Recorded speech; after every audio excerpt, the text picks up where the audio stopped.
Hey friends, hope you're all doing well. We're doing okay too, just really tired since we've been working non-stop.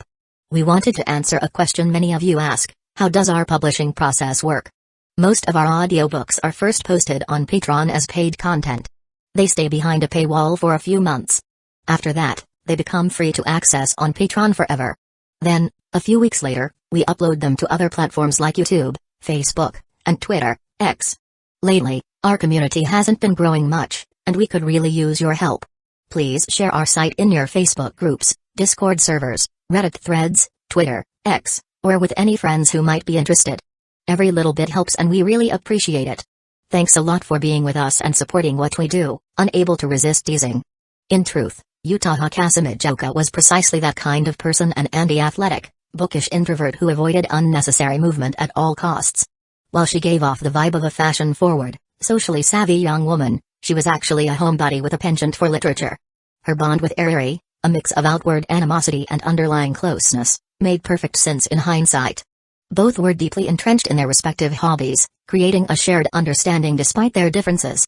So, as her friends, we should check on her, right? Kanade asked, stirring his coffee.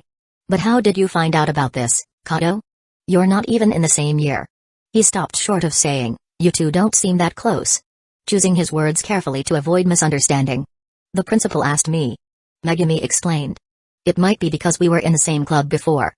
Senpai apparently moved recently, and while she took a leave of absence, her homeroom teacher wanted someone to deliver her class notes. Without her address, they were stuck. Senpai doesn't seem to have many friends in her class or anyone who could step up for her, really. Kanade stayed silent, sensing an undercurrent of dissatisfaction in Megumi's tone despite her calm demeanor. He suspected she cared more for Yutaha than she let on and was genuinely worried about her. Let's visit her, then. Kanade offered. He did consider Yutaha a friend, despite her penchant for teasing him mercilessly. It was just her awkward way of interacting with people. What about inviting Eriri? No need. Megumi said, shaking her head. She's been swamped with deadlines. Best not to bother her. And I'll be heading back to my parents' house soon, so I can't make it. She added, popping a small piece of dessert into her mouth. The sour flavor overwhelmed her taste buds. Not great. She resolved to try something different next time. So, I'll leave it to you, Kanade. Do your best. She even raised a tiny fist for encouragement, though Kanade wasn't sure what she expected him to do his best at. Megumi handed him a stack of papers along with the half-eaten dessert. Don't let it go to waste. She said with a small smile. If you're in such a rush, why are you still leisurely eating dessert? Kanade muttered under his breath. But there was no arguing with Megumi. Task accepted, he left the cafe with her notes and her dessert. Following the address Megumi provided, Kanade soon arrived at Yutaha's new apartment building, a modest single-person complex. As he stood outside the door, Kanade couldn't help but wonder how Megumi knew Yutaha's address when even her teacher didn't. Probably because she's her friend, Kanade thought. She'd just shrug and say it's normal to know where your friends live. The realization left him feeling oddly guilty, as though he'd been neglecting Yutaha. They hadn't spoken much lately, and while he had his reasons, he couldn't fathom what had kept Yutaha from reaching out. With these thoughts swirling in his mind, Kanade reached Yutaha's door and rang the bell. Hello? Senpai, are you home? No response. He rang again, waiting patiently, but the silence persisted. Kanade pulled out his phone and sent her a message. Senpai, are you home? I'm at your door. Can you let me in? Their last conversation was from the previous Friday, exactly a week ago. After waiting a while with no reply, not even a read notification, Kanade grew uneasy. Is she out? But if she were, wouldn't she have seen my message? Unless she's somewhere quiet like a bookstore but who goes book shopping while sick? Yutaha's aversion to leaving her apartment made the idea even less likely. Should have messaged her before coming. Kanade muttered, sighing. Now I'm stuck waiting. On impulse, he tried the doorknob. I must be out of my mind. There's no way it's unlocked. Click. The door opened. Seriously? Kanade stared in disbelief. What kind of person leaves their door unlocked? Given Yutaha's sharp, sarcastic personality, it seemed out of character for her to overlook something as crucial as locking her door. She wasn't exactly the trusting type, not even with her friends. The only explanation was that she had forgotten in a moment of carelessness. Kanade hesitated, then stepped into the entryway. He quickly sent another message to Yutaha. Senpai, your door was unlocked. I'm at your entryway. Don't freak out if you see me, I'm not a burglar. Satisfied he had given fair warning, Kanade called out softly, Senpai? I'm coming in. The apartment was eerily quiet. Chapter 102, An Inescapable Law. It was hardly polite to enter someone's home uninvited, but Kanade Natsukawa figured simply leaving the class notes at the door and sending a quick explanatory message wasn't enough. Since he considered Yutaha Kasamijoka a friend, visiting her while she was sick seemed like the right thing to do. A quick glance around the entryway revealed that Yutaha's apartment was nearly identical in layout to his own, likely the work of the same designer. That wasn't what caught his attention, though. There, on the floor, lay a pair of men's dress shoes, neatly placed on the carpet. The shoes were practically unworn, likely brand new. Judging by their size and design, they probably belonged to someone around 180 centimeters tall. But this was Yutaha's apartment. A surge of unease swept through Kanade. He scanned the area and spotted Yutaha's familiar high heels from their previous outing in Saitama, where he had helped treat her blistered feet. There was no doubt this was her home. So what was a pair of men's shoes doing here? If they belonged to her father or another relative visiting to care for her, surely they would have answered the door after hearing the bell. The way the shoes were placed on the floor rather than in the shoe cabinet suggested someone intended to leave shortly. This didn't align with the idea of a concerned visitor staying to look after Yutaha. A troubling thought entered Kanade's mind. Could this be a break-in? While it seemed odd for a burglar to remove their shoes before committing a crime, Kanade couldn't shake the possibility. The unlocked door could have been the result of the lock being picked. And what if the intruder had targeted Yutaha, following her home to take advantage of her beauty? Kanade's heart began to race. Yutaha had taken her leave of absence in the morning, meaning she could have been held captive since the night before. Could it be a stalker? Or worse, an escaped convict? Kanade hesitated. He considered calling the police but realized that doing so might take too long and escalate the danger. If someone truly had broken in, every moment counted. He removed his shoes, clutching them tightly in hand to avoid making noise, and crept into the apartment. The living room was unremarkable, nothing out of place. Kanade picked up a long-handled umbrella, gripping it tightly as he approached the closed bedroom doors. From one of the rooms came faint noises. Kanade's pulse quickened. He pressed himself against the wall, straining to listen. If there was an intruder inside, rushing in recklessly could endanger Yutaha. The assailant might use her as a hostage. Ideally, Kanade wanted the culprit to step out so he could ambush them. But reality often doesn't accommodate perfect plans. Help! Someone, save me! A distressed voice cried out. Kanade's eyes hardened. Without hesitation, he threw open the door and charged inside, muscles tense to strike. What he saw, however, made him skid to a halt. There was no assailant. Yutaha Kasamijoka sat on her bed, safe and sound. Her hair was slightly damp, and her thin pajama top lay discarded on the bed, leaving her upper body mostly bare.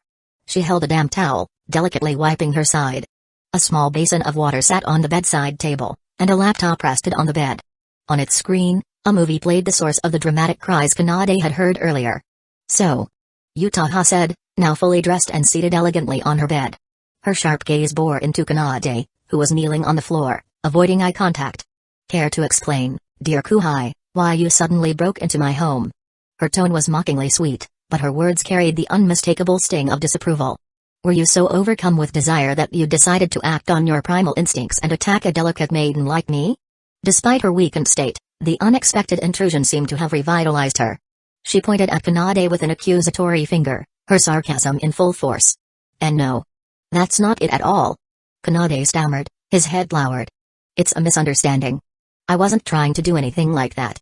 But no matter how he tried to focus, his mind replayed the fleeting image of Yutaha's pale, bare skin from earlier. His usual composure shattered, his explanation coming out awkward and halting. I saw a pair of men's shoes at the entrance. I thought you might be in danger. Kanade explained everything, from his initial suspicions to his decision to act. Yutaha's expression softened slightly as she listened, though a trace of amusement lingered in her eyes. So, I should be thanking you for your concern, then? In theory. Yutaha's eyes narrowed. Of course not. Kanade quickly corrected himself, waving his hands in protest. It was my mistake for overthinking. I barged in without permission, and I sincerely hope Senpai can forgive my reckless behavior. Kanade fully expected punishment after all, he had seen far more than he was entitled to. But the fact that Yutaha hadn't taken advantage of the situation to mock him endlessly already felt like mercy. Humphrey. Yutaha huffed, crossing her arms. Despite her dismissive tone, her mood had visibly improved. Hearing Kanade admit to worrying about her had a strangely uplifting effect, though she'd never openly acknowledge it. Still, she couldn't let him off the hook so easily. He had seen her in an unguarded state, after all. Fine. I'll forgive you. She began, pausing dramatically. But only if you agree to do something for me. Kanade felt a chill run down his spine. This can't be good. Chapter 103, Truly, the best kuhai-ah. That hurts. Sorry, did I press too hard? Lighter. A little lighter. Phew. After several minutes, Kanade Natsukawa finally let out a long breath, removing his hand from Utaha Kazamijoka's delicate back. Senpai, you're too fragile. First, you say it hurts here, then there. I don't even know where to start anymore. Perhaps you were simply too rough, Kuhai-kun? Utaha shot him a glance, her sharp eyes brimming with playful amusement as she adjusted her attire. The coy, bewitching expression on her face was almost lethal. But I can understand your eagerness. She teased, her voice dripping with faux sympathy. Since it's your first time doing something like this, it's no wonder you were so eager to press your everything against me. Could you please stop replacing the word hand with something ambiguous? Kanade retorted, exasperated. Anyone listening in would think I've done something horrible to you. Oh? It's just a hand. Who would even care about that? Utaha chuckled softly, her slender fingers trailing upward to brush against her collarbone. Unless. Did you let your mind wander? Were you imagining something else? Kanade stiffened, her words striking uncomfortably close to home. His face flushed as her suggestive tone sent an involuntary wave of heat coursing through his body. All boys are like this, aren't they? Utaha continued, a mischievous smirk spreading across her lips.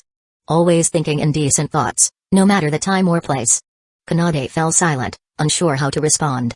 It was true that humans, boys and girls alike, had their moments of unbidden thoughts, but did she have to single him out like this? Senpai, you're overthinking things. I'm just fulfilling your request as usual. Kanade replied, trying to brush off her accusations. He had hoped their interactions might have grown more normal over time, but instead, they had veered even further into chaos. Utaha was now not only adept at teasing him with her words but also weaponized her presence with terrifying effectiveness. Don't bother hiding your feelings, Kuhai-kun. Utaha purred. You're allowed to enjoy this, you know. I won't think any less of you for it. Stop emphasizing random words like that. Kanade shot back, glaring at her. And for the record, I'm not enjoying this. Standing there while you kept micromanaging every movement? It was exhausting. He wasn't lying. Once he realized there was no intruder, his only focus had been Utaha's health. The reason he obeyed her every instruction without complaint was simple: she was a patient, and he couldn't in good conscience refuse her. Still, seeing how lively she seemed now, he wondered if her illness had ever been as severe as he'd been led to believe. Are you feeling better now? Kanade asked, tidying up the scattered clothing around the room. By the way, have you told your parents about this? No. I didn't want to worry them. Utaha replied, shaking her head. You could have told me instead. Being alone while sick, Kanade began but hesitated as his thoughts drifted to the men's shoes he'd seen earlier. His voice faltered. You could have also asked your boyfriend to take care of you. Utaha's eyes narrowed. Excuse me, Kuhai-kun. Do you think I'd date one of those mindless pigs? The kind who spend all day drooling over fantasies, believing they'll win over a girl's heart with nothing more than a half-hearted confession? Kanade flinched. Her words were sharp enough to wound. Honestly, I wouldn't let anyone but you touch even the hem of my clothing, let alone take care of me. Do I look like someone so frivolous to you? Kanade shrank back under her glare. I didn't mean it like that. He couldn't help feeling attacked, though. He, too, had once confessed to someone, only to be rejected, a fact he preferred not to dwell on. The shoes in the entryway, then. Oh, those? Utaha paused for a moment, then smirked. Don't tell me you didn't know. Know what? Those are decoys. She explained matter-of-factly. A man's shoes in the doorway, shirts and boxers hanging on the balcony. It's all to create the illusion that a man lives here. Helps deter creeps and stalkers. Really? Kanade blinked. He'd never considered such measures before, but they made sense. Did you think I'd suddenly started dating someone, Kuhai-kun? Utaha asked with a teasing grin. She crawled forward slightly, resting her hands on the bedframe as she leaned close to him. First, you're worried I'm in danger. Then you're worried I've gotten a boyfriend. Could it be? You care about me more than I thought. Her voice carried an uncharacteristically soft edge, and her playful taunts seemed to mask something deeper. Kanade felt a pang of guilt as he looked at her. Beneath her teasing exterior, Utaha genuinely seemed to appreciate his concern. All right. Enough nonsense. Kanade said, keeping his expression neutral as he gently pushed her forehead away. I was just curious what kind of person could win over someone as untouchable as Kazamijoka-senpai. It's not what you think, so stop overanalyzing. Utaha froze for a moment, then let out a quiet laugh. This Kuhaikun of mine. Truly the best. Chapter 104, I won't let you off. Kanade Natsukawa lied. When Utaha Kasumijoka pressed him, when she teased him and asked him that pointed question, you care about me, don't you? How could he not? She was someone he had once loved. Maybe it was admiration. Maybe it was infatuation. Regardless, he had pursued her passionately. So of course he cared. How could he not? Even though his confession had been rejected. Even though, someday, she might find happiness with someone else. It wasn't his place to interfere. Everyone had the right to pursue their own happiness. But that didn't mean he wanted to hear about it. Has this room been a mess since the day you moved in? Kanade scolded, gathering the scattered clothes and strewn items around the room. He gave Utaha a pointed look. Utaha sat on the couch, arms crossed, cheeks puffed in mock indignation. She had no intention of lifting a finger. Her expression wasn't because of Kanade's nagging.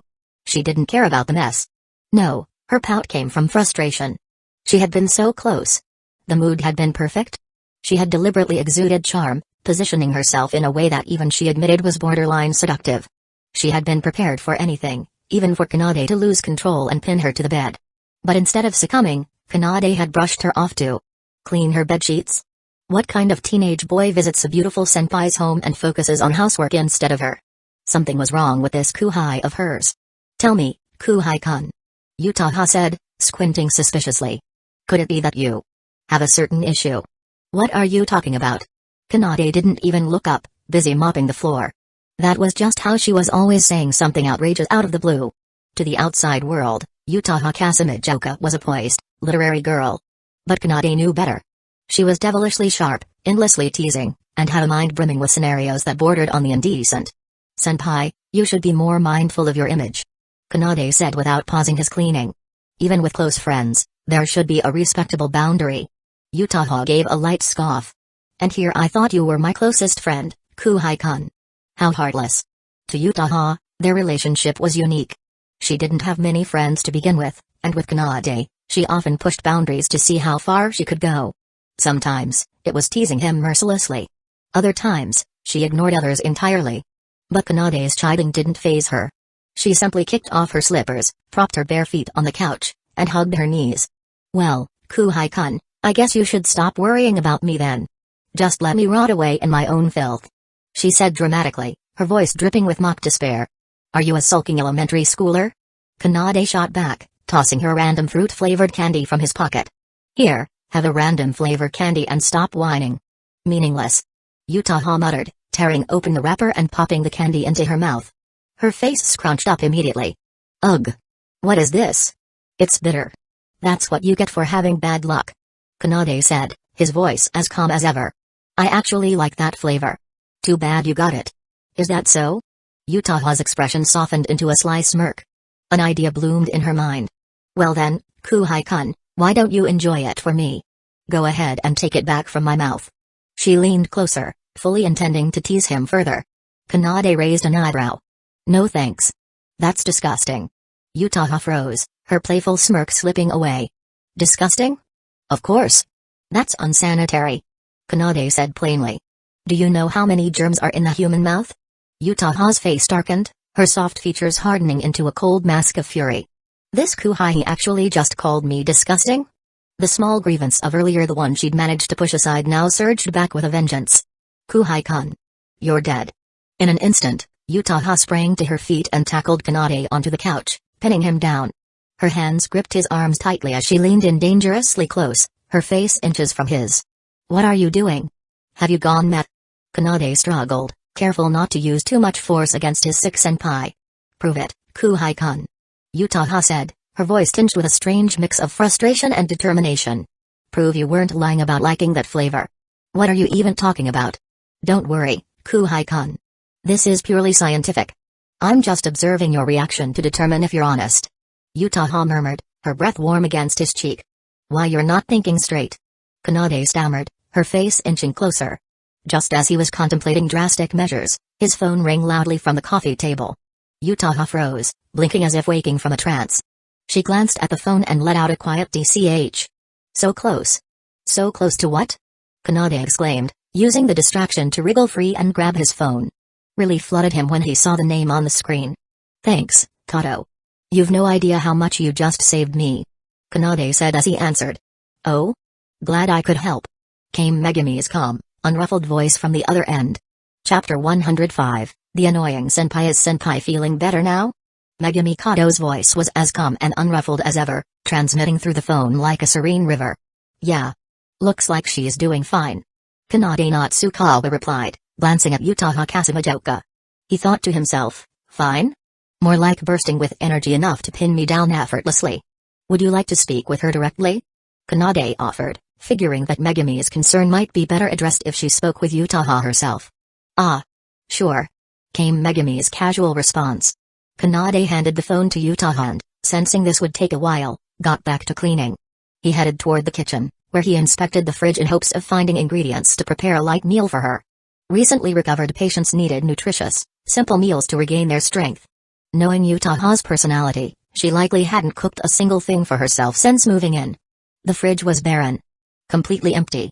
Kanade stared at its contents or lack thereof, feeling a pang of disbelief. It wasn't just that the fridge was poorly stocked, it was as if it had never been used. The only exception was an unopened bag of rice, sitting like a lone relic in an otherwise abandoned temple. But rice alone wouldn't cut it, so he called out to Utaha to inform her he was stepping out to buy groceries. By the time Kanade returned, loaded with ingredients, the phone call had ended. Yet, Utaha was still clutching his phone tightly, treating it like a prized possession. Don't you have your own phone? Play with that instead, Kanade said, exasperated.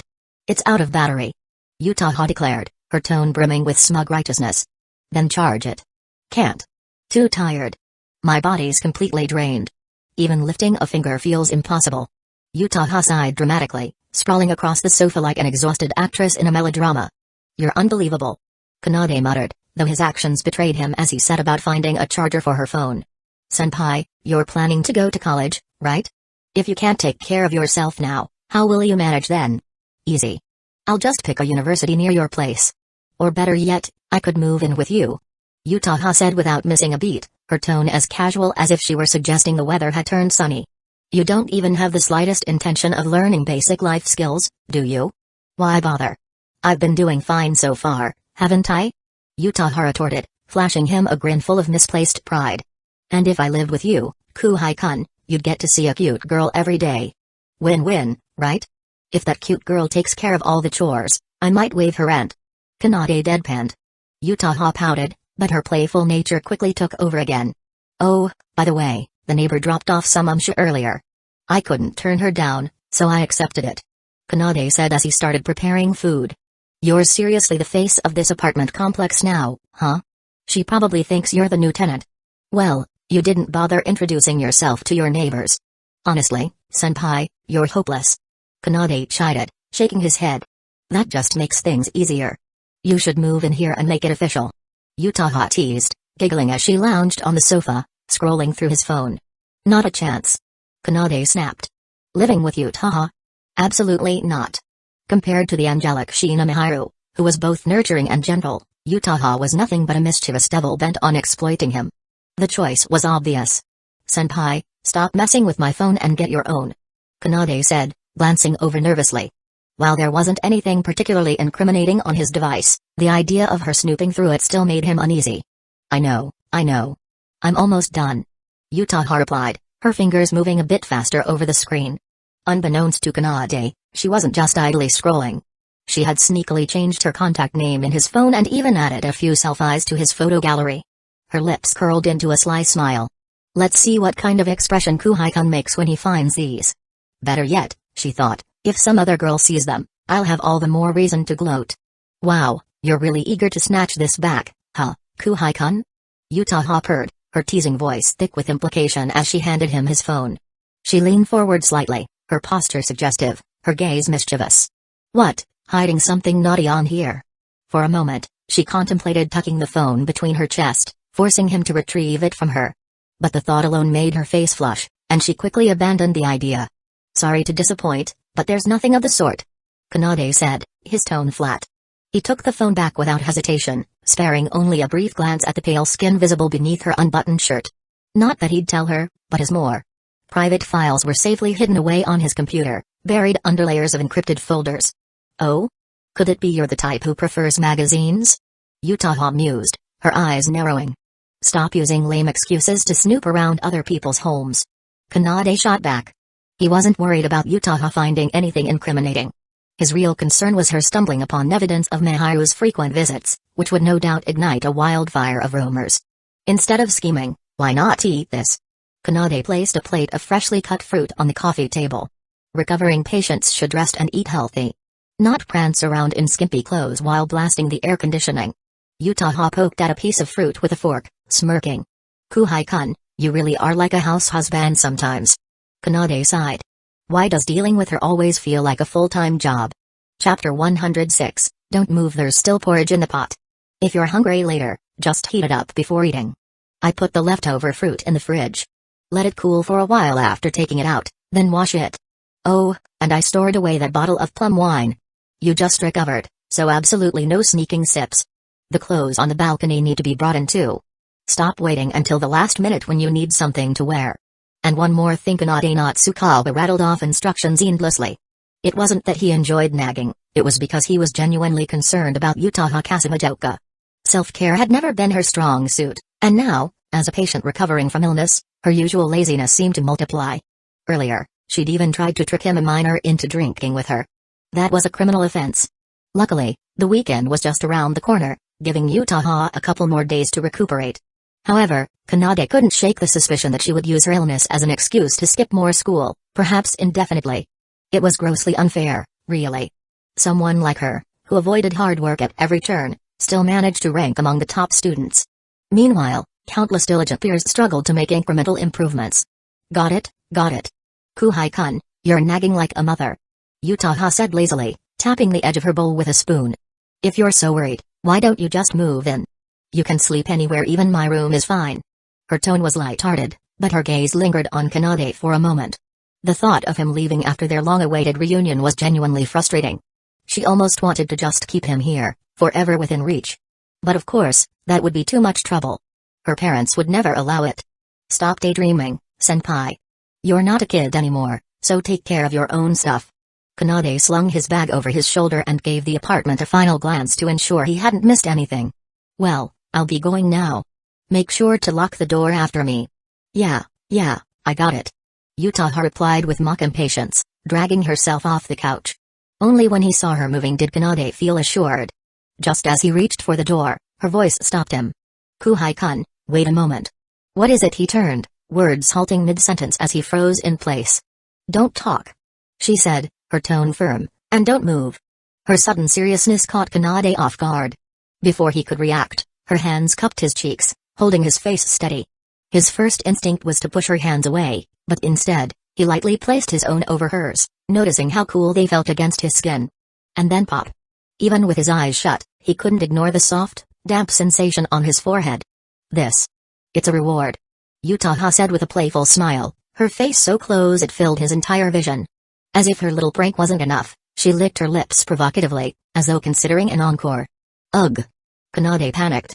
Staring at her seemed inappropriate, but closing his eyes made him feel even more vulnerable. Senpai, you should really keep some distance. Even if we're good friends, this is a bit much. Oh, it's just a token of appreciation for all your hard work, she replied breezily. Unless one isn't enough? His heart, already pounding in his chest, seemed ready to burst. But seeing Kanade's flustered reaction was so irresistibly cute that Yutaha couldn't help but tease him further. In that case, where would you like the next one? Her hands, which had been holding his cheeks, began to wander. They glided down his arms, over his chest, and briefly rested there before traveling upward again. Finally, her delicate fingers stopped at his lips, lingering suggestively.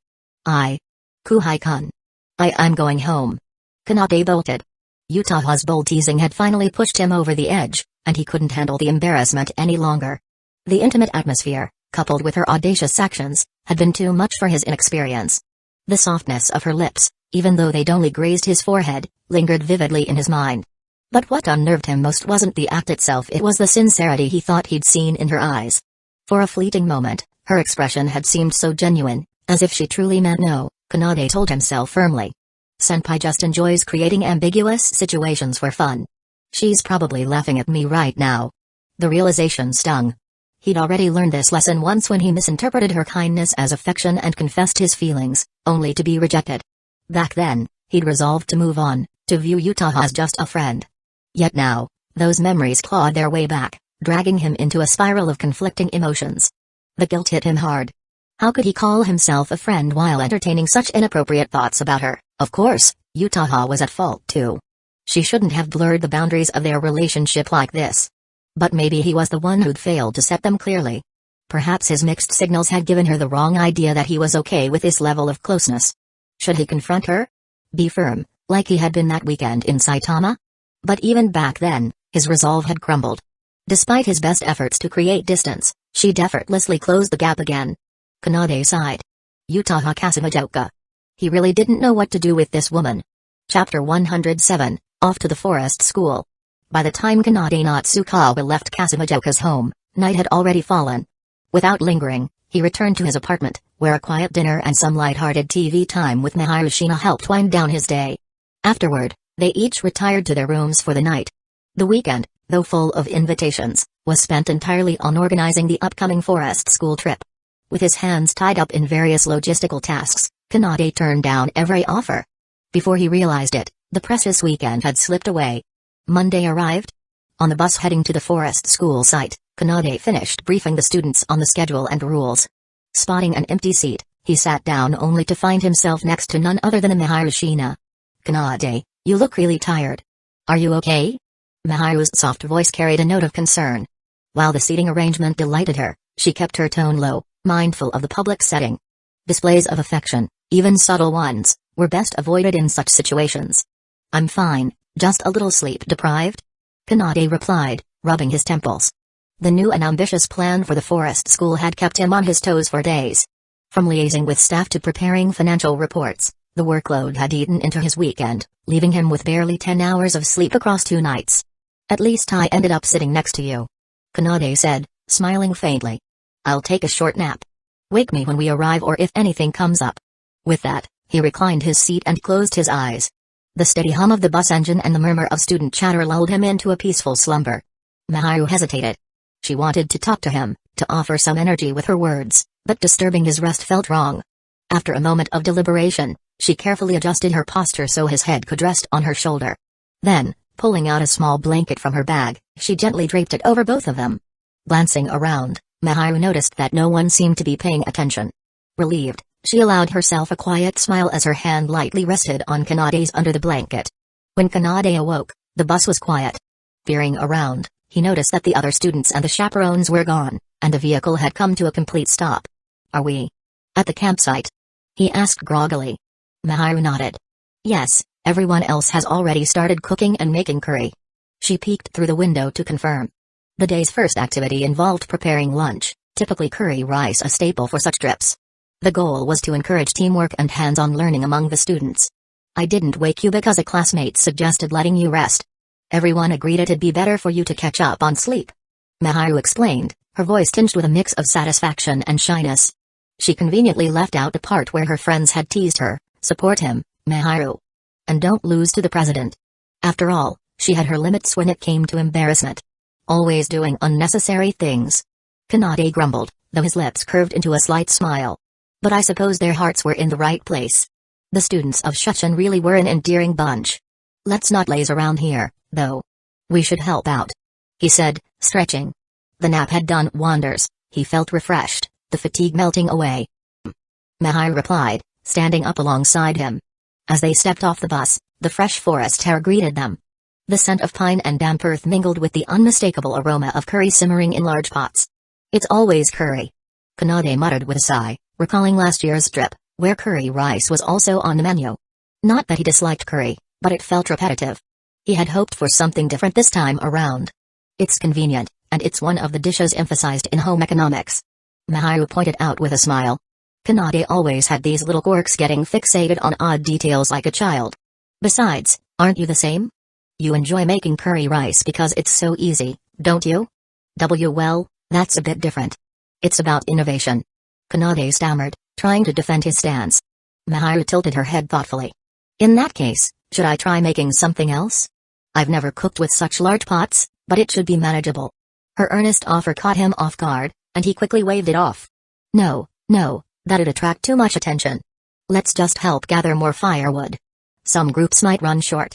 Kanade suggested, steering the conversation away. Miharu's culinary skills were second to none. She had taught him much of what he knew. Still, the thought of her showcasing her talents to everyone else stirred an irrational twinge of possessiveness. He preferred it when her cooking was something special, reserved just for him. Chapter 108, Chatting with Sheena while working made the time fly by. Even the chores felt lighter. Kanade, have you done this kind of thing before? You seem pretty skilled at it. Sheena Miharu commented, perched on a nearby tree stump.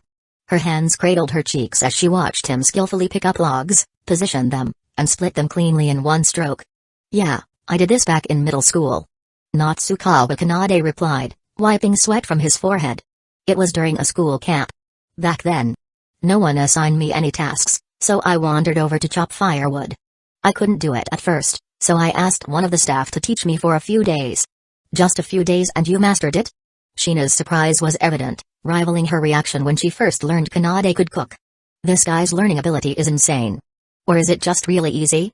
She added skeptically. Kanade didn't reply but glanced at her before making a suggestion. Sheena, would you like to try it yourself? Eh? Me? Of course. I'll teach you. He said casually. Encouraged by Kanade's words, Sheena brushed the dust off her skirt and stepped up to where he had been standing. Taking the axe he handed her, she listened as he demonstrated the proper grip and technique. Keep your eyes on the center of the wood, align the axe, then raise it above your head with both hands and swing down forcefully. The steps were simple enough in theory. However, in practice, it was a different story. Common pitfalls included missing the mark, not using enough strength so the axe got stuck, or using too much and sending wood flying everywhere. Poor posture could even lead to back injuries. Relax a little, don't tense up so much. Loosen your muscles and only use your strength during the swing. Don't raise your hands so high. And definitely don't close your eyes. That'll ruin your aim. Despite Kanade's advice, the angelic Miharu fumbled in the most endearing way.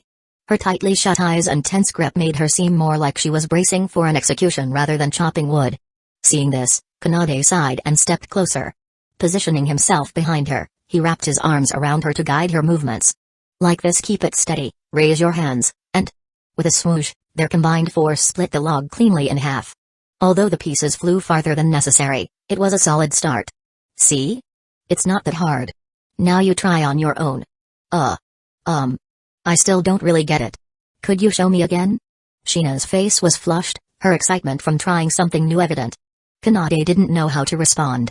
He'd hoped she'd realize how challenging it was, maybe even praise him a little. Instead, the situation had taken an unexpected turn. But as always, he couldn't refuse her requests. Although their current posture was quite intimate, as long as no one saw them, it should be fine. Kanade. Just as he thought that, a third voice interrupted. One that sounded annoyingly familiar. Kanade froze. Turning, he spotted another blonde girl, Sawamura Spencer, looking at them with a mix of confusion and indignation. What are you two doing? Given Ariri's fiery personality, Kanade expected her to bolt from the scene in a flustered panic. Instead, she walked toward them, looking uncharacteristically vulnerable. I was teaching her how to chop wood? Kanade stammered, his confidence shaken by her sudden arrival. This should have been a perfectly normal activity, but being caught like this, especially by Ariri, felt strangely mortifying. Good afternoon, Ariri. Have you eaten yet? No, not yet. Everyone's getting ready to cook. Ariri replied hesitantly. The atmosphere was unbearably awkward, leaving both Kanade and Ariri tongue-tied. Fortunately, Sheena remained composed. Please don't misunderstand. She began with her usual poise. Kanade-san was simply teaching me how to chop firewood. That's all. Her polite demeanor and graceful explanation were convincing if not for the persistent blush staining her cheeks. Still, it was enough to placate Ariri. Oh, I see. I thought you two were. Never mind. Ariri mumbled, her voice trailing off. Kanade could only think, you totally misunderstood, didn't you? But trying to clarify again would only make him seem guiltier. Desperate, he decided to change the subject. Why are you here, Ariri? Don't tell me you got lost? Of course not. I was sent to get some firewood. She replied, glancing enviously at Sheena, who stood by Kanade's side. So lucky. I wish Kanade would teach me like that, too. Actually, I'm not very good at chopping wood either. Kanade, Could you, help me? Ariri asked hesitantly, her voice softening at the end. Her original plan to say, teach me like you taught her, was abandoned. It sounded far too desperate. Especially with Sheena standing right there. One glance at the angelic girl left Ariri feeling utterly defeated. She looked at Sheena out of the corner of her eye. Sheena Miharu was the epitome of a boy's ideal: cute, gentle, and kind. Not to mention her title as the universally adored angel. Compared to her own self-proclaimed ace of the art club status, Sheena's charm felt far superior. Damn it, I can't compete with this. Why is she blonde, too? We even have overlapping attributes. Ariri sank into a self-loathing spiral. Of course, no problem. Kanade replied, completely oblivious to her inner turmoil. He thought to himself, was Ariri bullied into doing this? Who sends a girl to fetch firewood? Even if she's bad at cooking, she could still cheer people on. If there's too much for you to carry, I'll help bring some back. Besides, he thought, it wouldn't hurt to check on her class. If Ariri was being mistreated, he wouldn't stand for it. Thanks. Ariri muttered, feeling dejected. His kind offer wasn't what she wanted. She didn't need help carrying wood. She wanted him to hold her hands, guide her movements, and gently teach her just like he had with Sheena. But with Sheena present, how could she ever voice such a request? Thank you, she said again softly, her heart sinking. Chapter 109, on the way back to deliver firewood with Sheena, the earlier encounter inevitably came up. That's a Wamori girl. Is she very close to you, Kanade? Sheena Miharu asked, her lips pressed together. She tried to appear nonchalant, but her tone betrayed her true feelings. The way that girl looked at Kanade, it definitely wasn't the kind of gaze a mere classmate would have. Miharu was sure of it. I guess we're close enough? Kanade answered after some thought. We were in a club together before, and we worked on a game project. Ariri's really skilled at art, she's kind of famous in the industry and definitely the ace of our school's art club. Though, that was mostly in the hidden otaku circles. Sheena puffed her cheeks slightly. This was exactly what bothered her. Despite how it didn't seem like they were that close, Kanade casually called her by her first name. Meanwhile, she herself didn't get that kind of treatment. Did that mean that girl was closer to Kanade than she was? But she'd already reached the point of being so comfortable around him that she could sleep in his home without reservations. What had that girl done to be so close? Is something wrong? Kanade asked, noticing the angelic Miharu's mood take a slight downturn. Was she upset about being interrupted? He hadn't expected her to be interested in chopping wood, a pastime he thought was uniquely appealing to boys. Kind of like how finding a stick that looked like a perfect sword could captivate a boy for hours, or how skipping the perfect stone across water was an event worth celebrating. It's nothing. I just feel like I've been getting ahead of myself. Miharu admitted softly. Huh? What makes you say that all of a sudden? Kanade tilted his head, unable to follow her train of thought. Well, think about it. I've been calling you Kanade. But you've never called me Miharu. A light blush crept up Sheena's cheeks, making her look all the more bashful. Her words exposed her inner feelings entirely. Her statement was spurred by envy, as she recalled Kanade calling another girl by her name so easily. It felt like admitting defeat in their closeness.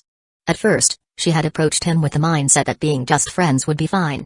But as they spent more time together, she couldn't help wanting to be closer to him than anyone else. Kanade felt like he was starting to grasp something, but he wasn't quite sure what. Faced with Sheena's childlike vulnerability, he couldn't possibly refuse her. If it's just calling you by name. Miharu? He said tentatively. It was a simple, probing statement, but to Miharu, it was like hearing the sweetest music. Ah. She trembled slightly, almost dropping the firewood she was holding. Her heart pounded erratically, like a startled fawn bounding through a forest. Even the sunlight on her face felt hotter than before. This is unfair, such an unexpected attack. If it's too much, I can go back to how it was. Kanade suggested awkwardly, seeing Sheena so flustered. Maybe it was too soon to address her so intimately. No. Not at all. I'm just not used to it yet. Miharu shook her head furiously, determined not to let this progress slip away. This was a significant milestone, and she was determined to keep up. Well, then I'll call you. She paused, realizing she had already been calling him by his name since their earlier reunion, long before that, in fact. Ugh. What's wrong? Kanade asked, noticing her hesitation. I'll call you Kanade-kun. After a moment of thought, she added her own unique touch, crafting a nickname that only she could use. Her face turned redder as she spoke, but she felt this was worth enduring. Meanwhile, Kanade's composure was also unraveling. It's really hot today, huh?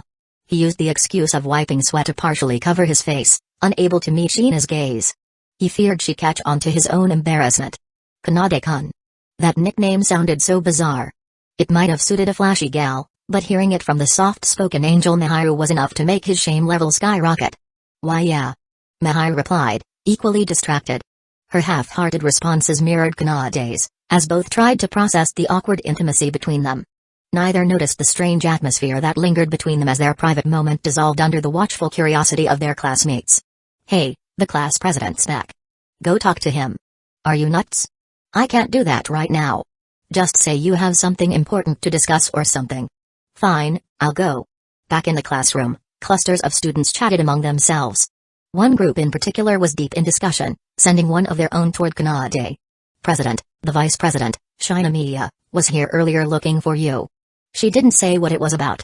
Said Danuma Tsubasa, a classmate Kanade got along with reasonably well. Thanks for letting me know, Danuma. Kanade nodded. Turning to Miharu, he said, it's probably student council business. I'll go check it out. Okay. Miharu nodded with her usual grace, understanding as always. Kanade headed back in the direction from which they'd come. Since Shirogane and Ariri shared a class, he figured he could also drop off the firewood and see what the vice president needed. Returning to the chopping area, Kanade found Ariri waiting, sitting on a tree stump and swinging her legs idly. When she saw him, she quickly stood, brushing dust off her skirt and rushing to greet him. You finally came. I was starting to think you'd forgotten about me. Though it hadn't been long since they parted, Ariri's mind had blown the time out of proportion. She'd been stewing over the thought of Kanade spending time alone with an absurdly adorable blonde girl, so much so that her jealousy had snowballed. And worse, they were from the same class. They'd have walked back together, possibly chatting, or Ariri shook her head, trying to banish intrusive thoughts drawn from her own illustrations. The mental image of her as a tragic supporting character in a drama only fueled her frustration. No. I can't let it end like this. If I don't take action soon, his future kids might end up calling me auntie. Chapter 110, For the courage test later, would you like to team up with me? Ariri asked hesitantly, her voice tinged with nervousness. It was her first time trying to invite Natsukawa Kanade for something that wasn't work-related, just a casual, playful activity. She couldn't help but feel a little anxious.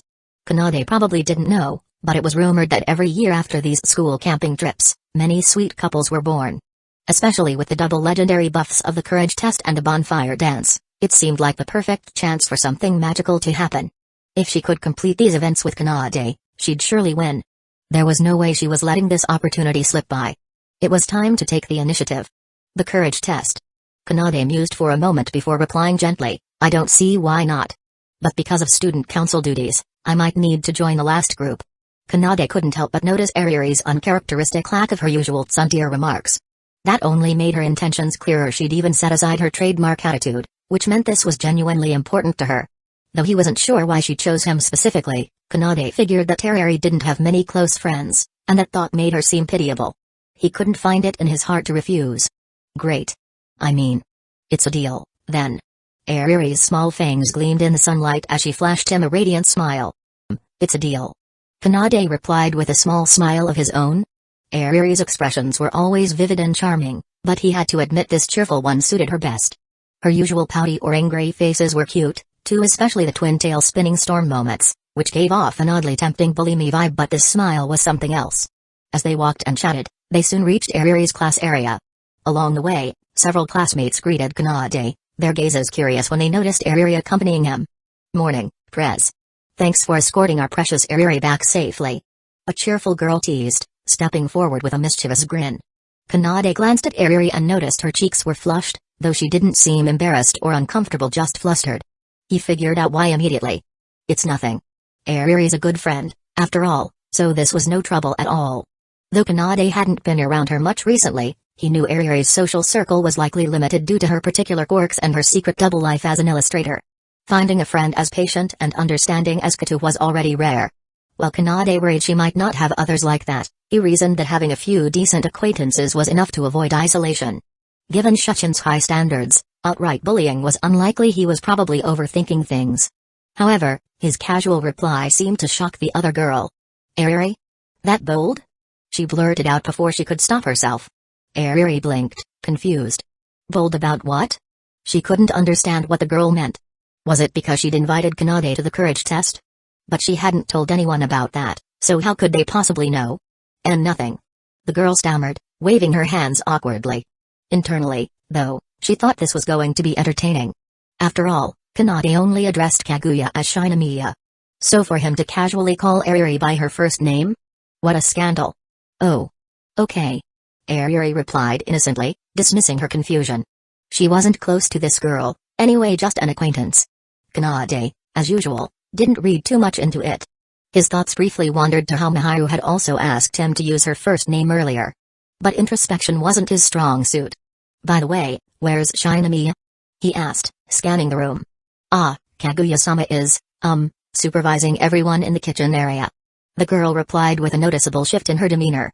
The teasing smile was replaced with what seemed like reverence. Kanade raised an eyebrow. A fan of hers? Even if she was, that didn't concern him. Thanks for letting me know, he said, nodding before turning to Ariri. I'll leave you here. See you later. Ariri nodded back, watching him walk away. After he left, the other girl sidled up to Ariri with a warm though slightly unsettling smile.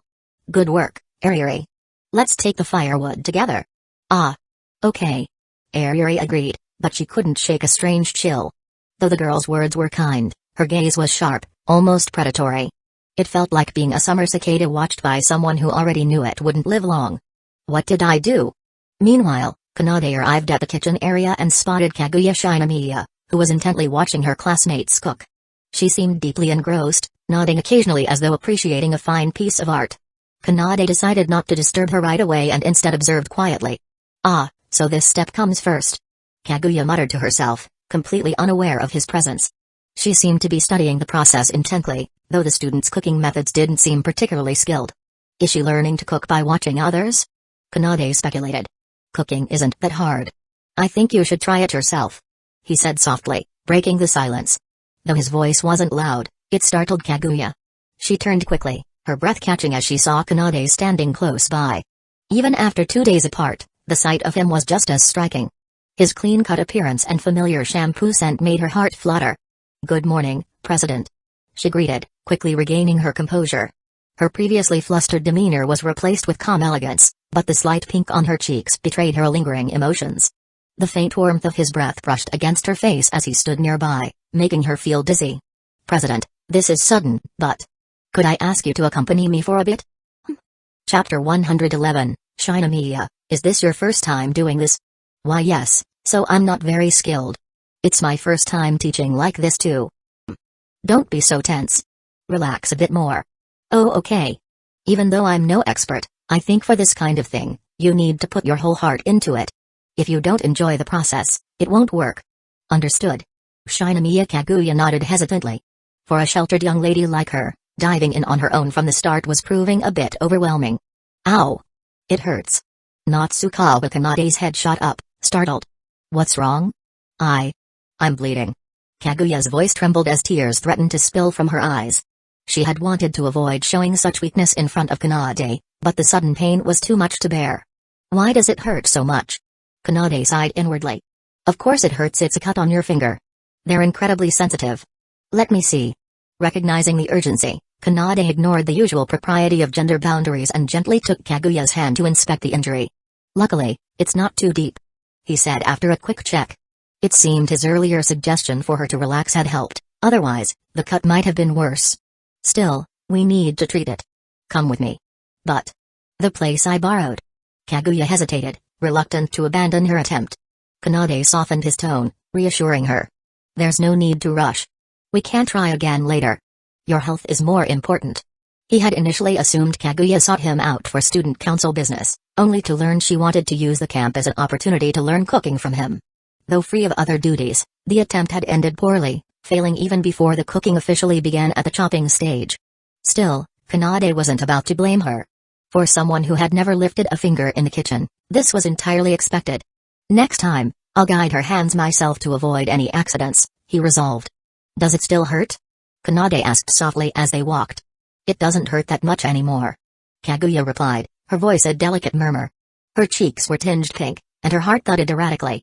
He's holding my hand. Even if it wasn't the kind of intimate moment she'd imagined, this was still nice.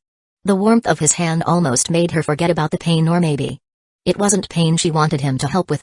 Wait, isn't it common for someone to stop bleeding by putting the injured finger in their mouth? Why wasn't Kanade doing that? Could it be he found her distasteful? A surge of self-doubt bubbled up, her mind flashing back to her earlier discussion with Hayasaka about strategies to win Kanade's affection. In the manga Hayasaka referenced, the male lead would have instinctively sucked on the heroine's wound to ease the pain. But here? Nothing like that happened. Manga lied. Reality is false advertising.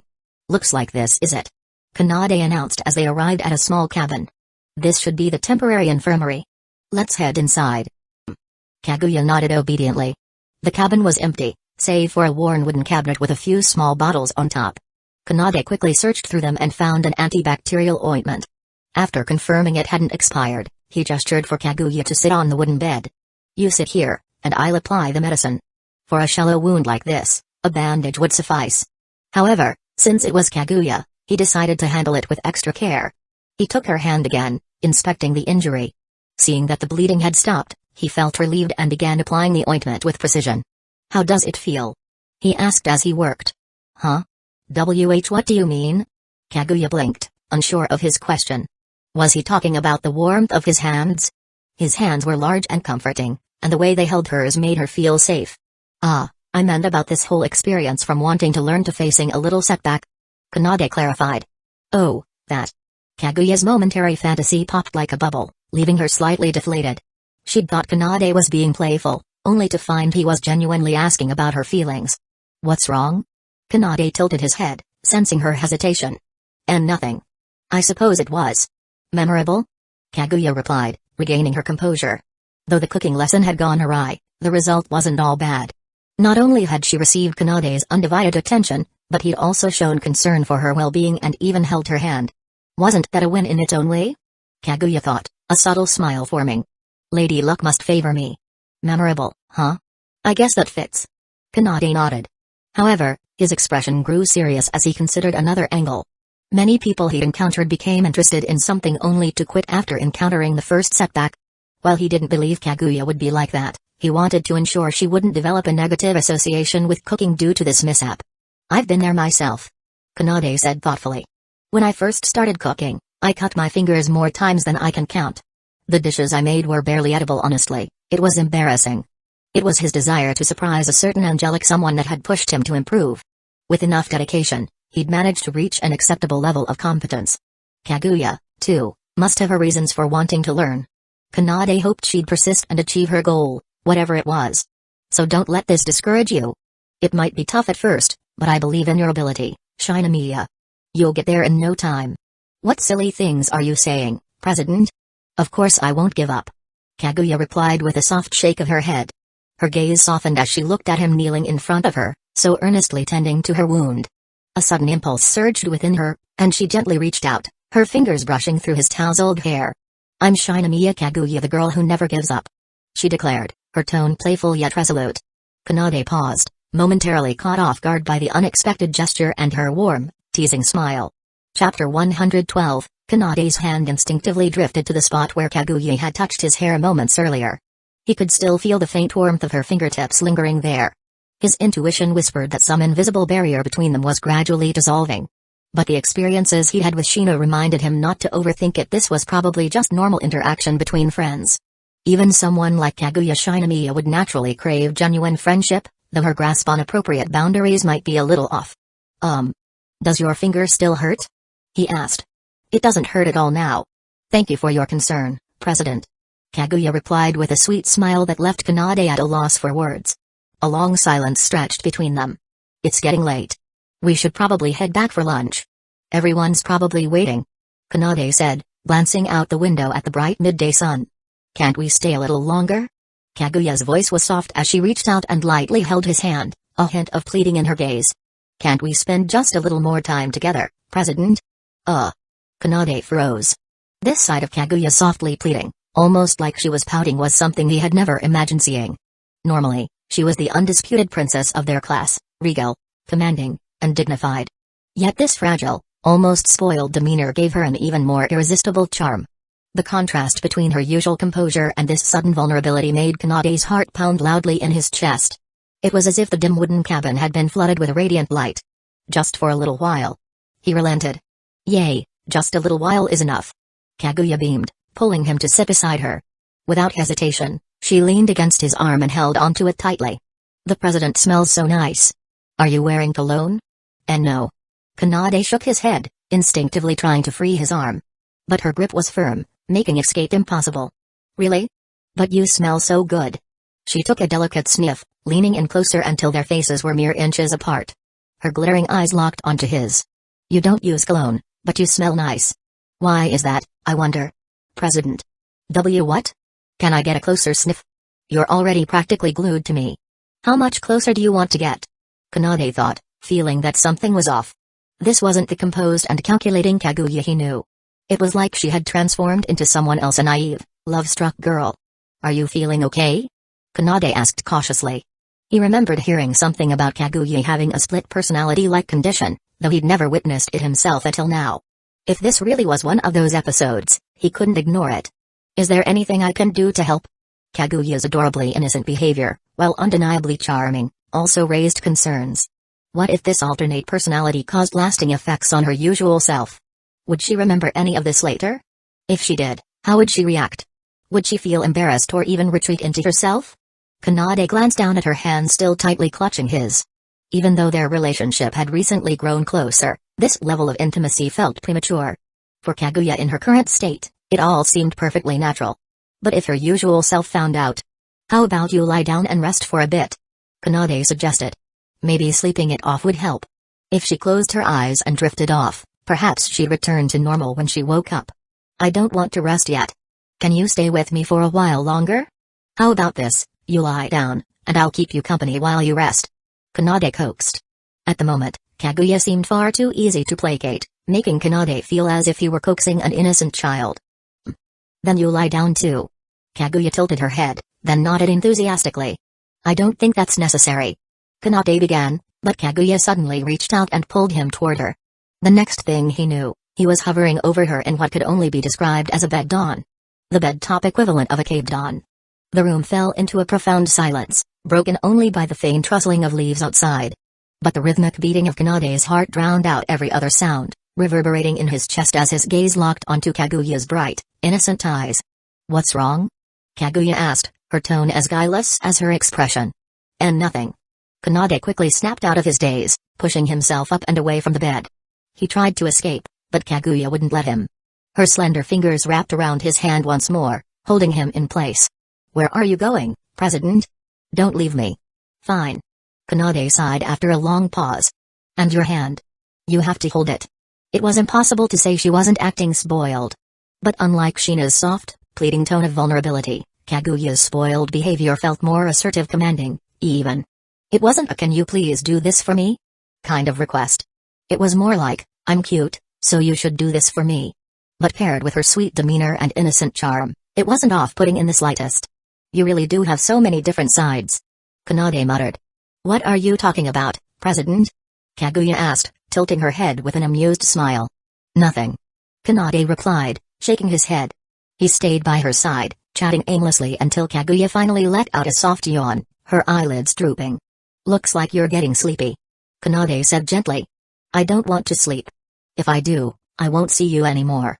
Kaguya murmured. You can still see me in your dreams, you know. Just imagine it. Kanade reassured her. If you're in my dreams. Kaguya's expression softened as she considered the idea, a small smile forming on her lips. That sounds wonderful. But the president has to sing me a lullaby. Huh? I'm not very good at "Then I Won't Sleep." Kanade had no choice. He began humming a simple tune, relying on memory to string the melody together. As the soft hum filled the room, Kaguya's eyes fluttered shut. With the sound of Kanade's voice in her ears, she drifted into a peaceful slumber, weaving dreams in which her beloved president surely featured prominently. Sweet dreams, Kaguya. Kanade whispered. Chapter 113. Kaguya opened her eyes and sat up in bed, her lips curling into a soft, contented smile. Her hand instinctively moved to her lower back, where she could still feel the traces of last night's exercise. 7 years. It had been 7 years since she and the president got together. People often talked about the 7-year itch. That point in a relationship where love supposedly starts to wane. But for them, It felt like every day was filled with more love than the last.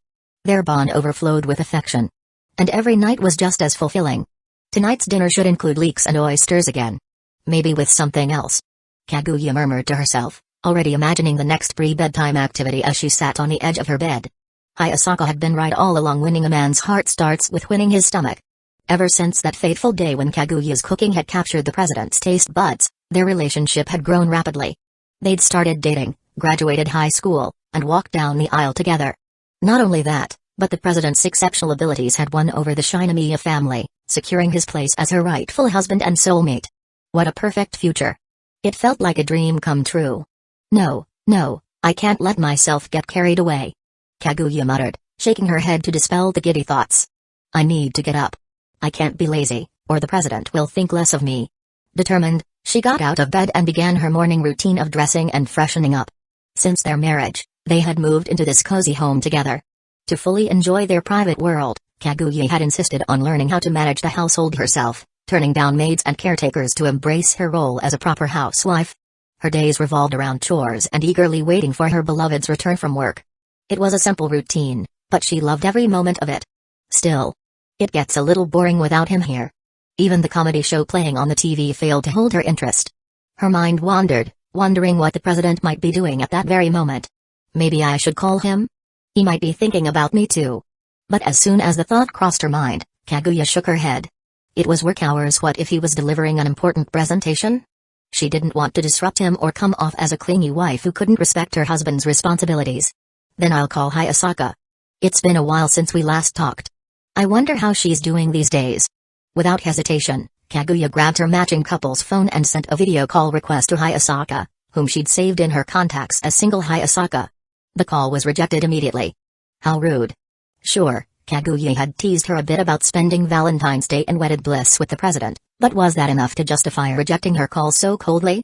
How could Hayasaka, her dear sister-in-arms, treat her this way? Before Kaguya could stew for too long, her phone buzzed with an incoming call from Hayasaka.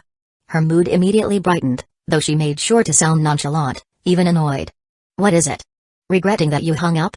Then why didn't you just pick up in the first place? Hayasaka had left the Shinomiya household after high school, no longer needing to serve as Kaguya's personal maid. Still, their bond had remained strong, and they kept in touch as sisters. Kaguya trusted her completely and often confided in her about matters she couldn't even discuss with the president. While their relationship was close, Kaguya couldn't resist occasionally rubbing her marital bliss in Hayasaka's face. Hayasaka, perpetually single and full of complaints, would always chastise her for it, but that didn't stop Kaguya from doing it again. After all, if she didn't flaunt her happiness, was it really happiness?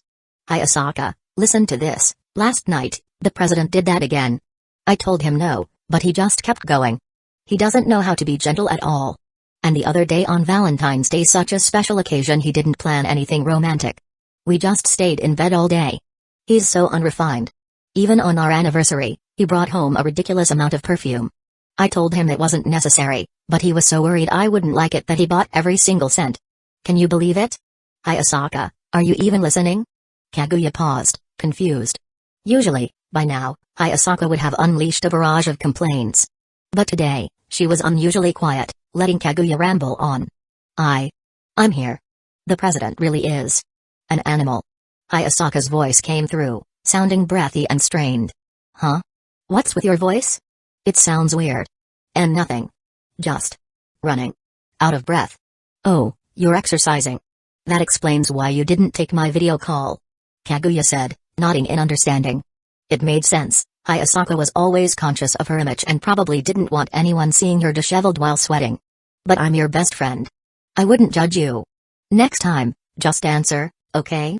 Kaguya made a mental note. If she could catch Hayasaka mid-workout on video, she'd save the footage for future use. OF. What happened now? Dry. Dripped. Branch. Got poked. A bit startled. Oh no. It's my fault for distracting you. Kaguya exclaimed, guilt-ridden. Are you okay? Should I come check on you? Definitely not, because she wanted to gloat in person. She was just a caring friend, really. And no. Don't. Come. Hayasaka's voice became increasingly fragmented, almost gasping. Are you sure? You sound really strange. The call abruptly disconnected. How odd. Kaguya muttered, hugging her pillow as a faint sense of dissatisfaction lingered. There goes my chance to tease her in person. Resigned, she decided to throw herself into her chores, ensuring everything was perfect for the president's return. Hee, I really am the luckiest woman in the world. She whispered to herself, her heart brimming with joy as she prepared for another perfect evening with her beloved. Chapter 114, a soft murmur escaped as Kaguya Shinomiya slowly opened her eyes. The unfamiliar wooden ceiling greeted her sight. You're awake? Natsukawa Kanade had been waiting for this moment. As soon as he saw her stir, he leaned in slightly, his voice gentle.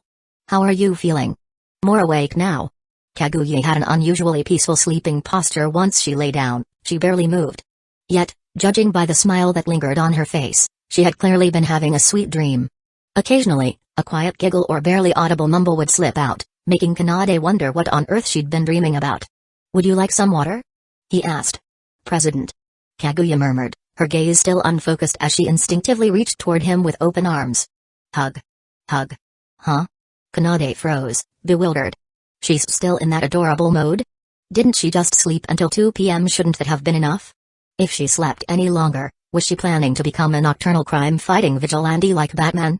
Noticing Kanade's hesitation, Kaguya initially pouted, prepared to double down on her request with a touch of playful whining. However, reality suddenly dawned on her. This isn't a dream. Her expression shifted to alarm as she shot upright. Sorry, President. Though the summer heat had filled the air, cold sweat beaded on Kaguya's forehead. Oh no, I almost exposed myself.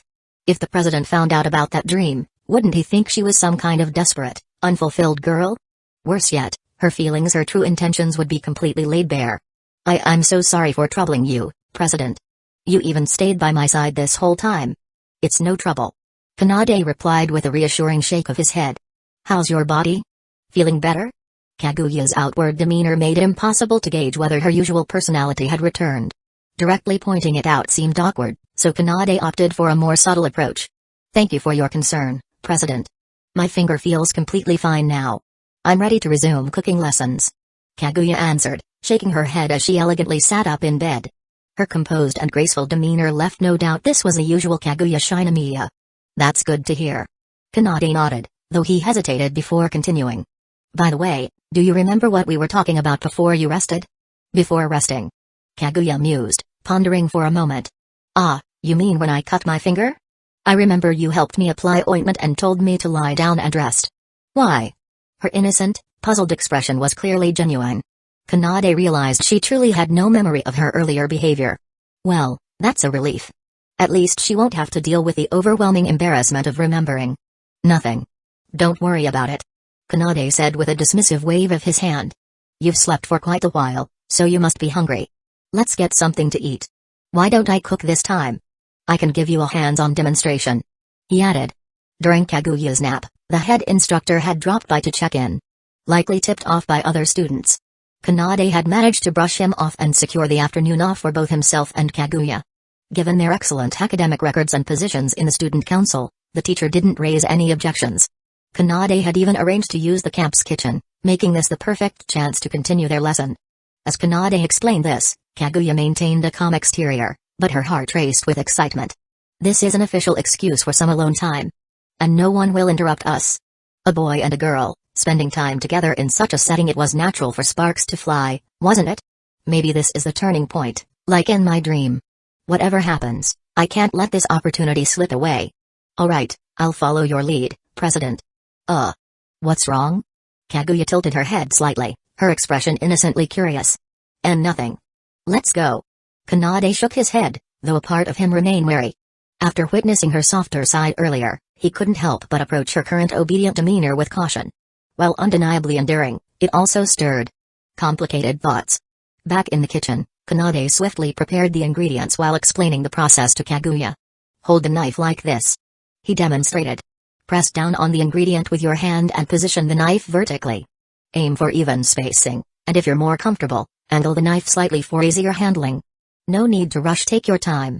He emphasized precision over speed, guiding her through the basics of food preparation.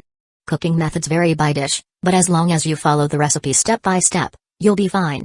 Just remember not to deviate too much. Don't add anything crazy like hydrochloric acid or mix in desserts with main courses.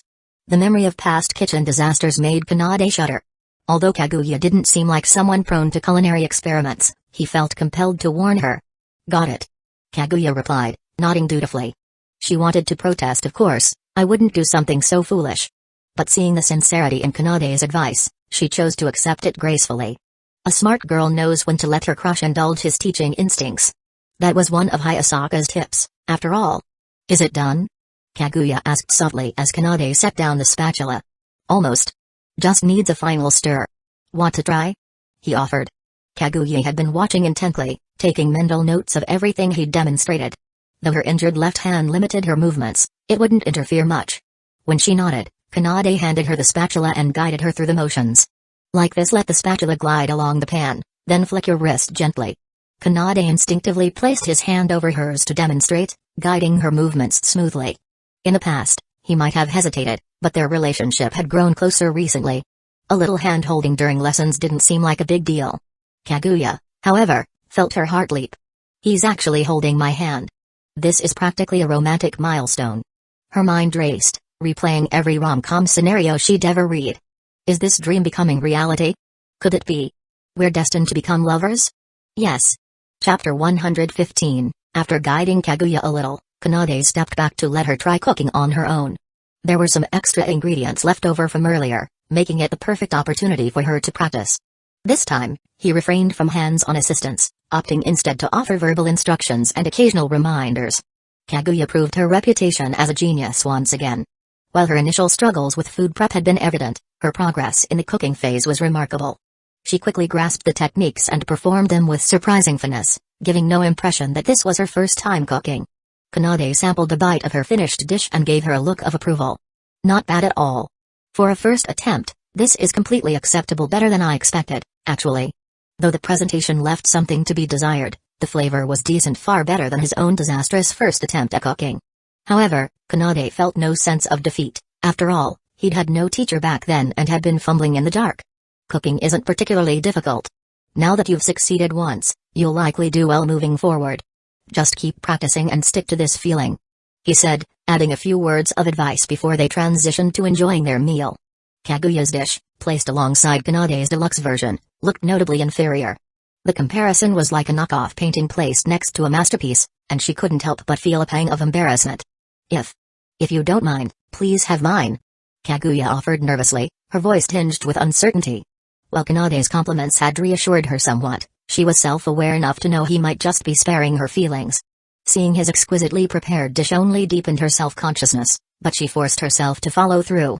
After all, this was her goal. She needed to overcome the shame. Sure, leave it to me, Kanade replied, nodding without hesitation. He wasn't picky when it came to food. As long as it wasn't some extreme dark cuisine, he was generally fine with eating just about anything. Then I'll have yours, Kaguya said, exhaling a breath of relief before solemnly adding, I'll eat it with the utmost respect. You don't need to go that far. Just eat it normally, Kanade replied, a little embarrassed. Ever since Kaguya had learned of his cooking skills, she'd started holding them in the same reverence as Fujiwara did. It was flattering, but also a bit awkward, especially since Kanade didn't think his cooking was all that special. After all, his own mentor, Shina Miharu, far surpassed him in culinary talent, and he enjoyed her cooking every day. Maybe I should introduce Shina to Kaguya someday, he mused. They'd probably get along well, being girls and all. It'd be easier for them to talk too. By the way, President, do you have any plans for the courage test the day after tomorrow? Kaguya asked casually, savoring Kanade's cooking but doing her best to appear nonchalant. If not, would you mind? Kanade's expression turned complicated. He hadn't expected a second invitation, first Eriri, and now Kaguya. Why not invite Fujiwara? He wondered. Aren't they closer? To be honest, I'm not great with ghosts or monsters, Kaguya said softly, her tone laced with vulnerability as she put on a pitiable expression. But that was a lie. As a staunch believer in science and logic, Kaguya didn't fear such things. Her courage stemmed from her unshakable confidence in reason and strength. Why not ask Fujiwara? Kanade inquired. Chika would be useless. She'd probably ruin the atmosphere and turn it into a circus. Kaguya immediately replied, shaking her head. Kanade. Hard to argue with that. Knowing Fujiwara's personality, she was exactly the type to chat with the staff in a haunted house and disrupt the experience entirely. Well, I guess it's no good, huh? Kaguya's downcast expression tugged at Kanade's heart. He remembered that Kaguya didn't have many friends, far fewer than someone like Ariri or any of their upperclassmen. In fact, Fujiwara Chika was her only friend, and not a particularly reliable one at that. For her to extend this invitation, Kaguya must have steeled herself significantly. How could Kanade possibly refuse? Actually, I'd like to go. I wasn't expecting your invitation, but of course I'll join you. But since we need to inspect the course for safety, we might have to run through it as part of our student council duties. That version would be more work-oriented, so it might not be as fun. Given the event's nighttime setting in the woods, ensuring student safety was paramount. As members of the student council, they were obligated to test the course in advance. That's fine. I'll follow your lead. Kaguya agreed readily. She wasn't attending for the thrills of the event anyway. The real prize was the chance to be alone with Kanade. And if something dramatic happened like getting lost in the forest, then so much the better. She pictured it vividly, Kanade finding her in her moment of despair, comforting her trembling form, holding her close as he whispered sweet words into her ear. Perfect? Absolutely perfect? Kaguya couldn't wait. Her spirits lifted, and she found herself looking forward to the courage test even more. If only time would fast forward so she could begin this much-anticipated alone-time adventure with Kanade. Meanwhile, Kanade sat in mild distress. While he'd agreed to Kaguya's request to avoid disappointing her, he suddenly remembered his prior commitment to Ariri. Great. Now I need to juggle my schedule. While the idea of forming a group of 3 crossed his mind, the school's pairing system made it impractical. Besides, Ariri and Kaguya didn't even know each other. Forcing them together would only create awkwardness. I mean, I can handle going through the course twice, but isn't it starting to feel like I'm two-timing? Kanade couldn't help but laugh nervously. It's just a misunderstanding. Right? Chapter 116. After parting ways with Kaguya, Kanade returned to his class's temporary base camp. By then, the afternoon classes had already wrapped up, and students were trickling out of the study area. Among them was Shina Miharu. Kanade. I mean, not Tsukawa-san, good afternoon. Shina greeted him politely. Though she was clearly curious about where he had been, she refrained from acting too familiar in front of their classmates. Afternoon. Kanade replied with a small nod. Noticing her hesitant expression, he decided to explain without waiting for her to ask. Here's what happened. I took the afternoon off to help Kaguya Shinomiya with some cooking lessons. He briefly summarized the events, including Kaguya's injury and how he'd assisted her. However, Shina's reaction was unexpected. Her delicate brows furrowed slightly, her cheeks puffed out just a little, and her lips formed the tiniest pout. She looked adorably upset. Shina? Kanade asked cautiously, unsure what he had done wrong. What's wrong? You seem upset. I'm not upset at all, not Tsukawa-san. Not even a little. Shina replied with a too sweet smile, narrowing her eyes as she looked at him. She's totally mad. Kanade broke into a cold sweat. Even someone as oblivious as him couldn't fail to notice at this point. It's fine, really. I'm not mad. I've just always known that Natsukawa-san is such a helpful person. You can't help but step in whenever someone needs assistance. Shina said, her tone flat and devoid of emotion. But how could she not be mad? She wasn't angry at Kanade, though she was angry at herself. She had told herself that being just friends with Kanade was enough. But hearing that another girl, and one as elegant as Kaguya Shinomiya, had grown so close to him made her feel jealous. That Vice President Shinomiya. She definitely likes Kanade, doesn't she? Otherwise, why would such a cool, highborn girl ask a boy her age for cooking lessons? Maybe Kanade had joined the student council because of her. It's fine. Don't worry about me, Kanade. I'm really not upset. Shina said, though her downcast expression betrayed her words. It hurt to think about, but the truth was clear to her. Kanade wasn't like her. Even without her, he had plenty of friends and wouldn't feel lonely. Unlike her, who had no one else. Sorry, I'm not feeling well. I'll head back now, she said softly, turning to leave.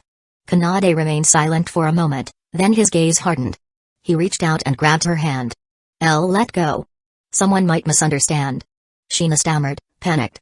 The warmth of his hand was comforting, but the situation was far too embarrassing. They were surrounded by classmates. Doing something this intimate in public would absolutely draw attention and rumors. I said let go. No. Kanade replied firmly, shaking his head. I absolutely won't let go. He didn't understand what had caused Shina's sudden change in mood, but he couldn't let her leave like this. Not until he found out what was wrong. Why are you upset all of a sudden? Did I do something? If it's my fault, tell me. I can't just let you walk away like this," he said, his earnest gaze fixed on hers. If the issue weren't about him, Sheena would have shared it by now. That left only one possibility: something he did or said had upset her. But what? She couldn't be this upset just because I talked to another girl. Could she? We can talk later. Just let go of me now, before people start staring. Sheena glanced around nervously. Sure enough, a few classmates were already looking their way, their curiosity piqued. So what if they stare? Even if they see, what's the big deal?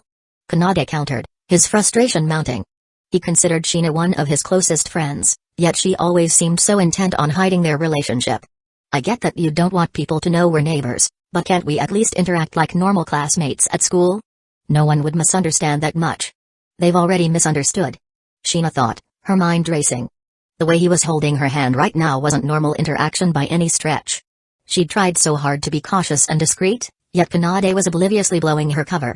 Fine, I'll tell you. Just let go already. Sheena relented. No. Tell me first. Kanade insisted, his stubborn streak kicking in. He might apologize later, but for now, he was determined to see this through. Sheena sighed deeply, giving him a glare that would have sent anyone else running. When Kanade didn't budge, she reluctantly turned her head and muttered, "You're so nice to other girls, but you're so forceful with me. Why don't you just go spend time with your other friends and leave me alone?" Her words trailed off, her frustration spilling out as she half spoke, half pouted. She was beyond caring if he got mad at her for saying it. Well, it's just that." Kanade stammered. "Just what?" Sheena asked, her glare sharpening. "No, I mean, it's just because they've been so kind to me." Kanade quickly adjusted his tone. Sheena's pout deepened, and she looked genuinely angry now, but strangely, that made Kanade feel relieved. "Actually, I wouldn't even be the student council president if not for Shinomiya and the others. But Sheena, they're just my friends just like you. There's no better or closer. I can promise you that." Kanade finally understood. My best friend's best friend isn't me. That was the root of Sheena's sadness. She didn't have many friends and had likely led a lonely, mechanical life before they became close. Even now, it seemed he was the only person she could count on. It's like a kid with a favorite toy, Kanade thought. They want to show it off but don't want to share it, afraid it'll get taken away. "You don't have to worry. I'll always be your friend, Sheena, for life," Kanade said with conviction. "Who wants to be friends for life, you idiot?" Sheena fumed internally, her frustration bubbling over. Chapter 117, as Natsukawa Kanade had expected, when he reassured Sheena Miharu with words like "I'll never leave you." Her mood visibly improved. Though her tone remained sharp, with a hint of annoyance, the fact that she expressed her feelings so directly was a relief. Words of rejection aren't the problem, and difference is the true cold blade. "What are you still following me for? You're the student council president, aren't you? Go handle your own business." The surrounding classmates who had been watching the scene had mostly dispersed. With the crowd gone, Sheena regained her courage to vent her frustration. She placed her hands on Kanade's back and tried to push him away. But her strength was so pitifully small that he didn't even budge. Ugh! Why is he so sturdy? I can't move him at all. Idiot. Realizing force wasn't an option, she switched to glaring at him. But instead of retreating, he leaned in closer, their faces nearly touching. The warm breath from his nose tickled her skin, sending shivers through her and stirring a nervous flutter in her chest. His lashes flickered with every blink, and his lips, despite being a boy's, looked distractingly soft and well-defined. What are you doing?" Sheena pushed him away, her voice trembling. Her heart raced wildly, and her mind spun with ridiculous scenarios.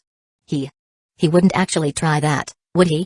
She knew her thoughts were silly, and the situation wasn't heading in that direction at all, but she couldn't stop herself from imagining it. It's all his fault for looking so good. Why does he have to be this attractive? He's probably charmed countless girls with that face of his. Fueled by indignation, she found the strength to resist him. "I didn't think you were such a frivolous person, Kanade. Was all that serious behavior just an act?" she said, trying to mask her inner turmoil with accusatory words. You got it wrong," Kanade said, shaking his head. "There's something on your face. I think it might be dirt." He paused. "Or maybe it's a bug. It keeps moving." Given they were in a wooded area for their camp activities, it wasn't out of the question. Sheena froze, her mind racing in panic. Just hearing the word bug made her face feel itchy, though she didn't dare touch it. Instead, she grabbed Kanade's sleeve and looked at him pleadingly. Help me." Her trembling voice carried a hint of a sob, tugging at Kanade's heartstrings and filling him with guilt. "Right away. Hold still, I'll take care of it," he assured her, moving closer. Carefully, he placed his hand on her cheek. So soft. That was his first thought. Her skin was smooth and supple, with a delightful elasticity that made it hard to pull his hand away. "Kanade. Ah. Why yeah. I think I've got it. Almost there." His fingertips brushed gently over her face, leaving a trail of warmth in their wake. Her cheek grew hot, and time seemed to slow to a crawl. Are there really that many bugs on my face? Sheena wondered, her thoughts spiraling. She wasn't honey-coated, why would so many insects swarm her? Is it done yet? Almost. Just a little longer. With no choice but to trust him, Sheena resigned herself to the situation. Finally, Kanade's hand left her face. To her surprise, she felt a pang of disappointment, as if she missed the warmth of his touch. "I'm losing it. How could I enjoy something like that?" Thank you. "No problem. I'll be going now," Sheena stammered, covering her flushed face with her arms as she hurried away. Her emotions were too overwhelming to hide any longer. She was immensely grateful that it had just been the two of them, with no witnesses to their overly intimate interaction. But even so, she couldn't handle another moment of such closeness. It was too much. For the rest of the day, Kanade didn't see Sheena again. Whenever they crossed paths by chance, she would quickly flee, making conversation impossible. And so, the day passed uneventfully until evening study hours arrived. When Kanade entered the dorm room assigned by the school, he raised a hand to greet his new roommates. "Hi, everyone. I'm Kanade. Not Tsukawa," he began, only to stop mid-sentence when he saw who was inside. Rather than meeting new people, he found himself surrounded by familiar faces. "Oh, so you're in this room too, Kanade. What a coincidence," greeted Shirogane Miyuki, his fellow student council member. "Good evening, President," said Tanuma Tsubasa, one of Kanade's classmates. And finally, there was Hikage Ahukaman, who muttered, "I want to die," in his usual grim tone. "Do you have to say that just because I showed up?" Kanade teased, smirking at Hikaman. If the room had been full of strangers, Kanade might have felt the need to maintain his image as the student council president. But among friends, he could relax and be himself. "You know that's not what I meant," Hikaman retorted, rolling his eyes as he set down the light novel he'd been reading. With Kanade in the room, Hikaman knew his carefully constructed aloof and unapproachable persona wouldn't last. Kanade would inevitably barge in and destroy it with his relentless cheerfulness. "Oh, you two know each other?" Shirogane asked, looking relieved. "I'll leave the introductions to you, then. That's more your area than mine." "Yeah, we used to be in a club together," Kanade explained. "Hikaman's a great guy, I think you'll all get along with him." "Hey. Don't make decisions about my life for me," Hikaman grumbled. Still, he found himself glancing at the other two boys. They didn't look like jerks, or normies, so maybe they were tolerable. If Kanade vouched for them, they were probably fine. Fine. Whatever happens, I'll just blame him for dragging me into this. "I'm Hikage Ahukaman. Nice to meet you." Shirogane Miyuki. "Likewise. Tanuma Tsubasa. Pleasure meeting you, Hikage-san. I'm Kanade Natsukawa. Happy to who asked you?" Chapter 118. After the boys introduced themselves, the atmosphere quickly grew comfortable, thanks to Kanade Natsukawa's social finesse. Even the usually aloof Hikage Ahukaman managed to integrate well into the group. "Speaking of boys' gatherings, isn't it mandatory to talk about girls and relationships?"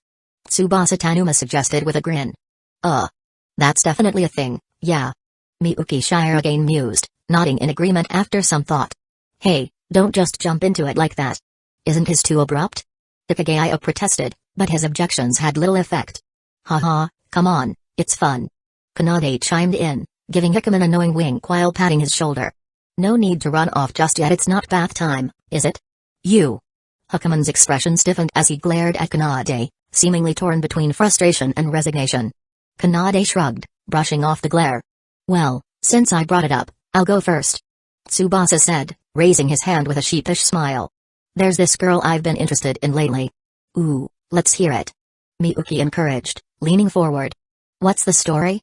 Kanade asked, his curiosity piqued. Even Hikaman, though visibly reluctant, seemed to perk up slightly. "She's a classmate. We see each other pretty often, and, well, she gave me some chocolate on Valentine's Day," Tsubasa admitted, scratching his head shyly. Speaking about his love story in front of 3 other guys was clearly a bit embarrassing. "I was thinking. As the guy, I should probably confess first, right?" "Wait. That's wrong." Hikaman immediately interjected, waving his hands as if to physically stop Tsubasa. Initially, Huckman had planned to sit back and listen passively, but this comment was too much. You'll just end up embarrassing yourself. Stop it before it's too late. You guys agree that's a bad idea, right? Huckman turned to Kanade and Miyuki for backup. It might be a bit early. Miyuki conceded, before adding, but what kind of chocolate was it? That's an important detail. They were chocolate balls. 3 of them. Tsubasa replied. Ah. Without a doubt, that's Miyuki paused for dramatic effect, then declared confidently, definitely love chocolate? Kanade and Huckman exchanged bewildered glances, each seeing the same skepticism in the other's eyes. Listen up. Girls are creatures who act contrary to their true feelings. Something that looks like obligation chocolate might actually be love chocolate?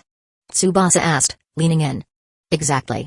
Miyuki exclaimed, as if they had just solved a grand mystery together. Huckman froze, his disbelief so palpable that he turned to Kanade, silently begging him to step in. Kanade caught the cue, cleared his throat, and carefully offered a counterpoint. Well, that's an interesting theory. There's also the possibility that it really was just obligation chocolate, right?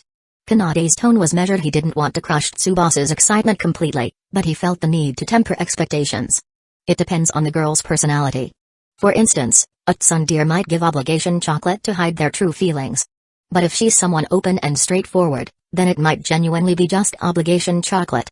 Kanade's calm, logical analysis carried an air of experience. Even Huckman, who typically scoffed at optimistic outlooks, found himself nodding in agreement. That makes sense. Miyuki muttered, stroking his chin thoughtfully. That's so insightful. As expected from Kanade. Tsubasa exclaimed, genuinely impressed despite the slight dampening of his enthusiasm. But there's more. Tsubasa added, leaning in conspiratorially. She once asked me, do you have a girlfriend? When I said no, she immediately told her friends. Kanade furrowed his brow, considering the implications. That sounds like bullying. Huckman muttered, his voice barely audible. Not at all. Miyuki cut him off. That's a sure sign of a romantic opportunity. Huckman? Girls are people too, you know. They're just like us. If she told her friends, it's likely because she wanted them to know you're single. They might be thinking, that means I still have a chance. Or great, he doesn't have a girlfriend yet. Or even I'm so happy he's available. And that's why I'm saying you're in a prime romantic period. You might even end up in a situation where you have to choose between multiple girls. At worst, their friendship could fall apart over you. Seriously? Tsubasa's expression shifted to one of concern. I don't want anyone to get hurt because of me. Then your job is to protect her. Only you can shield her from that drama. I see. Wait a minute. Huckman finally snapped, cutting off their increasingly elaborate speculation. You'll just end up getting laughed at. People will make fun of you for the rest of high school, so don't do anything that might cause a misunderstanding. Why would they laugh? Tsubasa asked, genuinely puzzled. Yeah, what's there to laugh about? My analysis is sound, isn't it? Miyuki added, turning to Huckman with a frown. The room fell silent as everyone turned to Huckman, who hesitated. He could share his own experiences to illustrate his point, but that wasn't a memory he wanted to relive. Before he could decide, Kanade spoke up. I've been thinking it over. And honestly, it's not completely hopeless. Kanade said. Wait, do you disagree with my theory? Miyuki and Tsubasa sat back down, their attention fixed on Kanade. Huckman, relieved to no longer be the center of attention, quietly sat down as well. Girls' behavior often reflects their personalities. For example, a literary type might seem calm and detached, but if they start tapping their feet, it's a sign their mood has shifted. Similarly, a girl who suddenly asks, do you think I'd be good at dating? Might be grappling with her feelings toward you or trying to gauge your interest. Kanade paused for emphasis, then continued. Based on what you've described, I think it's unlikely that she likes you. However, I suspect there's someone else in her group who does. The fact that she reported your answer to her friends suggests that someone else in that group was particularly interested in knowing your relationship status. Tsubasa blinked, stunned by the possibility. Of course, this assumes they weren't just messing with you. But given that she gave you chocolate and doesn't seem to dislike you, I'd say the chance that someone in that group likes you is. Kanade smiled and raised a finger. 1000%. Chapter 119. After Hikagaya Huckman voiced his objections, the lively debate resumed. Wait. Doesn't this sound more like they were teasing you? Huckman argued, his tone sharp. Maybe they were playing truth or dare, or just bored and decided to mess with you. Like, let's fake confess to that quiet guy in class and see how he reacts. That kind of thing. As he spoke, Hukuman suddenly remembered that the subject wasn't him this time, it was Tsubasa Tanuma. Even if you're a popular guy, that doesn't rule out the possibility. You should observe more before jumping to conclusions, right? Hukuman's voice grew more insistent as he looked around for agreement. But didn't we establish earlier that he has regular interactions with those girls? Kanade Natsukawa chimed in, looking at Tsubasa, who nodded in confirmation. And if this were just a prank or teasing, wouldn't there be signs of animosity or exclusion in their usual behavior? If they hated him, their daily interactions wouldn't be so cordial. That's not necessarily true. Hukuman countered, his voice rising. People are complex creatures. Some are just naturally kind and polite. They'll smile at you, greet you, even chat with you regardless of what they really think. They might even dislike you deep down but never show it.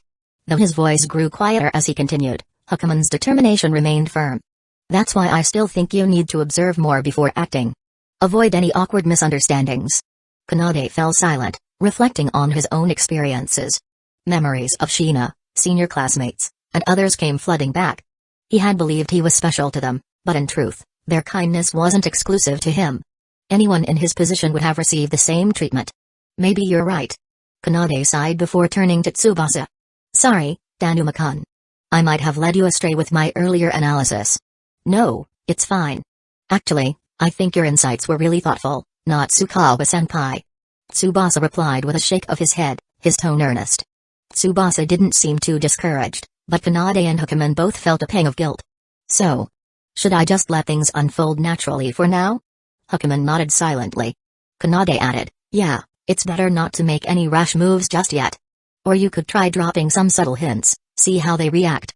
Even as he spoke, Kanade couldn't help but silently root for Tsubasa, hoping his optimistic interpretation wasn't entirely off the mark.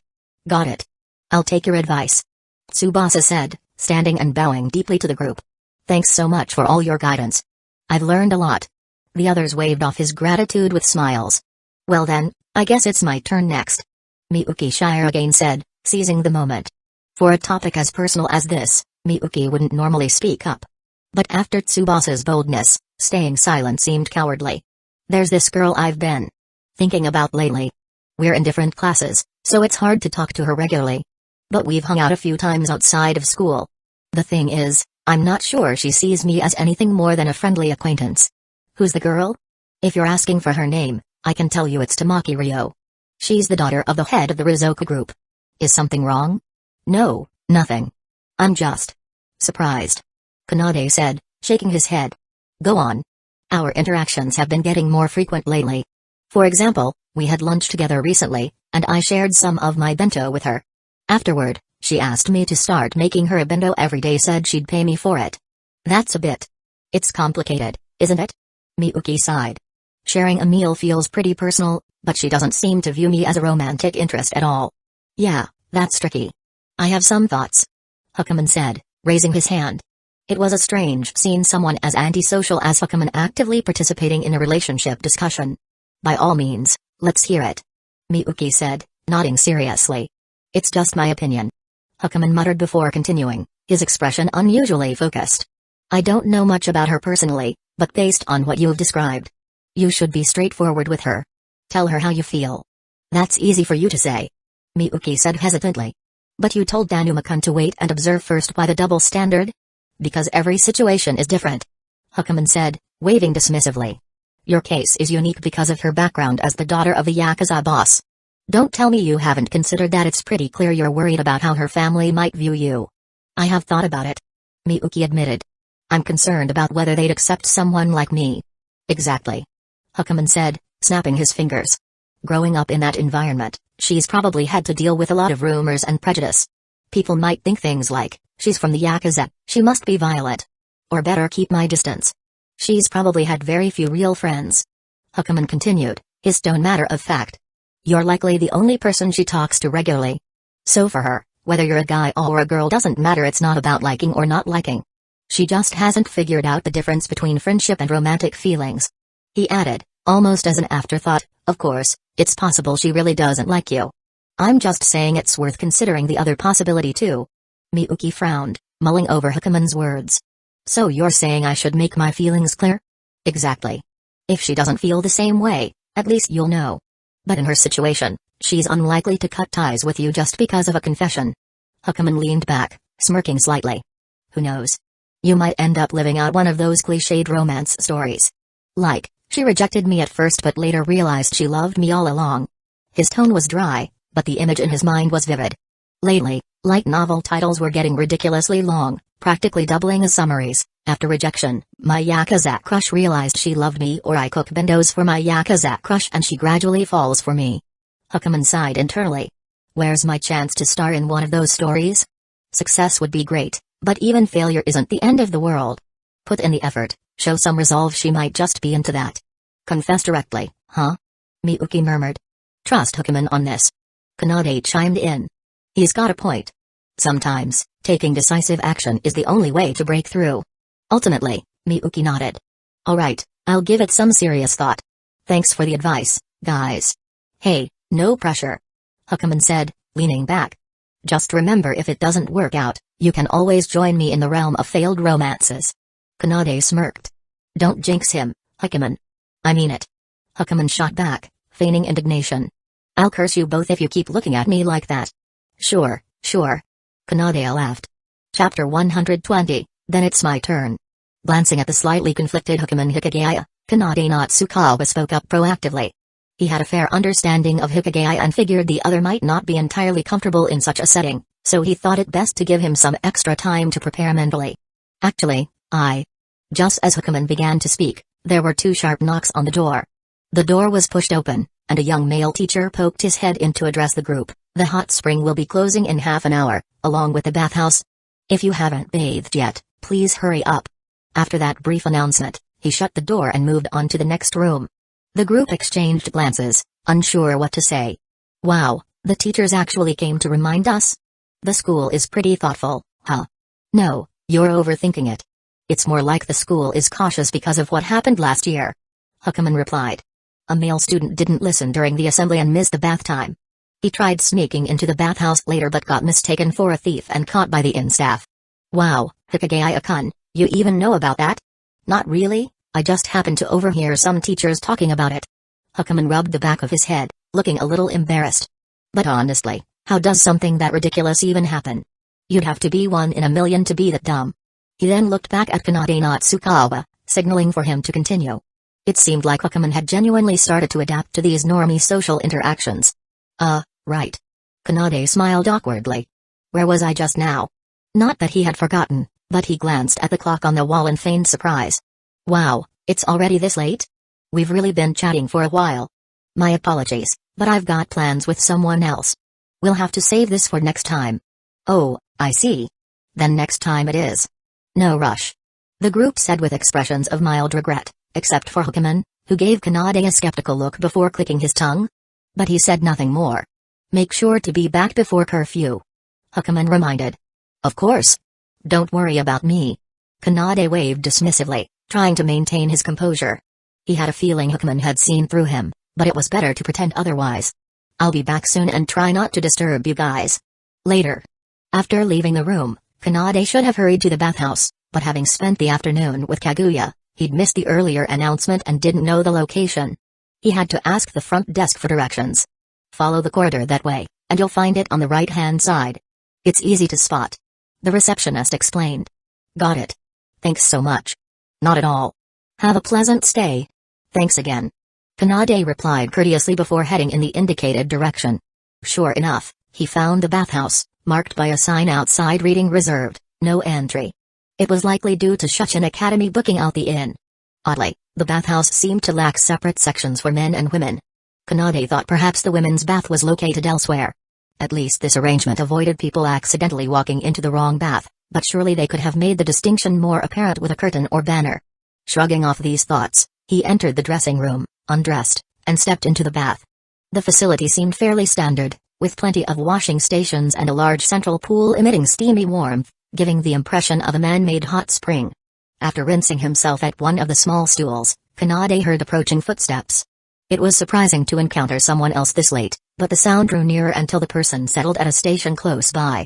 Out of the corner of his eye, Kanade glimpsed a delicate hand reaching for shampoo.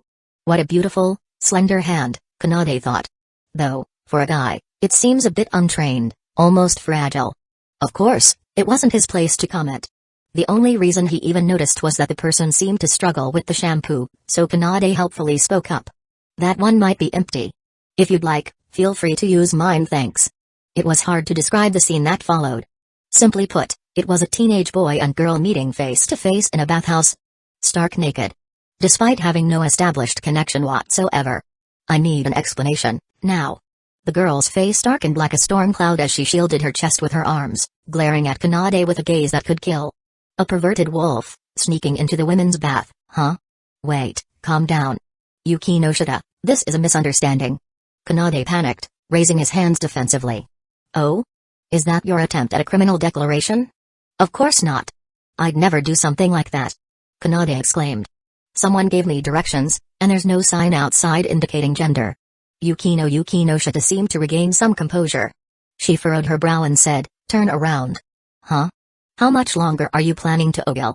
Oh. Kanade hurriedly turned his back to her, no longer facing her. A rustling sound followed, and then something was suddenly tossed onto his head. It was soft like a bathrobe. Put that on. Yukino's familiar icy tone commanded, now carrying a sharp chill like the dead of winter. Kanade quickly complied, wrapping the bathrobe around himself and lowering his head in a gesture of submission. If it had been someone other than Yukino, he'd probably have been chased out as a pervert, to say nothing of the social suicide he'd face afterward. Did you see anything? Huh? Kanade froze before quickly waving his hands. No, absolutely not. With all the steam, I could barely make out anything honestly. I didn't even realize you were a girl. He regretted the words as soon as they left his mouth. Yukino's expression only grew darker, and for a moment, Kanade could swear he saw a faint black aura emanating from her, her gaze sharp enough to pierce through him like a hawk eyeing prey. Kanade decided it was safer to keep his mouth shut. After a long silence, Yukino finally spoke in her usual frosty tone, why are you here?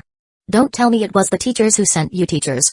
Kanade blinked, then recalled the earlier reminder about the baths. Well, kind of. I guess that's not wrong. It really was. Yukino murmured, her expression softening ever so slightly. Whatever your reason, leave. Now. But I haven't.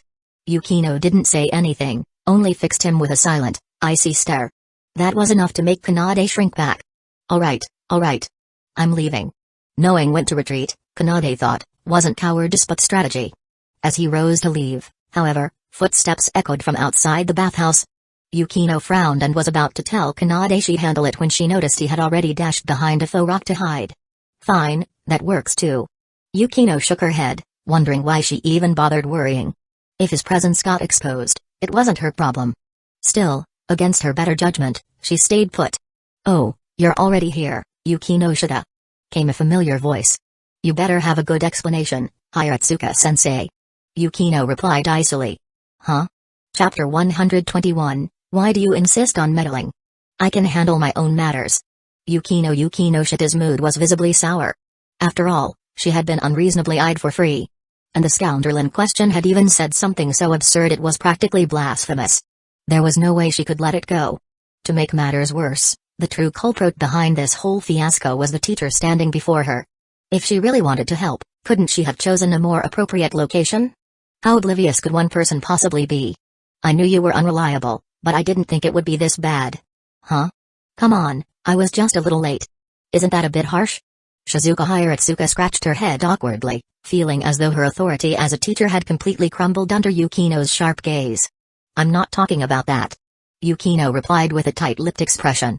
She suspected Hiratsuka was feigning ignorance, but with that guy hiding behind the artificial rock, she couldn't bring herself to say outright that she was bothered because of him. That would make her seem overly concerned about him. Forget it. What did you want to talk about? The usual. You should have guessed by now. More than guessed. Yukino muttered. She sighed before continuing, you don't need to worry about my sister's request. I'm fully capable of taking care of myself. Well, it's not just about Haruno. You're also my student, after all. As your teacher, it's my duty to show some concern. Hiratsuka said, waving her hand nonchalantly as she scratched her chest absent-mindedly. The motion sent ripples across the water, as though the entire bath quivered in response. It was an unintentionally attention-grabbing sight, causing even Yukino to momentarily freeze. What? Why are you looking at me like that? Hiratsuka asked, puzzled. She thought Yukino might be shocked by her words. Hey now, don't look at me like that. Despite appearances, I have plenty of professional ethics, okay? If that were true, You wouldn't have shoved that guy into my service club in the first place. Ahem. Well, he is a problem child. And hey, it's not like Okuman hasn't managed just fine there, right? Hiratsuka defended herself, though she felt a pang of guilt. After all, Yukino's current troubles did ultimately trace back to her meddling. Let's not get off track, Yukino said with a frown, sensing the conversation veering into territory she didn't want to touch on. You must have something important to tell me, right? If not, then let's call it a day. Hiratsuka immediately picked up on the unspoken message. If this isn't critical, we're done here. Come on, I'm still your teacher, you know. No need to be so dismissive. Fine, don't leave yet.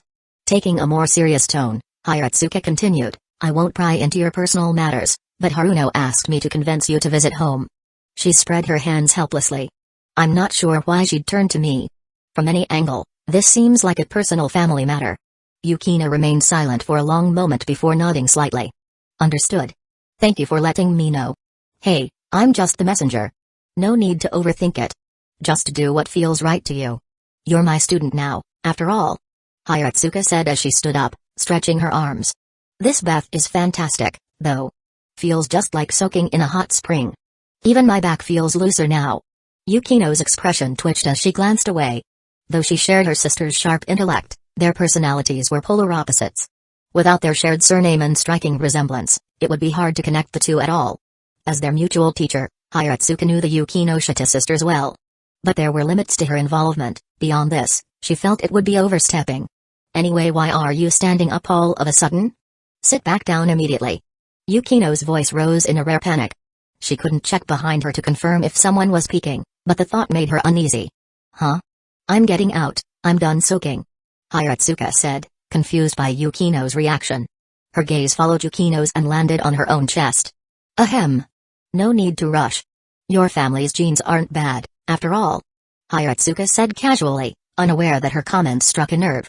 Indeed, Yukino's development seemed a bit behind, especially compared to Haruno, who had already shown considerable progress by this age. What are you saying? Yukino frowned, momentarily confused. When the implication sank in, her expression darkened further. Seriously? Does everyone think that is so important? Plenty of people live just fine without it. Please leave now. Alright, Hiratsuka said, waving her hand. She had clearly hit a sore spot. I'll head out first. Don't stay in too long, you don't want to miss curfew. Once Hiratsuka left, the bath returned to silence. After a while, Yukino finally spoke. She should be far enough away now. You can come out. No response. Her irritation flared. What's his problem? Is he seriously going to make me go over there to get him? But when she moved to check behind the artificial rock, she found it empty. There wasn't even a trace that anyone had been there. That idiot. Did he think I stayed behind for fun? What a? Her resentment deepened, and she suspected she'd have trouble sleeping that night. Meanwhile, outside the bathhouse, Kanade Natsukawa leaned against a wall, breathing heavily. He wasn't physically tired after all, a short walk was nothing, but the psychological strain was immense. He had held his breath nearly the entire way out, terrified that even the sound of his breathing might alert someone and label him as a pervert sneaking into the women's bath. Between carefully monitoring his surroundings, muffling every noise from his clothing and footsteps, and the sheer tension of the situation, it felt like he had just played the final match of a high-stakes tournament, one where losing meant the end of his social life. Well, isn't his our student council president? What are you doing here? This is the teacher's bath, you know. Waiting for someone? Or maybe peeping? A teasing voice interrupted his thoughts. That's not funny, Hiratsuka-sensei. Kanade replied, feigning calm but inwardly panicked. After all, he'd just escaped from inside. Who knew if she already suspected something? Really? I thought it was hilarious. Don't stay out too late.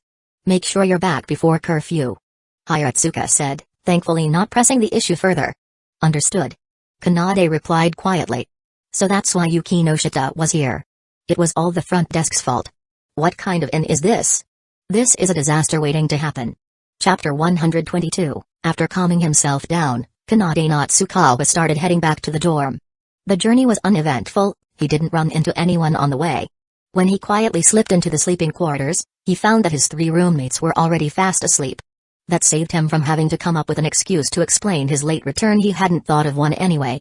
Thus, the next day began peacefully. Thanks to his internal clock and disciplined lifestyle, Kanade was the first to wake up. His roommates were still sound asleep, so he carefully got out of bed, washed up, and returned to the room to wake the others. "Wake up, everyone. Time to get up. If you keep sleeping, you miss morning prep." With his volume, he could easily double as an alarm clock. Slowly, the others began to stir, their first instinct upon opening their eyes being to voice their friendly grievances. "Seriously, dude? It's not even 7 yet. What's the rush? Are you auditioning for a corporate drone?" Hukuman Hikagaya grumbled groggily. "What kind of grudge do you have against the word corporate drone, Hukuman-san?" Kanade shot back with an exaggerated eye roll. Then he playfully reached for Hukuman's blanket, prompting the latter to jump up in alarm. "Don't you dare. What if I'm sleeping commando, huh? And? We're all guys here. Show some respect for others' boundaries, you jerk." Despite his vehement protests, Hukuman ultimately succumbed to Kanade's persistent efforts and got out of bed. Their energetic banter served to wake the other two roommates, who got dressed and headed to the washroom together. They exchanged jokes and quips along the way, their camaraderie growing bit by bit.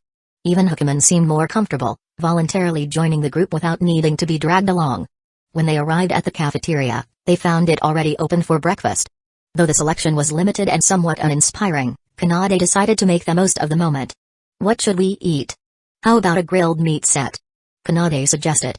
Sharing breakfast with such a lively group of guys felt like a rare achievement, almost like unlocking a new milestone in life. "No way. Too greasy. Can't we have something lighter? I'm treating." "Count me in." Hukuman interrupted before anyone else could finish their objections. "Didn't you just say it was too greasy?" Kanade teased. Hukuman was unfazed. "Science says breakfast is the most important meal of the day. A hearty morning meal fuels you with energy for the whole day. Are you sure you need energy? Shut up. Anyway, you promised to treat. I recorded it, so don't even think about backing out." Kanade could only shrug in defeat. The other two roommates watched their back and forth with amused curiosity. "You guys get along really well." "Yeah, seems like it." The other agreed. "It's all in your heads." Hukuman protested, shaking his head vigorously. "This guy just clings shamelessly to me, and I can't shake him off."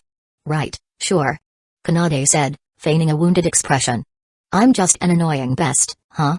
Maybe I should stop bothering you altogether." "And no, wait, it's not that bad." Hukuman faltered, guilt creeping onto his face as he opened his mouth to apologize only to see Kanade smirking triumphantly. "You see? Isn't his fun?" Kanade pointed to Hukuman with a playful grin before wagging his finger. "But come on, guys, let's be real, Sundeer is so out of style. Especially for boys. What's with those looks?"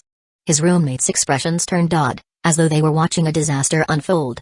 It was the kind of face you'd make if someone's thoughtless comment had just crushed the spirit of a girl secretly listening in the background. Feeling a creeping sense of foreboding, Kanade turned around and froze. Standing there with a tray in her hands was a twin-tailed blonde girl with teary eyes and a devastated expression.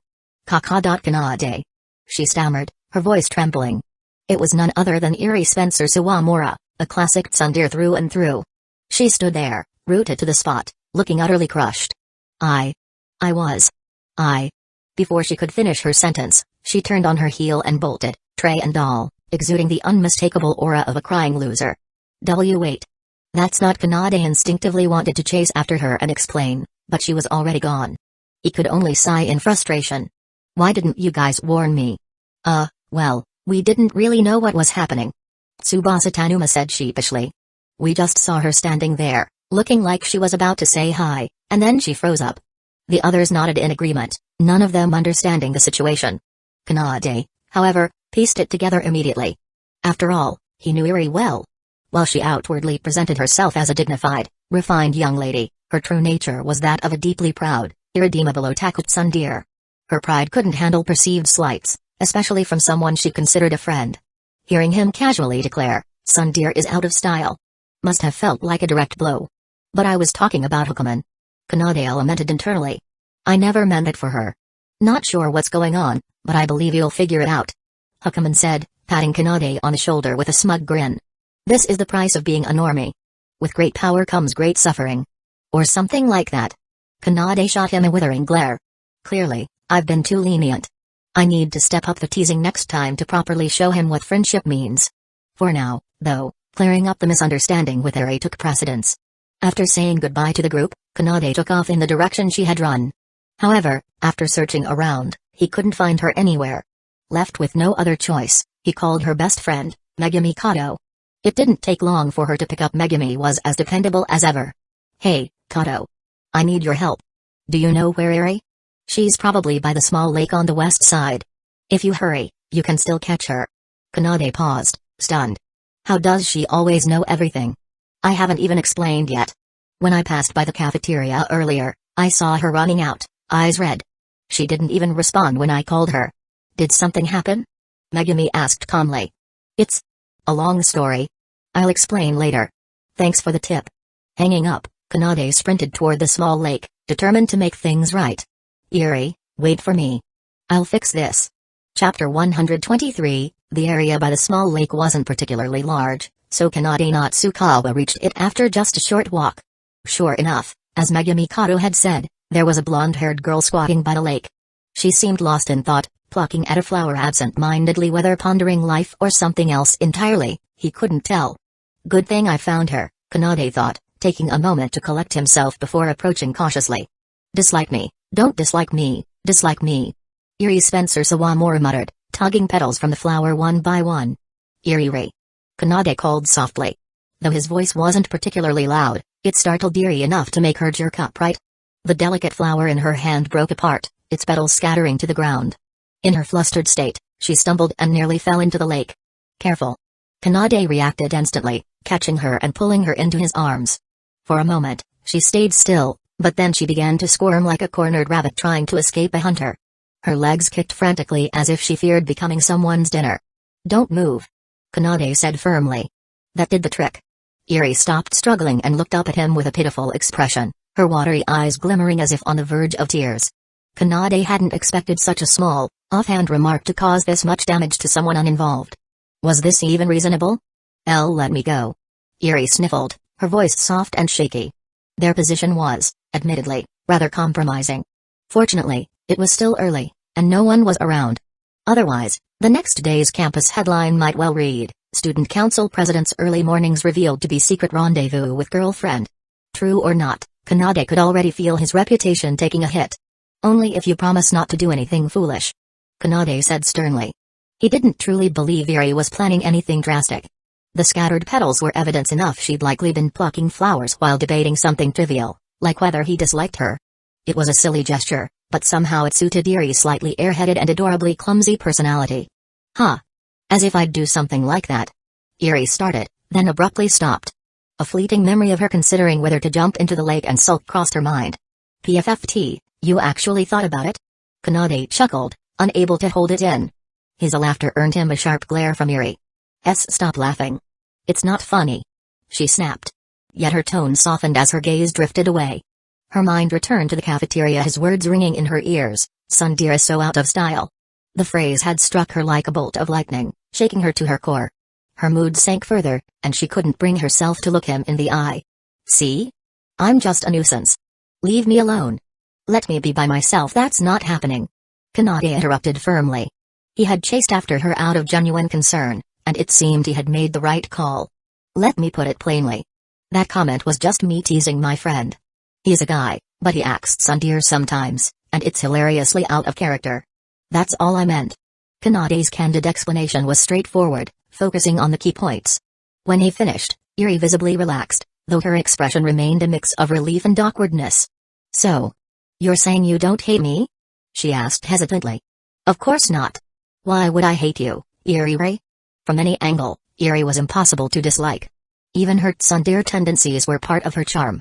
In fact, they only made her more endearing, something worth treasuring and cherishing. But I'm always saying mean things to you. She stammered, clearly self-conscious. Deep down, she knew her sharp tongue was an issue. She regretted it almost immediately every time, yet she couldn't stop herself. Her tsundere nature was reflexive, beyond her control. How could someone like her ever hope to surpass Kazumijouka Utaha? She couldn't even avoid annoying Kanade. Surely, he must be growing tired of her. It's fine. Kanade reassured her. He hadn't expected her to bring this up herself, he'd always assumed she was too proud to admit it. I know you don't mean it. It's just your way of hiding your embarrassment, right? Eri's face flushed crimson. She felt as though her deepest, most carefully guarded secrets had been laid bare. Had she been that obvious all along? No wonder Kanade had always seemed unfazed by her outbursts. He'd known she wasn't truly angry. But if he'd realized that, did he also know about her other feelings? Like how she'd started to like. Why, you don't need to say it out loud, she blurted, her shame reaching critical mass. She clapped her hands over Kanade's mouth, cutting him off. Forget it. Forget everything I said. Humphrey. Don't even think about remembering it, she added, her voice rising in panic. She thought she wanted him to notice her feelings, but now that he might have, she wasn't ready to face it. Kanade, for his part, had no idea what was going through her mind. He only knew she was now flailing her small, cold hands at his face. When that failed to satisfy her, she resorted to using her twin tails as impromptu weapons, smacking him repeatedly like a well-practiced move. All right, calm down, Kanade finally said, grabbing her wrists to stop the onslaught. He hadn't expected her reaction to be so over the top. She was the one who had brought this up. After a brief scuffle, Erie's movements grew weaker. She was clearly exhausted, her stamina depleted. For a shut-in otaku, the fact that she'd managed to struggle this much was a testament to her determination. Don't remember anything, she murmured breathlessly, clutching his shirt weakly. I'm not. My mind's a total blank, Kanade replied, trying to give her a reassuring look, though he wasn't sure how well it came across. PFFT, you look so silly, Erie said, rolling her eyes. Despite herself, his goofy expression lightened her mood. Seeing this, Kanade let out a quiet sigh of relief. He had managed to cheer her up not just for her sake, but for his own, too. After all, he couldn't very well return to the dorm with his face scratched and bruised, claiming it was just a playful kitten. Chapter 124. Despite being tsundere, often saying the opposite of what she means, and occasionally doing nonsensical things out of flustered confusion, Erie Spencer Sawamura was, at her core, a pure and kind girl. And very easy to coax, or rather, cheer up. A few words of praise were enough to visibly lift her mood, as evidenced by the radiant smile showing off her charming little fang. Her twin tails swayed in the sunlight, mirroring her now cheerful demeanor. Erie, have you had breakfast yet? Want to join me? Once Kanade saw that she had perked up, he extended the invitation at just the right moment. Of course, he hadn't forgotten his original plan. He'd been on his way to eat with his friends before this misunderstanding occurred. Though the issue was resolved, leaving her behind would seem dismissive. It was better to bring her along. He doubted Huckman or the others would mind. More importantly, the two of them lingering at a secluded lakeside during a school trip might look romantic to some, but if spotted, it would surely become a hassle. Okay. Erie nodded softly. Likely exhausted from her earlier emotional outburst, her already limited stamina as a self-proclaimed otaku had hit rock bottom. Having skipped breakfast only made it worse, giving her an air of vulnerability that made her even more endearing. Even Kanade, well aware of her true otaku nature, couldn't help but admit that when she calmed down, Erie was undeniably an incredibly cute girl. Of course, her tsundere side had its own charm, and he liked both equally. Alright, let's head back. The others are probably waiting, Kanade said, letting go of her hand, a gesture that left Erie a little disappointed. Still, she didn't let it bother her too much. In her mind, the fact that Kanade had chased after her to explain himself meant he cared about her feelings. If she rounded it up, it practically meant he cared deeply for her. Her dreams didn't seem so far off anymore. The walk back was uneventful. As a prestigious academy, Shuchin students were mostly disciplined. Despite the early hour, many were already up and about. Along the way, Kanade and Erie were greeted by several students. Some of their glances were oddly curious or speculative, which made Kanade inwardly hope no one misunderstood the situation. When they reached the cafeteria, it didn't take long to spot Huckman and the others. Kanade led Erie over to their table. Finally, Huckman started to complain, only to freeze when he saw the golden-haired girl following Kanade. Huh? His mind stalled. Did he seriously bring her here after just making up? And in the cafeteria, of all places? Aren't you afraid of being seen? Worry clouded Huckman's face. He thought he'd seen Yukino Shita earlier, and what about those rumored girlfriends of Kanade's? If any of them saw this, wouldn't chaos erupt? Never mind, this isn't my problem. Why am I stressing over this? Sorry to keep you waiting, Kanade said, completely unaware of Huckman's internal drama. Even if he knew, he wouldn't have cared. Wasn't it perfectly normal for friends to eat together? This is Erie Spencer Sawamura, he said, introducing her. She's a former clubmate of mine and a good friend. He then introduced his friends to Erie. That's the story. Mind if we share a table? Of course. Welcome, Sawamura-san. Tsubasa Tanuma chimed in.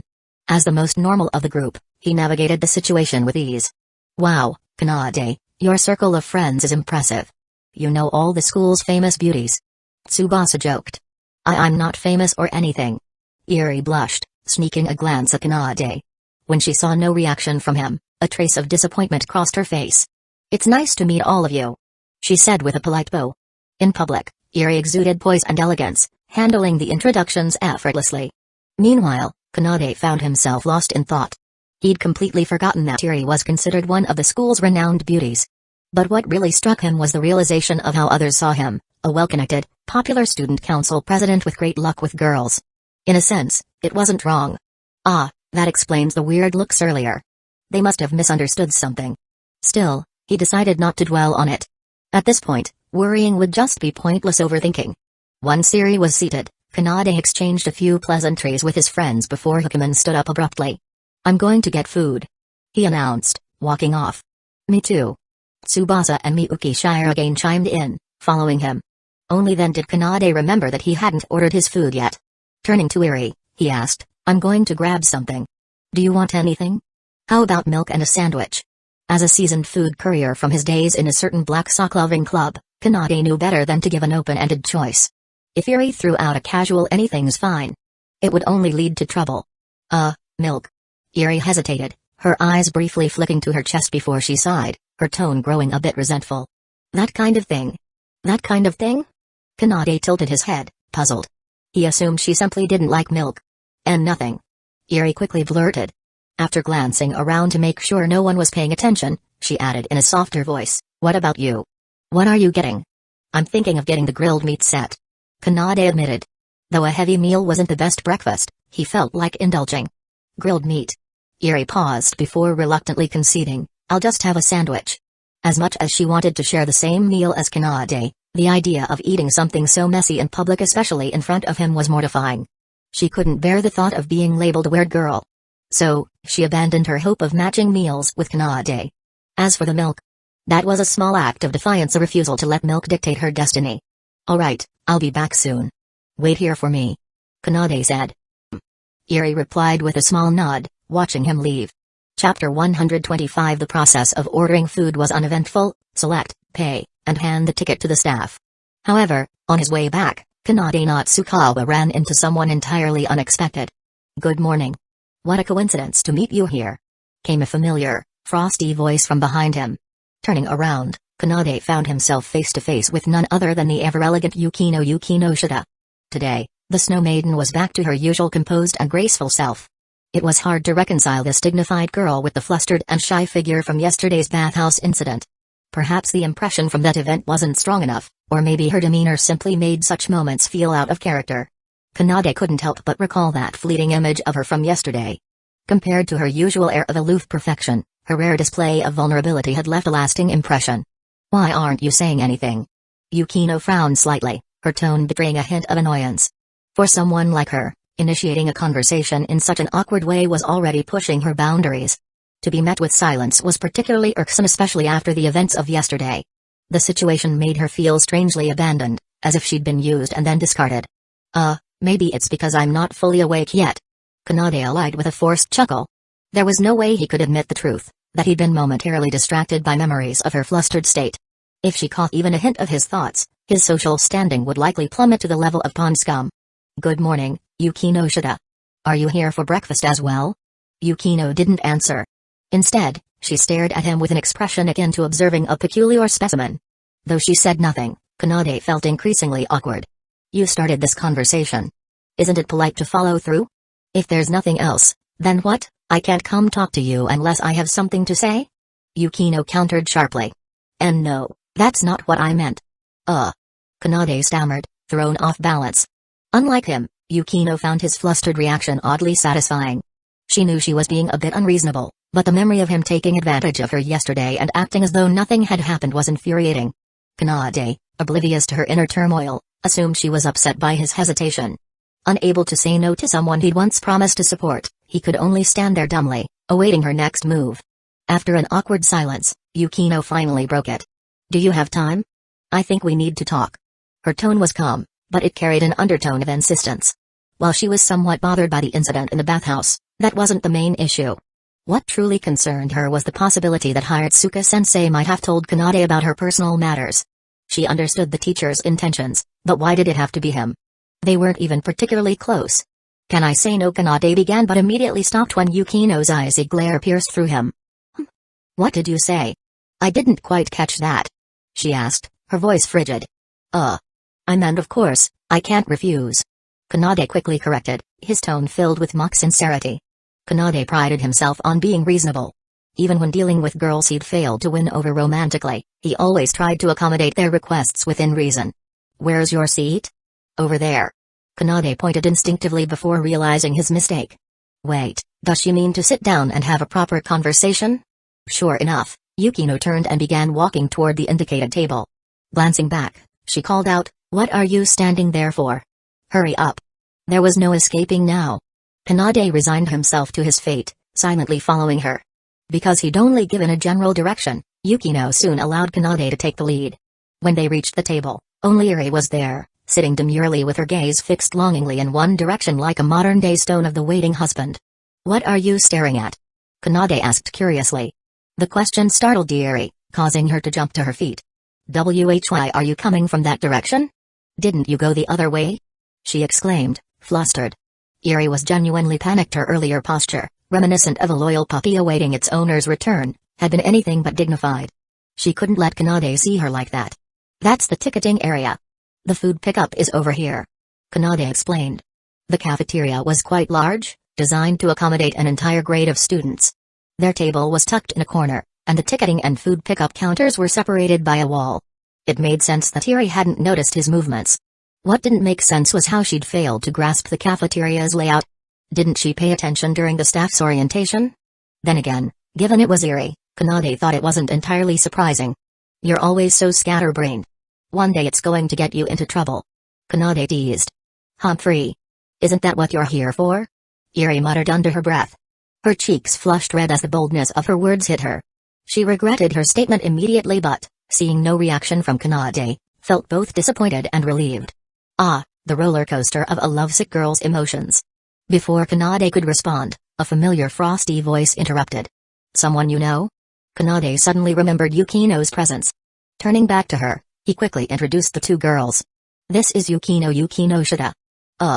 A member of the service club, where I used to be a member as well. She was also the club president. And this is Eri Spencer Sawamura, a former clubmate of mine and the ace of the art club." He thought his introductions were neutral enough, but the tension between the two girls was palpable. Eri, in particular, could only think of one thing: she's a rival in love. Chapter 126, It wasn't vanity. Eri Spencer Sawamura had a reasonable sense of self-awareness. As one of the Academy's more well-known beauties, she was aware of others who shared a similar reputation. For example, that perpetually annoying black-socked fat woman, as she liked to call her, was one such rival. Constantly flaunting her assets to grab attention and making flirtatious, provocative remarks to string others along. What a shameless woman. Still, Eri found herself more concerned with the hidden threats those potential rivals lurking in the shadows. After all, while the fat woman might have long coveted Kanade Natsukawa and seemed like a major threat, she was ultimately nothing more than a bumbling loser. Eri felt confident her progress with Kanade was much further along. Just recently, he'd even carried her to bed. Sure, that could be interpreted as helping her fall asleep, but if you rounded it up, it was basically like sleeping together. And as for that fat woman, she'd completely disappeared from view. Perhaps Kanade had already rejected her harshly, leaving her to sulk in some dark corner. Serves her right. That's what you get for being a shameless woman. But now, Eri had thought her only competition was the cute, gold-haired girl she'd spotted before. Suddenly, a new rival emerged, this time a gorgeous, black-haired girl with a refined elegance. Kanade attracts way too many girls. Her irritation bubbled up for a moment, but Eri quickly rationalized it. Well, of course, someone as amazing as Kanade would be popular. If I were the only one who liked him, wouldn't that mean my taste was questionable? It's okay, Eri. Rivals are nothing new. You've handled them before, and you can do it again. Gathering her resolve, Eri decided to greet the newcomer calmly. Hello. She managed, forcing herself to sound composed. Hello. Yukino Shita replied politely. Her voice is so beautiful. How am I supposed to compete with that? Eri's newfound confidence crumbled as she spiraled into self-doubt once more. Seeing her mood inexplicably shift downward, Kanade leaned in with concern. What's wrong? Eri couldn't bring herself to explain and instead weakly tugged at his sleeve, shaking her head in a pitiable display of denial. That's definitely not a nothing's wrong look, Kanade thought. But Iri was always like this, hiding her feelings rather than voicing them. Kanade assumed she was simply embarrassed to admit she was hungry. It wouldn't be the first time. After all, Iri's otaku constitution left her fragile and easily drained. Between her emotional outburst earlier and skipping breakfast, she clearly run herself out of energy. On the other hand, Yukino, observing their interaction from the sidelines, felt her patience wearing thin. She wasn't stupid. From the way they interacted, it was obvious this wasn't a chance encounter. They had come here together. Yukino initially planned to greet them and leave, thinking she could speak with Kanade privately later. But then she saw this scene. Are they seriously flirting in front of me? While Yukino knew she wasn't in any position to comment on their relationship, she still felt indignant. Was it too much to ask for them to hold off their lovey-dovey act until she was gone? Are you two done talking? She interjected icily. Kanade, startled, suddenly remembered Yukino's presence. Let's sit down. After Kanade took his seat, Iri slid in right beside him, practically glued to his side. Yukino silently observed their movements, then wordlessly sat across from them, exuding an air of quiet elegance. Iri accepted the sandwich Kanade handed her and began eating in small, delicate bites. Meanwhile, Kanade glanced between the two girls, sensing an odd tension in the air. For some reason, he found it impossible to start eating. By the way, Kanade tried to break the silence, but Iri suddenly spoke first. Kanade.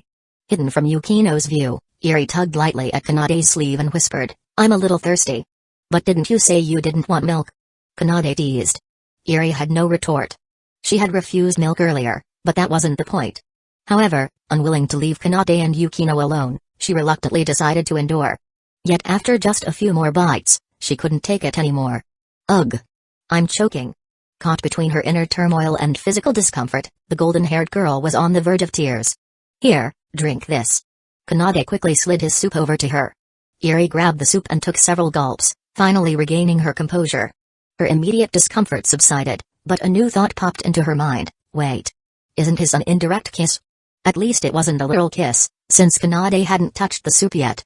Still, if he had, Iri would have been blushing furiously, turning into a steamy little maiden and exposing all her feelings. You okay now? Kanade asked, his face full of concern. He noticed her flushed cheeks and assumed it was a lingering reaction to choking. I'm fine. Iri replied softly, shaking her head. Then, raising her eyes slightly, she glanced at Yukino. Across the table, Yukino remained calm and composed, eating her breakfast with poise. While she seemed to notice the earlier commotion, she didn't show any interest now that Iri was fine. Does that mean she didn't notice our indirect kiss? Iri wondered. It was hard to tell. Yukino either hadn't realized or didn't care. If it had been the black-socked fat woman, there would have been snide remarks about Iri's tactics. Wow, using a choking excuse to share an indirect kiss. Someone's finally learning the ways of the world, huh, you golden-haired loser? Even if she didn't say something outright, she'd at least have given a knowing smirk. But Yukino? Nothing. Was she oblivious, or did she genuinely not see Iri as a threat? Maybe I misunderstood? Maybe she and Kanade aren't that close after all, though her instincts told her it wasn't that simple. Iri was too inexperienced to untangle the truth. Her romantic battles so far had mostly been one-sided clashes with her fat woman rival, and even then, Kanade's support was the only reason she hadn't been completely crushed. What now? Borrow tactics from my experience drawing Ludgens? This isn't some weird alternate world scenario. Chapter 127, Iri Spencer Sawamura was undeniably distressed. The more she thought about it, the more she realized the stakes. Sure, she could take her time and approach Kanade Natsukawa at her own pace. But what if, one day, Kanade casually introduced a cute girl to her and said to Iri, this is my girlfriend. To avoid misunderstandings or jealousy, let's not keep in touch anymore. That kind of scenario was absolutely unacceptable. The mere thought of it was enough to send shivers down her spine. Grug. Dejected, Iri had forgotten all about her earlier embarrassment over the indirect kiss. Her mind spiraled into imagining a bleak future where Kanade had abandoned her. She buried her face, nibbling on her sandwich in tiny, distracted bites. Her hand, as if seeking comfort, unconsciously clung tightly to Kanade's sleeve, refusing to let go. Kanade, noticing her subtle movement, turned to look. Seeing her small gesture, he blinked in mild surprise. Iri sure has thin skin. Something this trivial has her so rattled? Gently, he placed his hand on hers, giving her a reassuring pat. Relax, it's fine. Yukino isn't the type to gossip. Feeling the warm, ticklish sensation on her hand, Eri glanced up, only to meet Kanade's comforting gaze. He even gave her a playful wink. What does that even mean? Eri thought, her mind spiraling again. Isn't his way too intimate for public? What if someone notices? If Kanade could hear her internal monologue, it would likely be something like this: "This is too much." But why does it also feel exciting? She found herself caught between the exhilarating thrill of the moment and her bashful embarrassment. In that moment, she felt like one of the cheeky blonde characters from her own stories. Kanade was the flustered protagonist, and she was the teasing antagonist. Get a grip, Eri. Don't let a simple fantasy make your heart race. Well, I shouldn't be the one to say this. Yukino shit has come. Frosty voice broke the moment. As the student council president, you should be mindful of your image in public settings. Her tone was detached, almost businesslike, giving the impression that this was purely a matter of principle. Kanade flinched slightly, his thoughts immediately jumping to his under-the-table interaction with Eri. He coughed awkwardly. You're right. I'll keep that in mind. He started to withdraw his hand, only to feel Eri suddenly grip it tighter. This has nothing to do with Yukino-san. Eri said sharply, her expression indignant. I may not measure up to Yukino-san, but I'm not so lacking that being with Kanade would embarrass him. Her voice carried an edge of anger, though it was unclear whether she was defending herself or lashing out. Yukino's tone had reminded her of that woman Kasumijoka Utaha. While Yukino and Utaha differed in personality, mannerisms, and appearance, the underlying energy felt eerily similar: a rival. If she's a rival, there's no need to be polite. Eri decided. After all, no matter how pretty, charming, or talented Yukino might be, they couldn't possibly be friends, not unless Yukino was willing to be her art model, like Kato. Eri had learned her lesson from the past. Trying too hard to maintain superficial relationships had only distanced her from Kanade. Now, she knew who truly mattered to her. A close friend is worth far more than a bunch of acquaintances. Eri thought. Especially if it's the person you love most. No way I'm letting go this time. Yukino-san, if you know it's not your place to comment, then maybe don't? Eri said, her tone blunt. Kanade can choose who he associates with, that's his freedom. Neither you nor I have the right to dictate that. Her words were resolute, but they lacked the sharpness of a seasoned debater.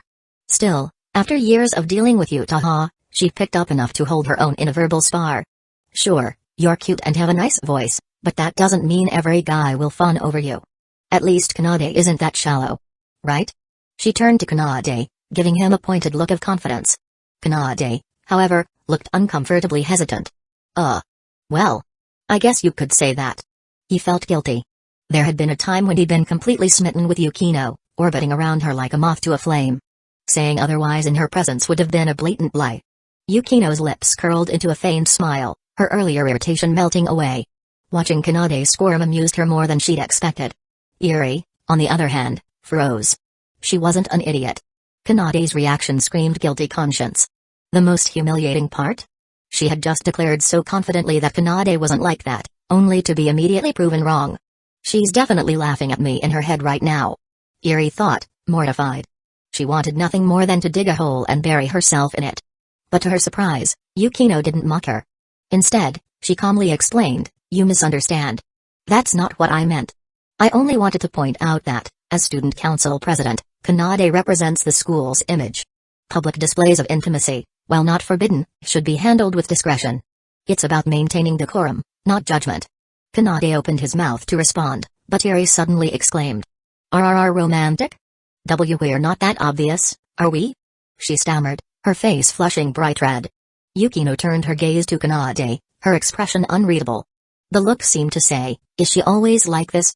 Kanade blinked, completely at a loss. He shook his head slowly. In truth, this wasn't the Eri he knew. The Eri he remembered would have bristled at the implication, firing back with its some dear retort like, we're not a couple. We just happened to bump into each other, okay?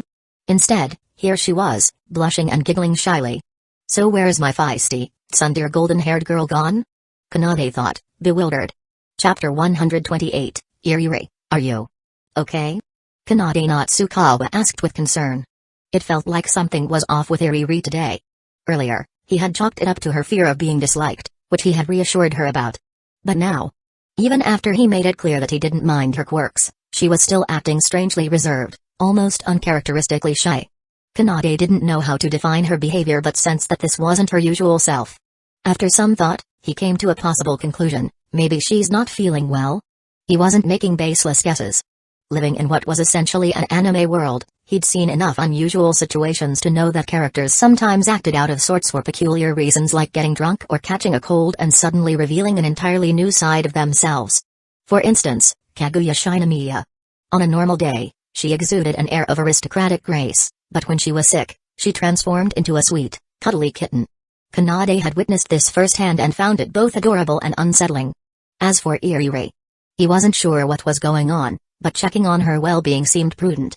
"Do you feel unwell? Didn't get a good night's sleep, maybe?" Kanade asked. He knew from personal experience that sleeping in an unfamiliar place could be challenging. Although he was used to running on minimal sleep, he understood how disorienting it could be for others. Could it be a fever? Kanade reached out to feel her forehead. Her skin felt warm, but not alarmingly so, just within the range of normal body temperature. "How do you feel? Any dizziness?" He pressed. Iriri's tsundere nature was one of her charms, but it also meant she was frustratingly stubborn. Unlike others, who might readily admit when they weren't feeling well, Iriri tended to bottle it up and power through until she collapsed. "No, I'm fine," Iriri replied, her cheeks flushing pink. It's just a bit warm today, that's all." This was a blatant lie. She did feel like she might pass out, but not because of a fever or sickness. It was because he's too close. Kanade's face is way too close. Her mind raced. And we're still holding hands? What does he want? Is he going to kiss me? But Yukino-san is sitting right there. Kanade, oblivious to Iriri's internal meltdown, remained focused on the possibility that she might be hiding her symptoms. He grew more serious. "This won't do. You need to go to the infirmary," he said firmly. "Your health isn't something to take lightly." Kanade's unwavering attitude stemmed from a past incident. Back when he was still pursuing Iriri, she had once overworked herself on a deadline, pulling several all-nighters for her illustrations. She eventually collapsed with a high fever, leaving her bedridden for days. During that time, Kanade had visited her daily, brought her class notes, and even stayed up late copying them out so she wouldn't fall behind for exams. From then on, he had promised to help her manage her deadlines and avoid pushing herself too hard. Even though she had later rejected his confession, he had continued to keep that promise, always ready to help when needed. "You're not secretly working on one of those again, are you?" Kanade asked, lowering his voice and glancing around before leaning closer. "Those?" Iriri tilted her head, momentarily confused. Then it clicked. She realized what Kanade was referring to, and her face turned a deep shade of red. You idiot. What kind of perverted things are you talking about?" she yelled, flustered. I would never do something like that."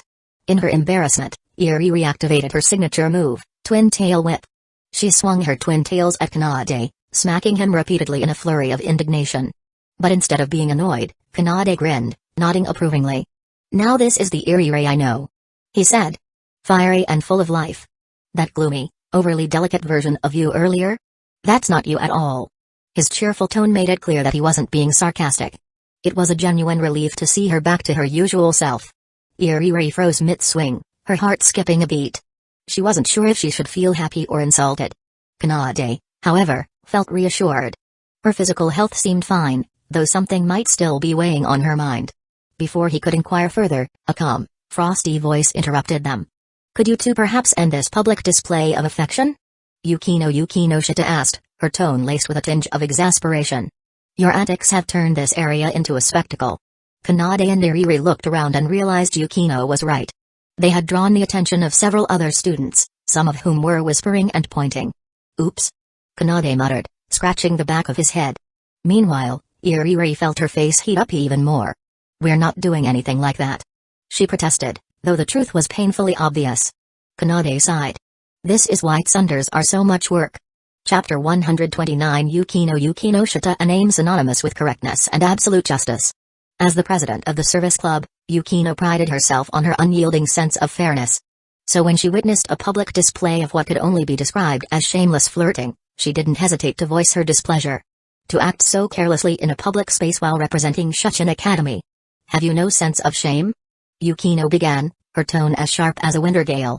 "Or is it that the esteemed student council president has decided to discard his position and instead embrace his indecent proclivities for the world to see?" She folded her arms, her piercing gaze bearing down on Kanade Natsukawa. "Humphrey. If amoebas were capable of rational thought, I imagine they'd choose self-extinction over witnessing such a disgraceful spectacle." Her frosty words pierced Kanade like icicles, each one stinging more than the last.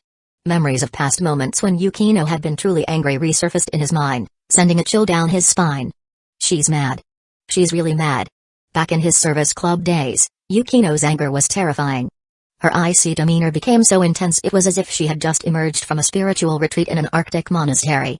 This was that same energy, the undeniable presence of the Ice Queen. Kanade quickly motioned for Eri to hold back, silently pleading with her to let it go. You won't win this fight. Just admit defeat and move on. But the golden-haired girl wasn't having it. After all, she had survived countless verbal duels with a certain venomous black-socked fat woman. Yukino's barbs? Child's play. Or so she thought. I'm sorry. Eri blurted, her eyes welling up with tears.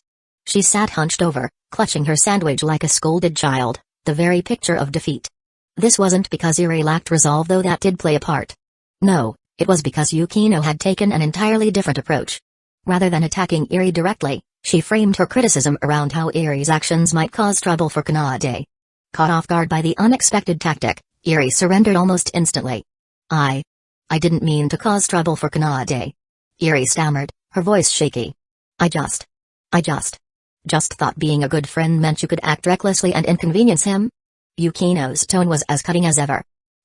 Eri lowered her head, guilt washing over her. Now, that's going a bit far. Kanade interjected, attempting to de-escalate. But before he could continue, Yukino redirected her icy glare toward him. And as for you, Yukino said, her words like a dagger aimed straight at his ego. As the student council president, do you not care about the image you project? What if someone else had witnessed this spectacle? Or are you so unconcerned about your role that you're ready to cast it aside for the sake of public horseplay? Kanade froze under her gaze, inwardly retreating. The more Yukino spoke, the more his shoulders slumped. Her words feel like direct attacks to my soul. And perhaps it's not the first time, considering the abundance of rumors surrounding you. What's one more to add to the pile? Yukino added, her eyes narrowing slightly. Kanade didn't dare meet her gaze. Even her usually composed demeanor seemed strained, her chest rising and falling in agitation, a rare crack in her icy exterior. Not that Kanade dared to notice too much, any misstep might provoke her further. In truth, he didn't think the situation was that serious. Sure, their table was in a secluded corner, and they hadn't done anything particularly inappropriate. Couldn't a student council president enjoy casual moments with friends? Wasn't it normal for people to have private lives? Kanade wanted to say all this to firmly argue his point. But seeing Yukino's expression, he knew better. It's not worth the fight. Let her have this one. So he kept his head down, wearing the most apologetic expression he could muster. This seemed to mollify Yukino somewhat. The anger that had been boiling within her since witnessing their earlier interaction finally began to dissipate. While she would never admit it, venting her frustrations felt oddly satisfying. Since you insist on maintaining the dignity of your position, be mindful of your actions. If certain individuals catch wind of this, you'll undoubtedly become the target of baseless accusations once more. Yukino said, rubbing her temples as if trying to ease her own tension. Kanade nodded obediently, his posture still one of submission. Since when does Yukino care so much about my image? This thought nagged at him. Her concern seemed almost personal. Was it because of Ikemen? Had his friend shared details about the rumors surrounding him? Or was it something deeper? Yukino's unexpected interest in his affairs puzzled him. Ever since his confession to her failed, they had barely interacted. Their meetings had been few and far between until she showed up at the student council room that day. Kanade had assumed she wanted nothing to do with him after his failed pursuit of her. After all, his original motive for joining the service club had been far from pure.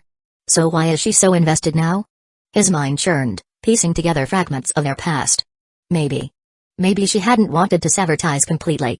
Perhaps she still saw him as a friend, even after everything. Or perhaps it was because of how he left the club, using his intent to run for student council president as an excuse to quit. At the time, he had already shifted his focus toward Kaguya Shinomiya and decided to distance himself from Yukino. But that abrupt departure might have left an impression on her. Is that why she's paying attention to my actions now? Kanade wondered. The more he thought about it, the more he felt like he'd stumbled upon the answer. Chapter 130, Kanade Natsukawa had figured it out, or at least, he thought he had. He understood why Yukino Shida, usually so composed and measured, had shown such an intense reaction today. Her irritation wasn't really directed at Iri. The golden-haired girl had simply stumbled into the crossfire. The anger was aimed at him. But what could he do about it now? Could he apologize and magically restore their relationship to what it once was, close friends who shared casual banter? No, of course not. His past approach to Yukino had been riddled with impure motives. While she had regarded him as a friend, he had been chasing after an idealized version of her. Now, with the benefit of hindsight, Kanade realized that his feelings for Yukino had never been true love. They were fleeting, shallow infatuations. Whatever space she had once occupied in his heart had long since been filled by other emotions for someone else. Your points are valid, Kanade said, his voice firm but calm. I'll keep them in mind. But this has nothing to do with Iriri. She doesn't deserve to be dragged into this. He stepped forward, shielding Iriri behind him protectively. Perhaps it was unnecessary, but Kanade couldn't stand by and watch Iriri, visibly distressed, bear the brunt of Yukino's icy rebuke. Sure, Yukino had a point about public displays and image, but he wasn't about to let that stifle every natural interaction he had with his friends. He was the student council president, yes, but that didn't mean he had to live like a hermit, constantly fretting over what others might think. And honestly, Yukino's concerns were outdated. Thanks to his alliances with Kaguya Shinomiya and Chika Fujiwara, the two most influential girls in Shuchin Academy, and his own reputation built over months of hard work, Kanade's position was unshakable. Even the so-called rumors about him had turned into a badge of honor, a testament to his approachability and popularity. Seeing Kanade step forward to defend Iriri, Yukino's anger began to wane. Her frosty composure gave way to something softer, though her expression remained inscrutable. Somewhere deep inside, she felt an inexplicable sense of relief, as if a weight she hadn't realized she was carrying had been lifted. So that's where you stand, Yukino said at last, her gaze flicking to Iriri, then back to Kanade. Kanade frowned slightly, unsure of what she meant. Was she referring to his protective stance? It seemed obvious to him that Iriri didn't deserve to be caught in the crossfire. If Yukino had more to say, they could discuss it later privately. Your mood doesn't seem right. Maybe we should talk another time, Kanade suggested cautiously. No need, Yukino replied, shaking her head. I'm perfectly calm. Besides, I've said everything I needed to say. Her words carried a note of finality. Yukino wasn't the type to cling to what could have been. If she'd missed her chance, so be it. She would hold on to their shared memories as a fond recollection, nothing more. I have some matters to attend to, Yukino said as she gathered her things and stood. At the last moment, she glanced back at Kanade. As for what Hiratsuka-sensei told you, forget it. I'll handle it myself. You don't need to worry about it. Kanade didn't try to stop her. But her parting words left him deeply puzzled. What did Hiratsuka-sensei tell me? The last time he'd spoken with her was that night outside the hot springs. Because of a mix-up at the front desk, he'd been directed to the wrong bathhouse, the one reserved for teachers. He had barely managed to sneak out after realizing his mistake when Hiratsuka-sensei had caught him. She'd teased him mercilessly, but nothing beyond that had come of the encounter. So was Yukino referring to that? No. That doesn't make sense. There's no way Hiratsuka-sensei would bring it up, and Yukino isn't the type to let something like that slip. Something felt off. Kanade's gut told him there was more to this than he understood. Perhaps a private conversation with Yukino was necessary after all. As he mulled it over, a quiet, almost tremulous voice pulled him back to the present. Kanade. Did I mess up? Startled, Kanade turned to Iriri. What? No, of course not. Why would you think that? He asked, bewildered. But that girl was right, wasn't she? Iriri said, her voice tinged with self-reproach. I've always caused trouble for you. I keep dragging you into my messes. Her mind wandered back to countless past incidents, her petty arguments with that woman. The times she got lost, or the occasions when her stubbornness had delayed important deadlines. And each time, it was Kanade who had helped her, saved her. That's probably when it started, she thought. When I began falling for him. He wasn't just her prince, he was her hero. The one who always came to her rescue. But what was she? Not a princess, certainly. More like a clumsy maid fumbling at the edge of his world. Or worse, someone who had rejected his earnest feelings once, only to yearn for him now. Iriri reached out, hoping to grab the hem of his sleeve like she always did. But no matter how far she stretched, her fingers couldn't quite reach. That tiny distance felt like an insurmountable chasm, and the regret in her heart swelled until it threatened to burst. She wanted to tell him. Tell him how much she liked him. That she adored him so much she'd change her tsundere ways if that's what it took. That holding his hand made her heart race for hours. That she wanted to shout, I love you. But she couldn't. She was terrified. Terrified of his response. What if he rejected her? What if he smiled awkwardly and brushed it off? What if, from that moment on, He disappeared from her life entirely. If that happened, she wouldn't even be able to fulfill this small wish to simply stay by his side. Kanade. Her voice was soft, trembling. I'm here. He said gently, turning to her. Chapter 131, Kanade. What's wrong? Kanade Natsukawa asked, puzzled. Iriri just stared at him, her expression conflicted, as if something weighed heavily on her. For several long moments, she said nothing. Iriri? I'm hungry. Huh? Kanade blinked, certain he'd misheard her. Didn't you just eat that wasn't enough? Iriri pouted, interrupting him. Do you think one little sandwich is enough? Idiot. You should know what I mean without me having to spell it out, dummy. Honestly, with how slow you are, you'd already be locked into the bad ending route if this were a gal game. I'm not psychic, and I'm definitely not living inside your head. Kanade shot back, rolling his eyes.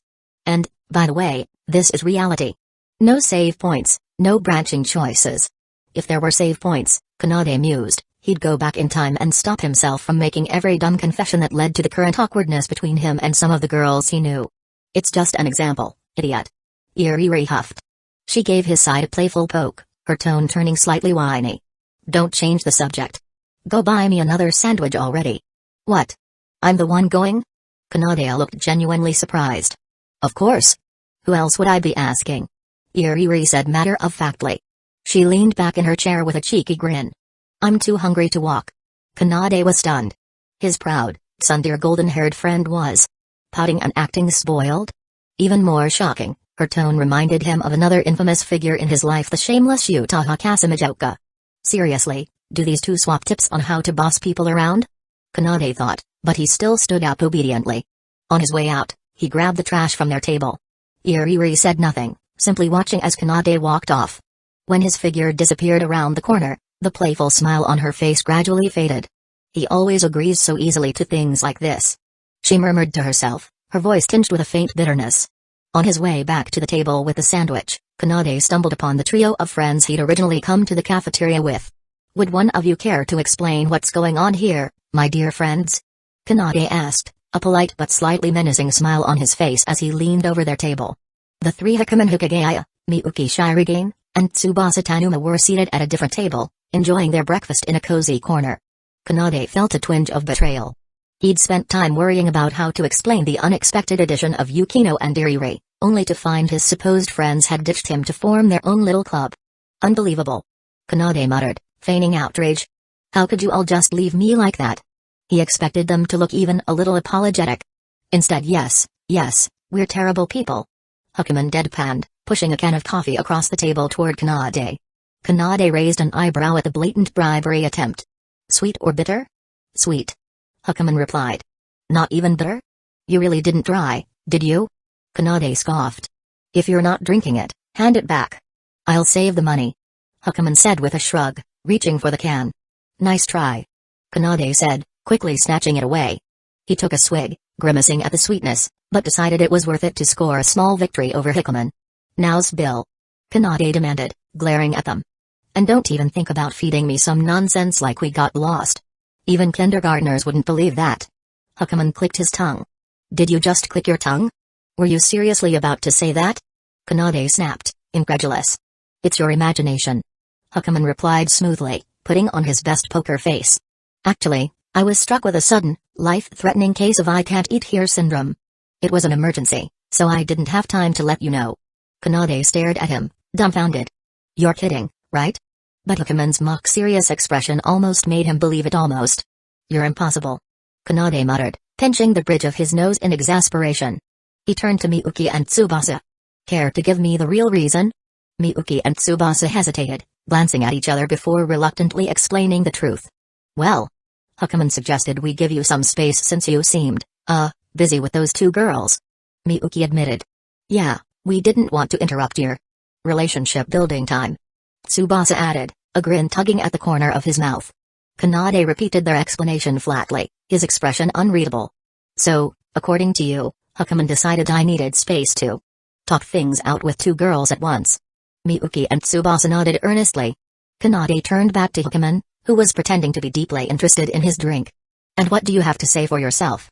Correction. Hakumen said, raising a finger. I didn't say talk things out. I said build relationships. That's the same thing. Kanade exploded. He turned back to Miyuki and Tsubasa, hoping for support. And you two just went along with it.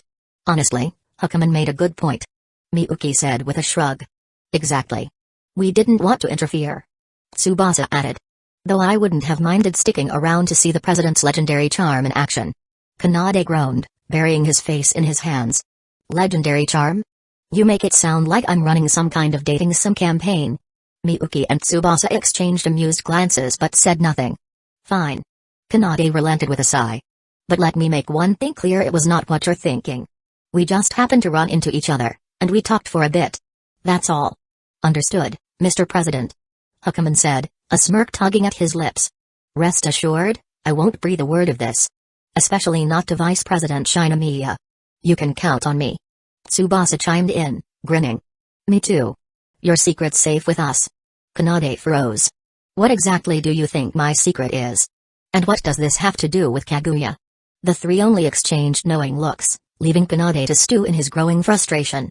Chapter 132, Kanade Natsukawa didn't consider himself easily fazed. After all, Kaguya Shinomiya was a logical, rational person. She wouldn't fall for baseless rumors, even if they came from someone she worked closely with, right? But still, it was best to avoid these strange misunderstandings entirely. Even a hint of gossip could warp how others perceived him. If such a misunderstanding reached Kaguya, it could disrupt the delicate balance they'd cultivated over months. Kanade sighed. Fine, I'll trust you all. He paused. But seriously, it's not what you think. Despite his protest, Huckman and the others merely gave him knowing smirks, their gestures screaming, we get it, we understand. Kanade felt his resolve crack. Reassuring them was pointless. With a resigned shrug, he returned to Iriri. She sat at the table like a hungry little sparrow, her wide blue eyes lighting up when she saw him approach. Handing her the food, Kanade watched as she nibbled on the bread, and a thought struck him. I really do feel like I'm feeding a pet. Once Iriri had eaten her fill and chatted with Kanade, they returned to their respective class groups for the day's activities. Learning at the forest school. Despite being a forest school program, the students weren't entirely free from academic obligations. Instead, they engaged in social and personal development courses designed to educate, inspire, and occasionally bore them to tears. Kanade understood the importance of such lessons, but he couldn't help noticing how animated the class seemed. Faces that should have been drowsy or indifferent brimmed with enthusiasm. The reason? Tonight's test of courage. This traditional activity had long been a staple of Japanese summer camps. Typically conducted at night, the event was held in eerie locations like graveyards, shrines, or abandoned buildings. Participants were divided into two groups, those who walked the spooky route to test their bravery and those who dressed up as ghosts to scare them. At Shuchin Academy, the test of courage was a beloved tradition, doubling as a much-needed break from academic rigor and an outlet for students' boundless energy. However, it wasn't always smooth sailing. In past years, the event had caused disruptions. Some students became so preoccupied with the test of courage that they neglected their lessons entirely, and in one infamous case, students staged a mass boycott demanding that the event be moved up on the schedule. That particular rebellion had resulted in the ringleaders being expelled. But it also made the school administration realize they needed to involve the student body more in planning such activities. Thus, the responsibility for organizing the test of courage now fell to the student council.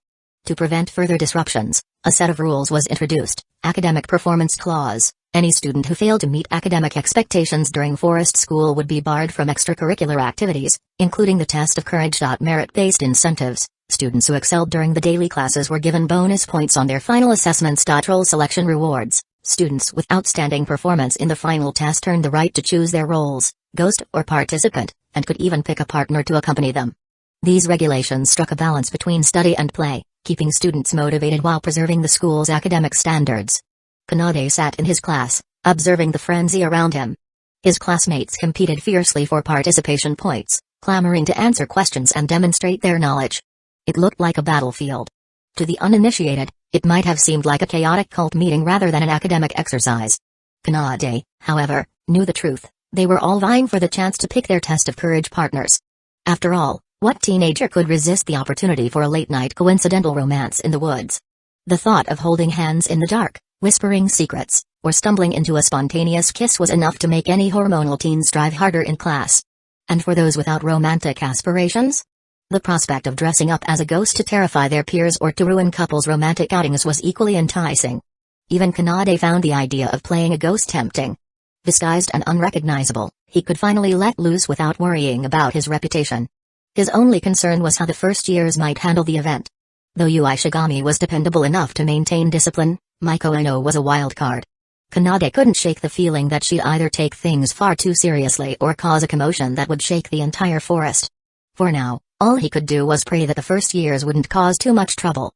Chapter 133. As the dull course time came to an end, the students in the class showed no inclination to leave.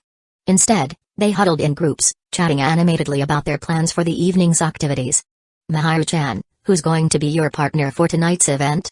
The trio of girls who had previously appeared during the pool incident approached Shina Maharu with teasing smiles. Over time, Maharu had unwillingly or perhaps inevitably become friends with them. It wasn't unusual for her to end up as their primary confidant, target. Me?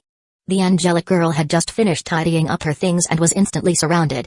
How would I know who my partner is? It's not like I get to choose. Liar.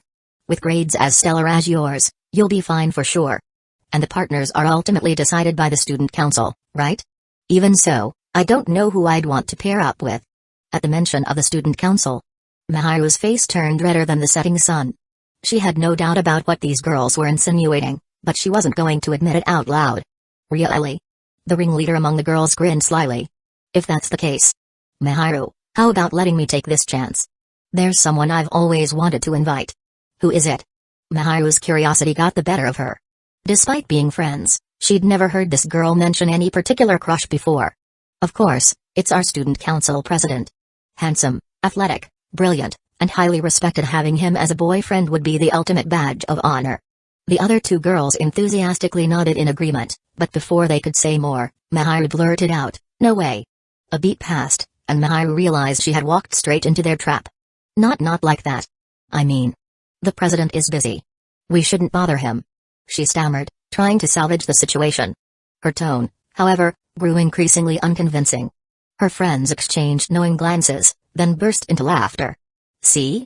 We didn't even say much, and you're already so defensive, Maharu-chan. Alright, let's not tease her too much. If we keep going, she'll just run off blushing again. But for real, this is a rare opportunity, Maharu. You've got to seize the moment. Boys like the president are magnets for attention. If it weren't for you, even I'd consider making a move. With that, the group launched into a lively discussion about the president's many virtues. As they spoke, Maharu found herself quietly agreeing with every word. If her pride hadn't held her back, she might have joined in to list even more of his merits, things she had personally observed. So, Maharu-chan, you need to act fast. If you drag your feet, someone might just snatch our dashing prince away. One of them gestured toward a specific direction. Maharu's gaze naturally followed, landing on the figure at the center of a bustling crowd. Everyone, I understand you want to partner up with your friends, but rules are rules. I can't make arbitrary changes. Pairings are determined by student numbers," said Kanade Natsukawa, the student council president. His gentle smile didn't falter, but an undercurrent of exasperation lingered beneath it. While the final confirmation of pairings to rest with the student council, the allocations had already been mostly set.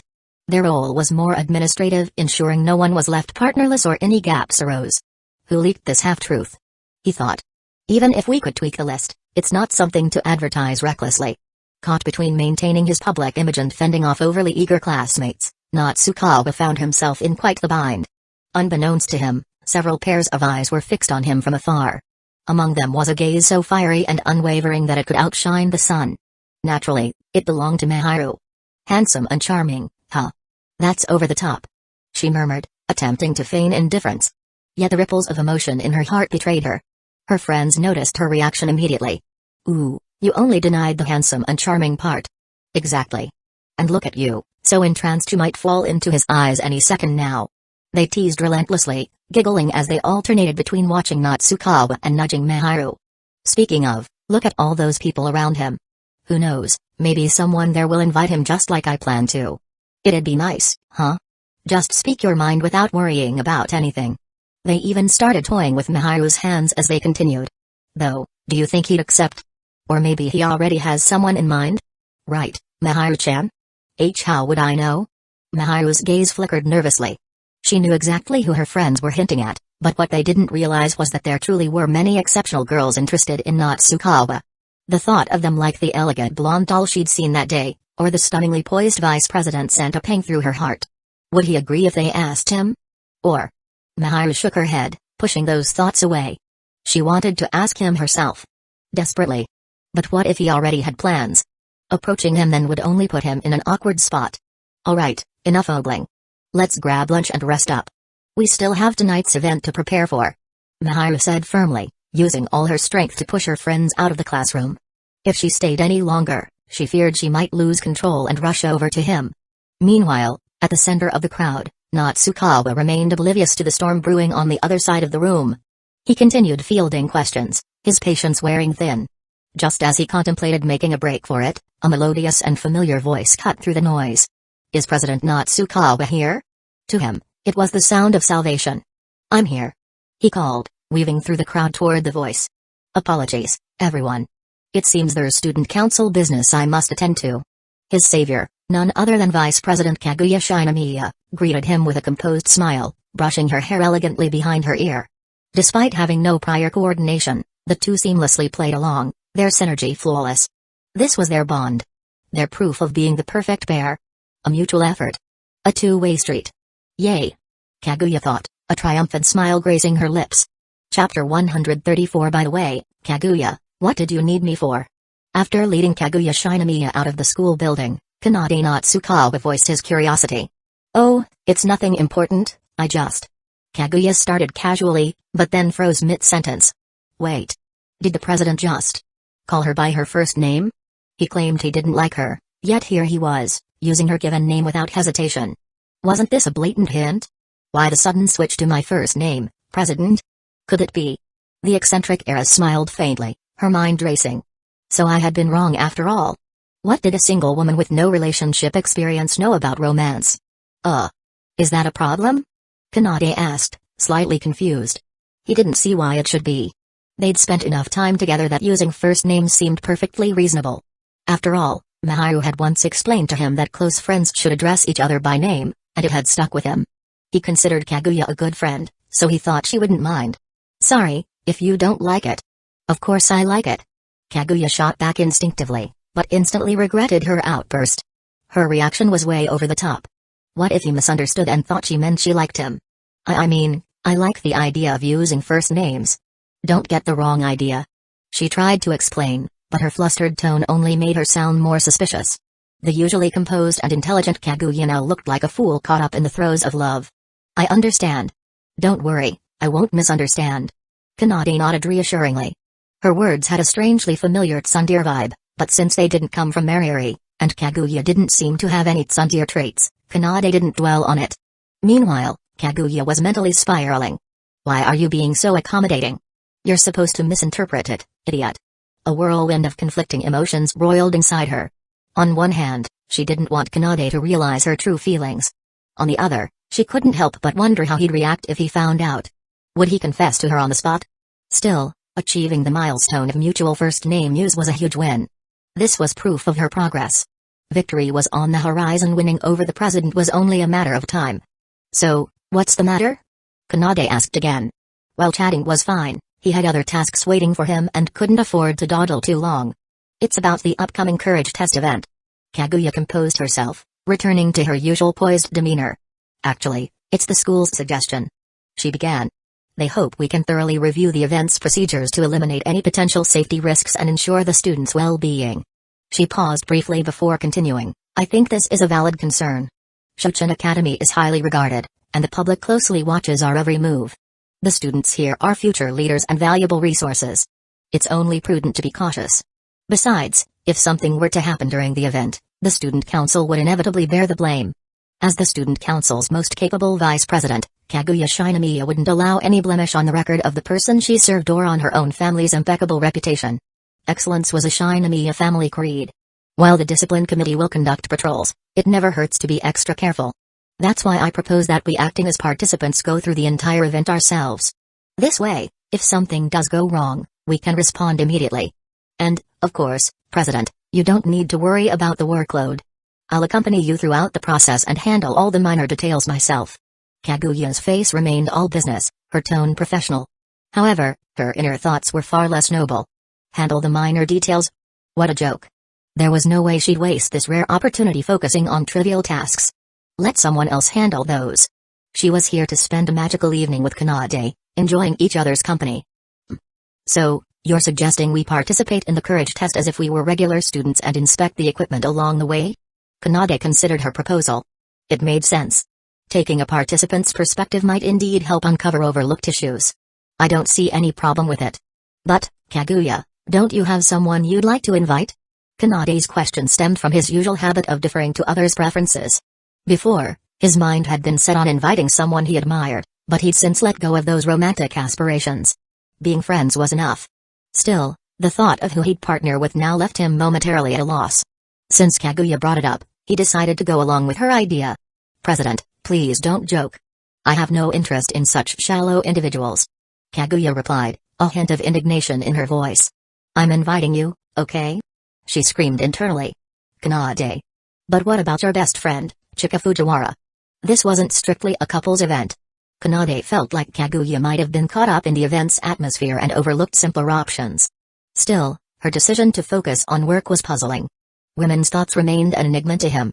As long as you don't mind, he replied.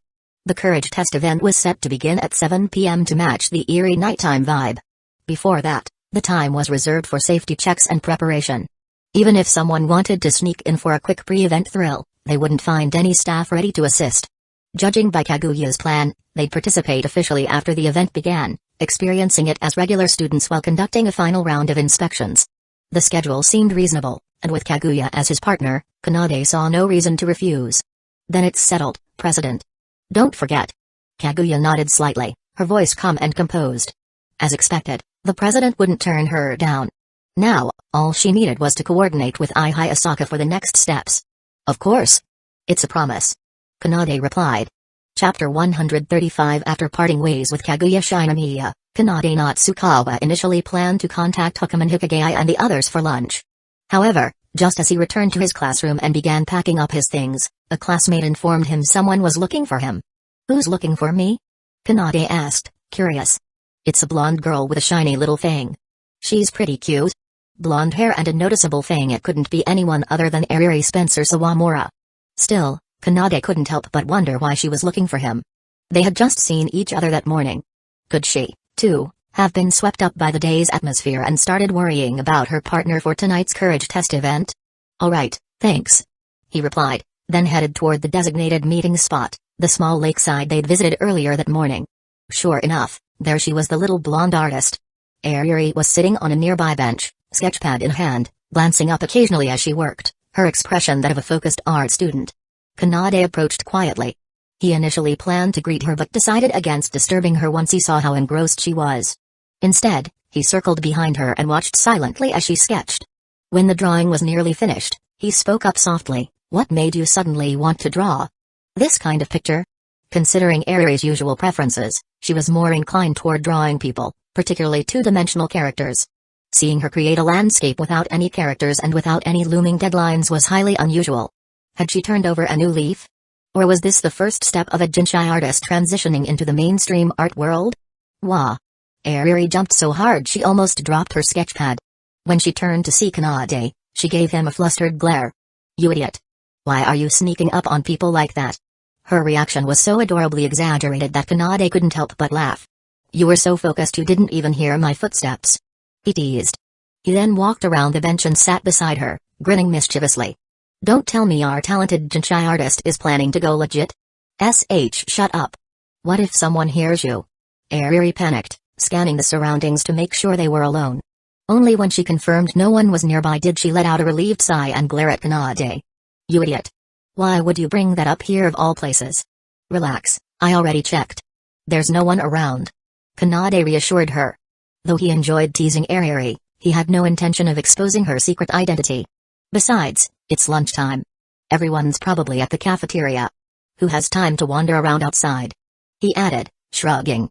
He'd passed by the cafeteria on his way here and had seen it packed with students. So, why the sudden change in focus, Ariri-sensei?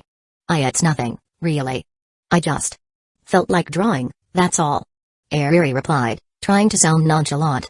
However, she quickly realized how flimsy her excuse was.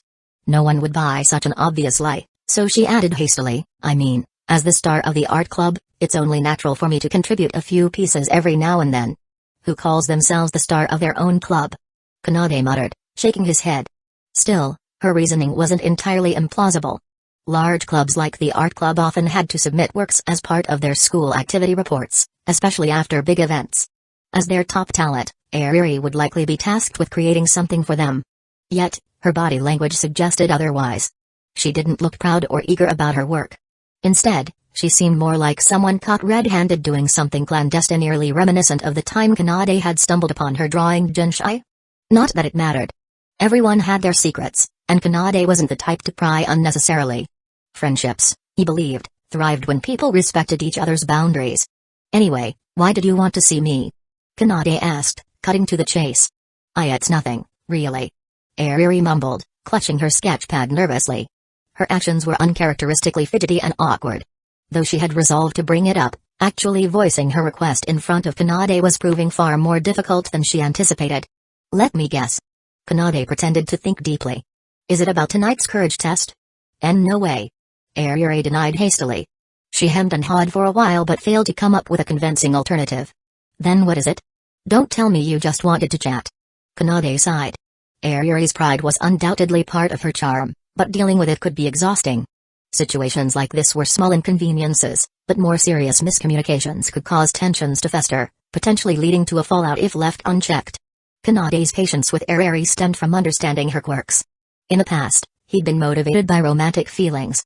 Now, however, he saw her as a willful younger sister. Even when her antics were bothersome, he treated her with care and indulgence. Still, her flustered expressions were so endearing that he often couldn't resist teasing her. Fine. Ariri finally admitted, her voice barely above a whisper. It's not a big deal, really. I just was a little concerned about the partner thing for the game tonight. Oh, I get it now. You want to pair up with someone familiar, right? Kanade immediately understood. Given Ariri's academic record, she had no chance of earning the right to choose her partner. She'd likely be assigned someone based on her student ID, which meant teaming up with a stranger. Kanade, however, as student council president, had the ability to tweak the pairings. Her hesitance and awkward demeanor suddenly made sense. She didn't want to come across as asking for special treatment. I'll arrange for you to pair with Kato. Kanade offered. She's probably in the same boat as you, so you can look out for each other. What? Ariri froze, dumbfounded. Chapter 136, Ariri couldn't believe it. She had laid her intentions bare, yet this idiot still didn't get it. If she genuinely wanted to pair up with Kato, would she have been acting so flustered? Did she look like some noble soul too proud to accept a favor? She was starting to suspect that Kanade was feigning ignorance on purpose just to see her blow a gasket. Don't trouble Kato. Ariri muttered, trying to steer the conversation back. She might have someone she wants to invite too. We shouldn't disturb her. That's true. Kanade mused aloud. Given Kato's personality, she would probably agree if asked, but it wouldn't be fair to her. Why should she have to babysit his troublesome little blonde during a fun game? What Kanade failed to realize was that Ariri didn't know he was silently picturing her as some potential menace to Kato. Instead, she was busy brainstorming how to steer the topic toward her true goal. Exactly, there's no need to bother her over something so trivial. But in that case, there's no one else. Kanade said, falling deep into thought. Other than Kato, there weren't many suitable candidates. Most weren't close to Ariri, some were unreliable, and people like Chika Fujiwara were both unfamiliar and unreliable, utterly hopeless choices. You idiot. Isn't there someone else? Ariri huffed, trying to nudge him in the right direction. Finally, Kanade thought he understood. I'm sorry to disappoint you, he said earnestly, but second and third year students are assigned to separate locations, so it's impossible for you to pair with Kasamijoka-senpai? Ariri was on the verge of exploding. What was he even talking about? Did he seriously think she wanted to pair with that black-stockinged, smug-faced senior? How could he misunderstand her feelings this much? She and Kasamijoka were bitter rivals, not bosom buddies. Seeing Ariri press her lips together in silence, Kanade thought he'd hit the mark. He tried to comfort her. It's not that big of a deal, is it? Even if you can't team up with someone you know, you might make a new friend. Who knows? Ariri kept her head down, refusing to respond. How about I still ask Kato? Kanade offered, feeling awkward. Maybe you just don't want to pair with me, do you? Ariri suddenly snapped, looking up at him with tearful, reddened eyes. Huh? Kanade was stunned. What just happened? All this roundabout talk, just say you don't want to team up with me. Ayuri continued, her voice trembling. I'm not cute, I'm mean to you, I have a bad personality, and I'm always causing trouble. As her voice faltered, she became angrier not with him, but with herself. She hated that she had let Kasamijoka's sly remarks shake her confidence. She hated how she always acted contrary to her feelings, even when she wanted nothing more than to be honest. She hated that she couldn't bring herself to trust Kanade more, because if she had, she'd already been nestled in his arms, whining freely. Well, what are you waiting for? Go ask the person you actually like. Ayuri turned her back on him, desperately holding back tears. She didn't want to see him walk away. But instead of leaving, Kanade gently grabbed her hand. Before she could lash out, he pulled her into his arms. Sorry, I didn't understand what you meant earlier. Kanade's voice was soft. Right now, it didn't matter who was at fault. His priority was calming down the tearful Ayuri in his arms. I don't dislike you, he said earnestly.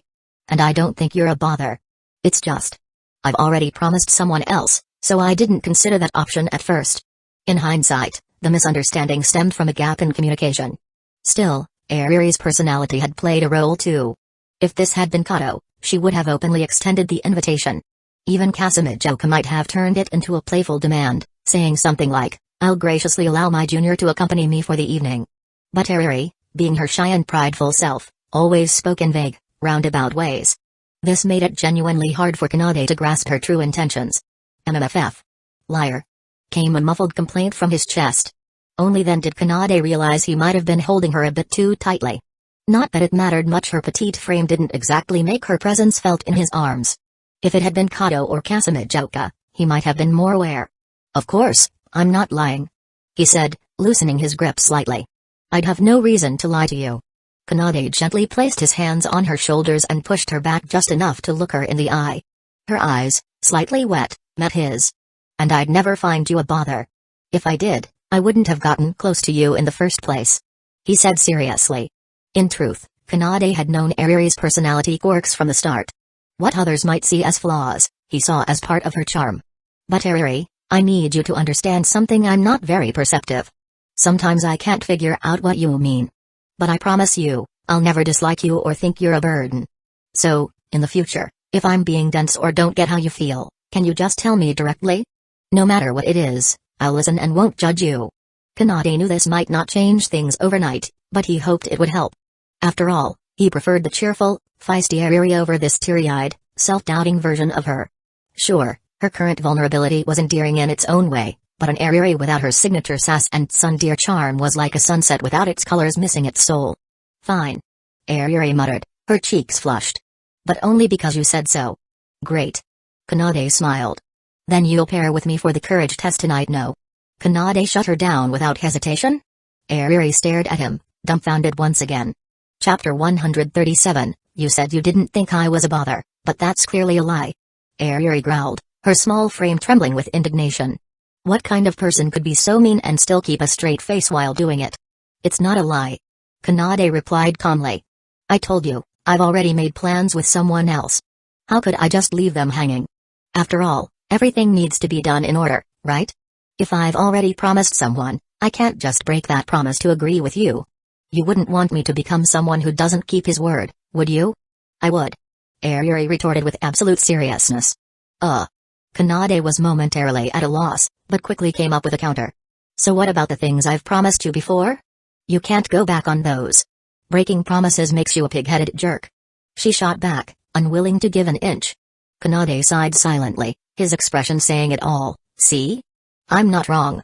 But Ayuri couldn't care less about logic or integrity. She didn't care about keeping promises or who came first. What did any of that matter to her? She just wanted to attend the event with someone she liked. And worst of all, the person Kanade had plans with was clearly another girly rival. Just imagining that scheming, predatory woman circling Kanade filled Ayuri with renewed resolve. This wasn't about promises. This was a love war. For girls, logic didn't stand a chance against emotions. What truly mattered wasn't fairness, but who was more important. Plus, Kanade himself had said it, whatever her thoughts, she should share them with him. He wouldn't find her troublesome. Well, I don't care. I'm going with you, and if you say no, then you're calling me a bother. Ayuri declared with a tone of finality, ready to throw all pride to the wind. By this point, her face was flushed, and her temper was nearing its peak. If she waited any longer, Kanade might really be stolen away. She wasn't about to let that happen. Kanade, for his part, was stunned. He never imagined the usually prideful Ayuri could throw a tantrum like this. Was she actually pouting? Her behavior was so out of character that Kanade didn't know how to respond. He stood there, caught between confusion and amusement, while Ayuri mistook his silence for rejection. Her insecurities bubbled to the surface. She wasn't exactly confident in herself, and if it weren't for a certain meddling woman's advice, she wouldn't even have dared to come back and rebuild her relationship with Kanade. Losing ground to some unknown rival felt inevitable, so she quietly added, "Fine. If that's how it is, we can form a group of 3. Her voice was low and pitiful, her expression as dejected as a scolded puppy. In truth, she'd meant what she said. Teaming up as a trio was better than nothing. But as the words left her mouth, Ayuri realized it was actually a clever strategy. If Kanade agreed, she could stop his relationship with this unknown girl from growing too close. Better yet, she could even show how close she and Kanade already were to scare off her rival. And let's not forget what normal girl would agree to such an awkward arrangement? If her rival refused, wouldn't that leave her to enjoy a private date with Kanade? Ayuri felt a swell of pride at her own brilliance. However, Kanade dismissed her suggestion outright. 3 people in one group? That's impossible. Even if it's not explicitly stated in the rules, every year it's always been 2-person teams. But you're the student council president. Can't you bend the rules a little? Ayuri protested, puffing her cheeks in frustration. And what exactly do you think a student council president does? Kanade sighed, exasperated. The most he could do was tweak the participant list. Bringing along 2 girls openly and bending the rules for them would be pushing his authority. What was he supposed to be, some kind of reverse harem protagonist? The implications alone were mortifying. So what now? Ayuri whined, her voice tinged with defeat.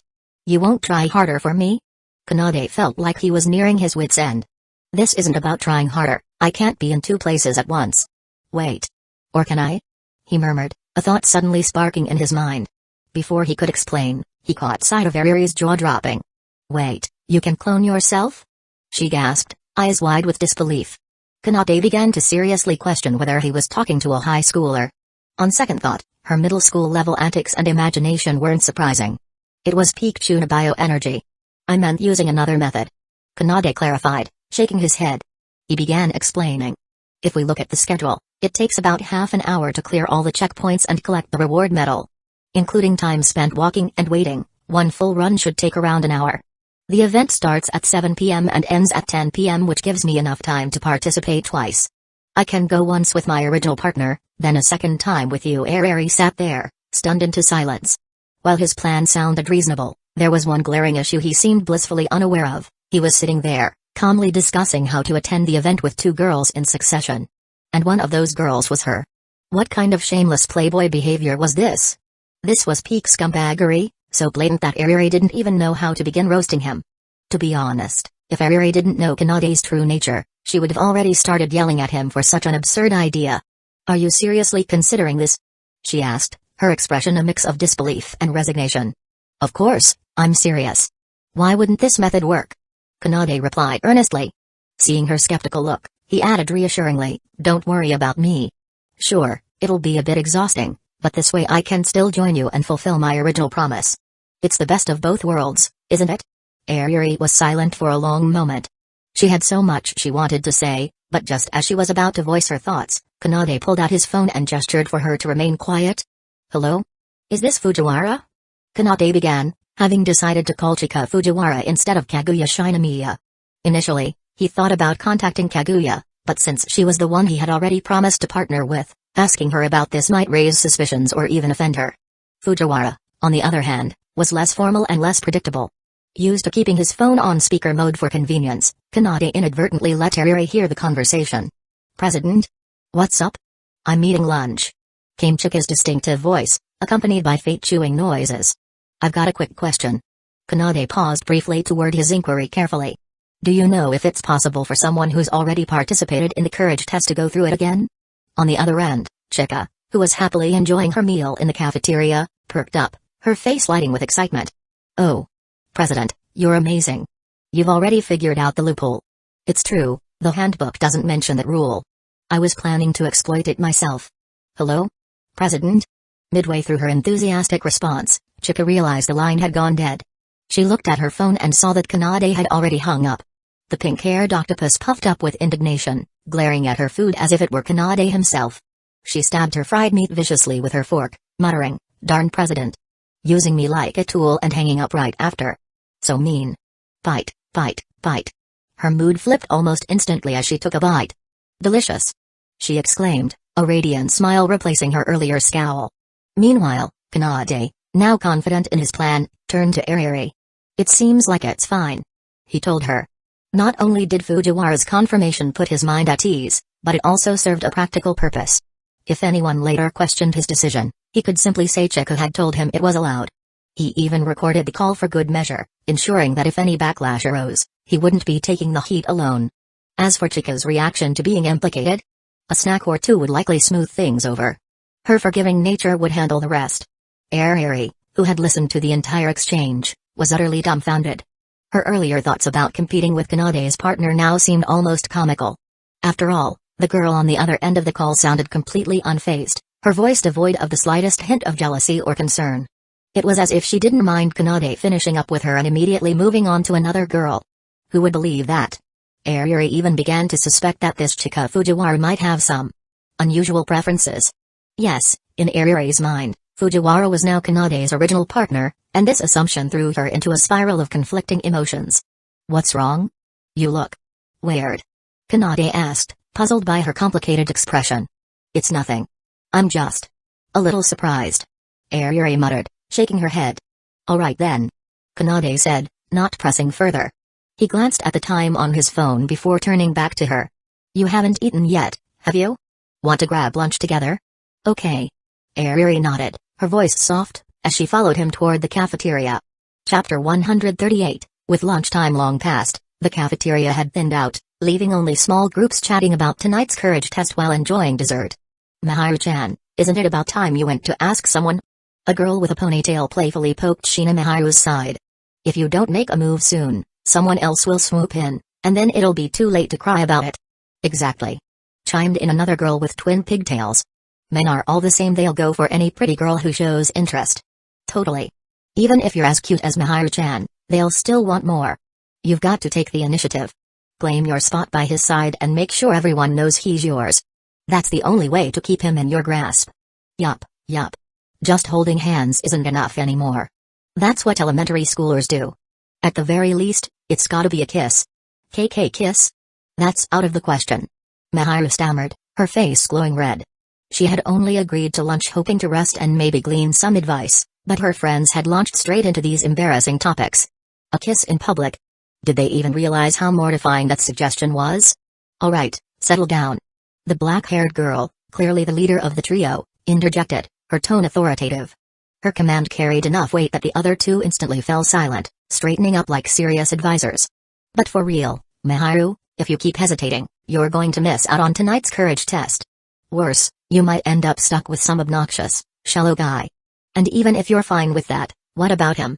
You wouldn't want him to misunderstand, would you?" That hit Miharu right where it hurt.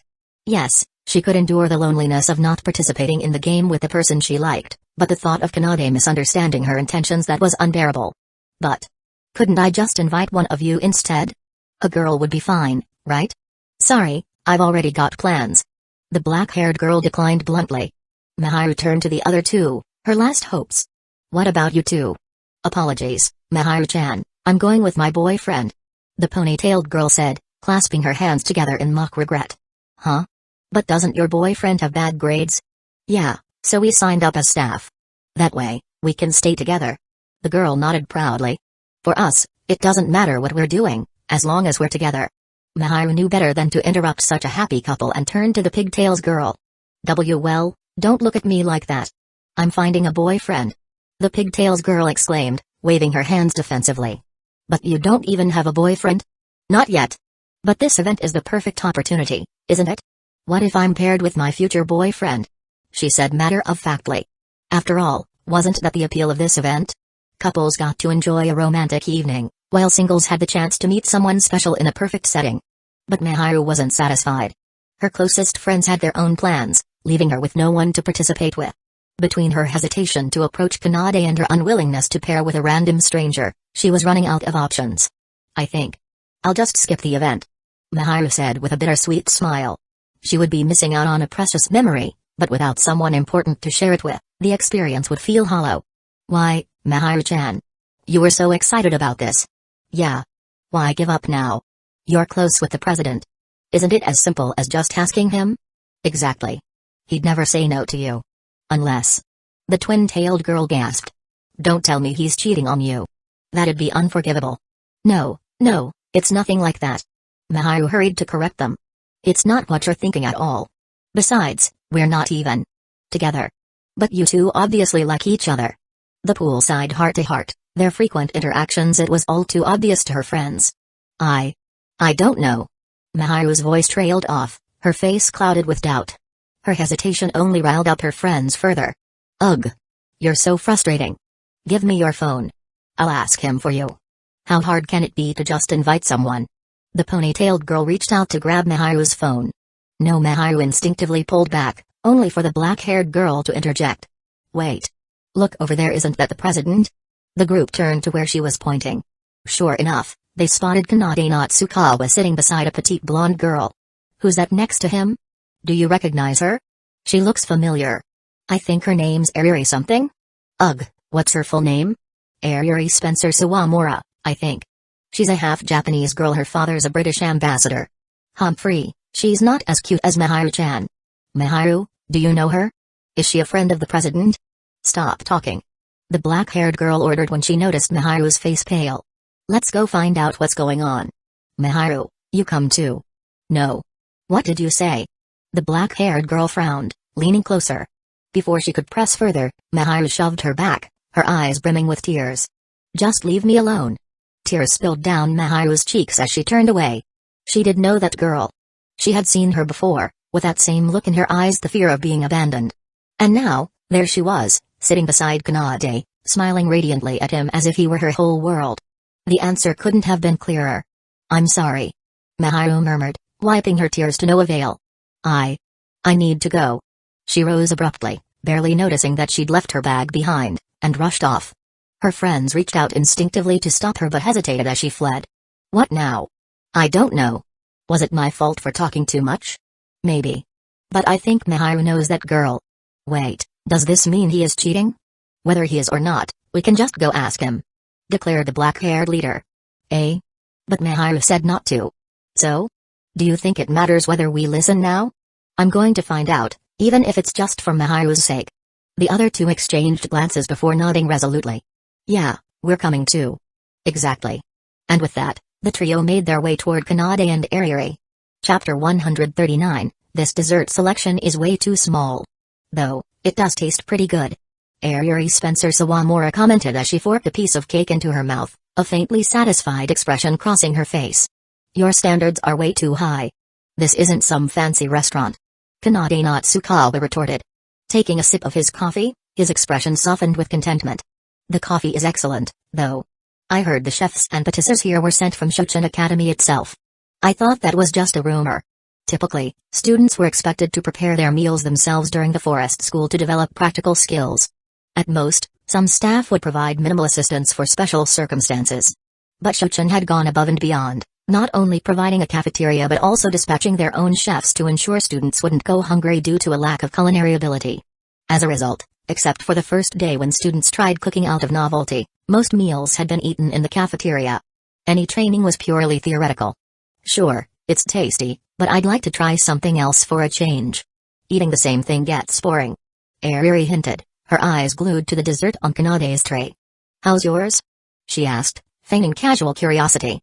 "It's pretty good, not as sweet as I expected." Kanade nodded, giving his approval. "That's it? That's it? Aren't you going to say anything else?" "Huh?" Kanade blinked, confused.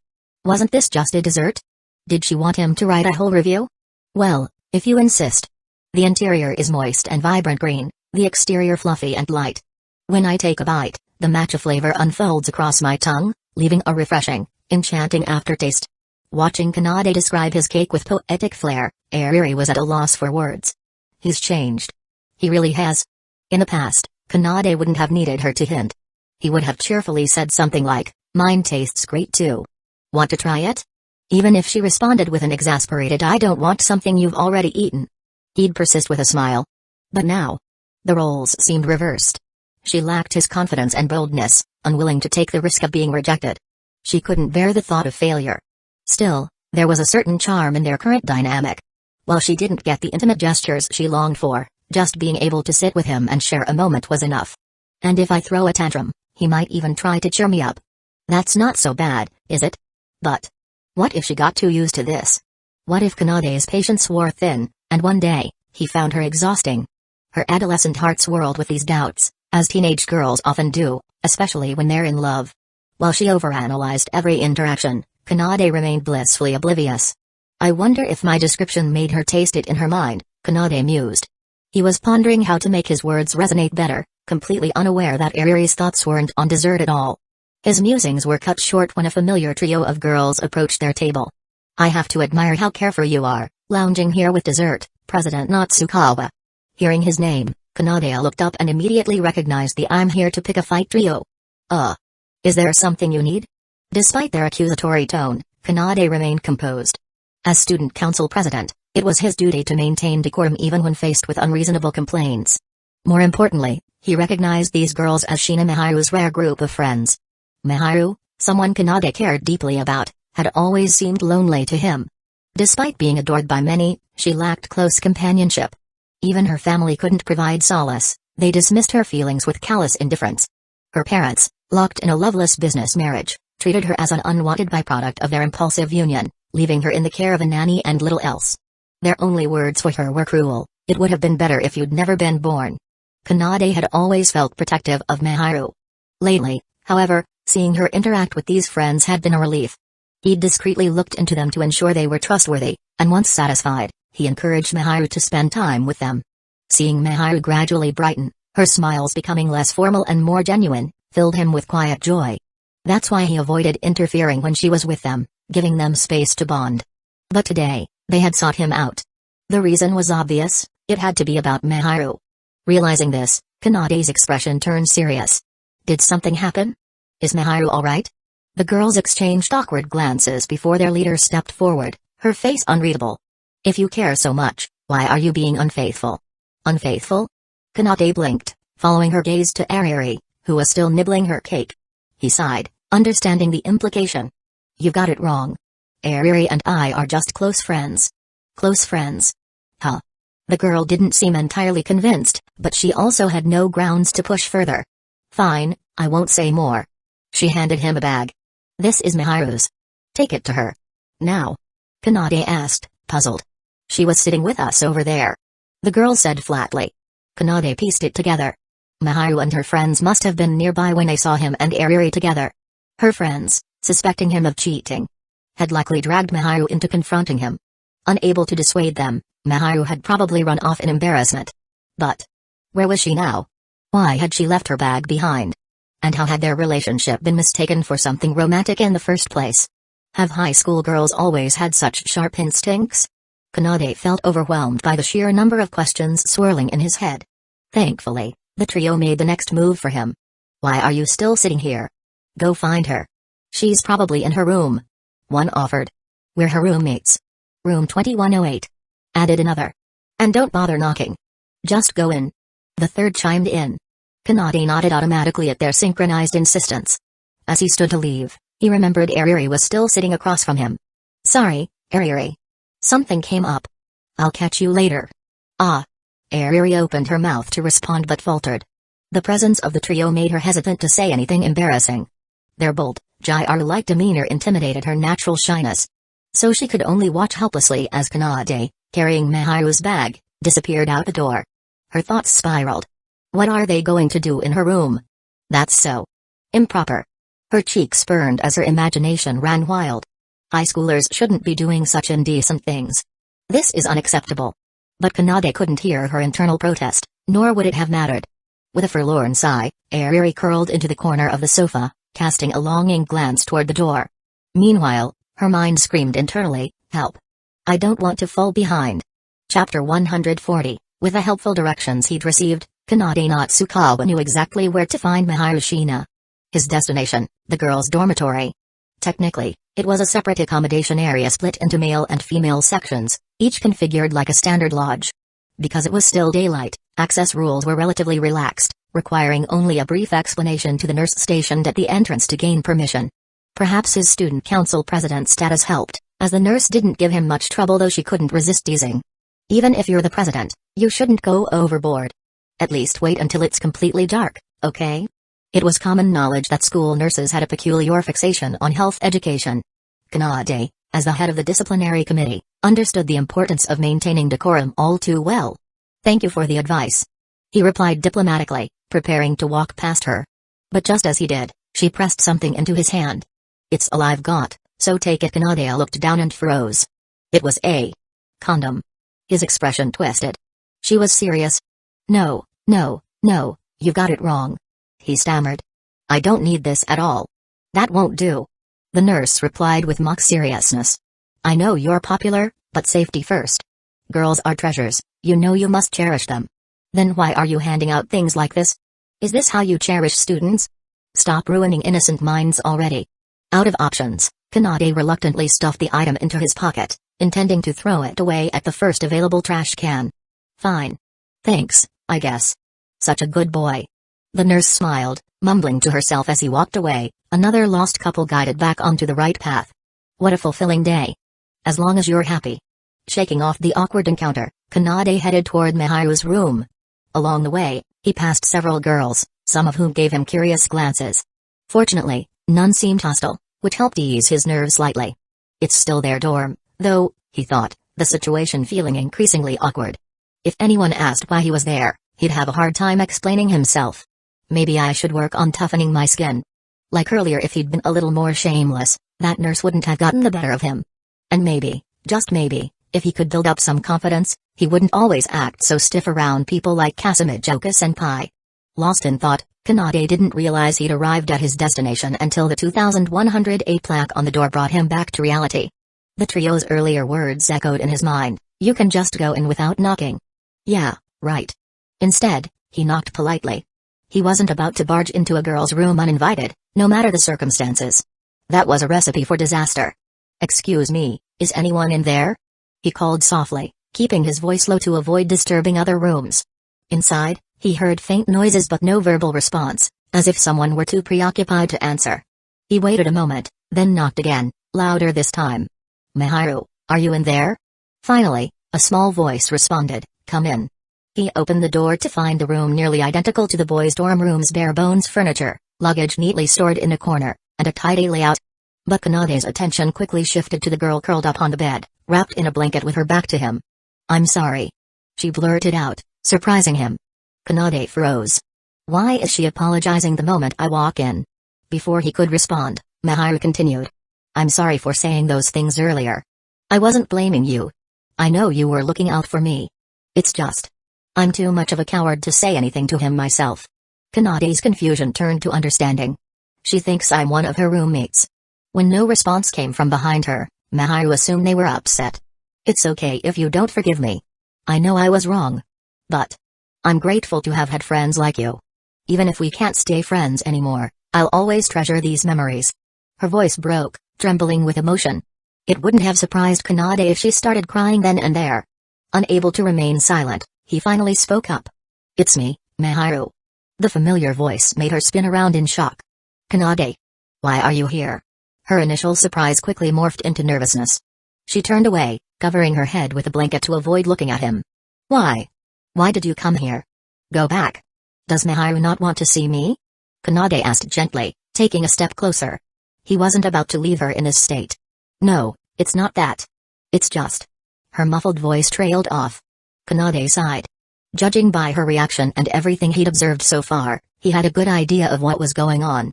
He approached the bed slowly and reached out only to stop midway as a thought struck him. You are wearing clothes, right?" Miharu popped her head out from under the blanket, her face a brilliant shade of red.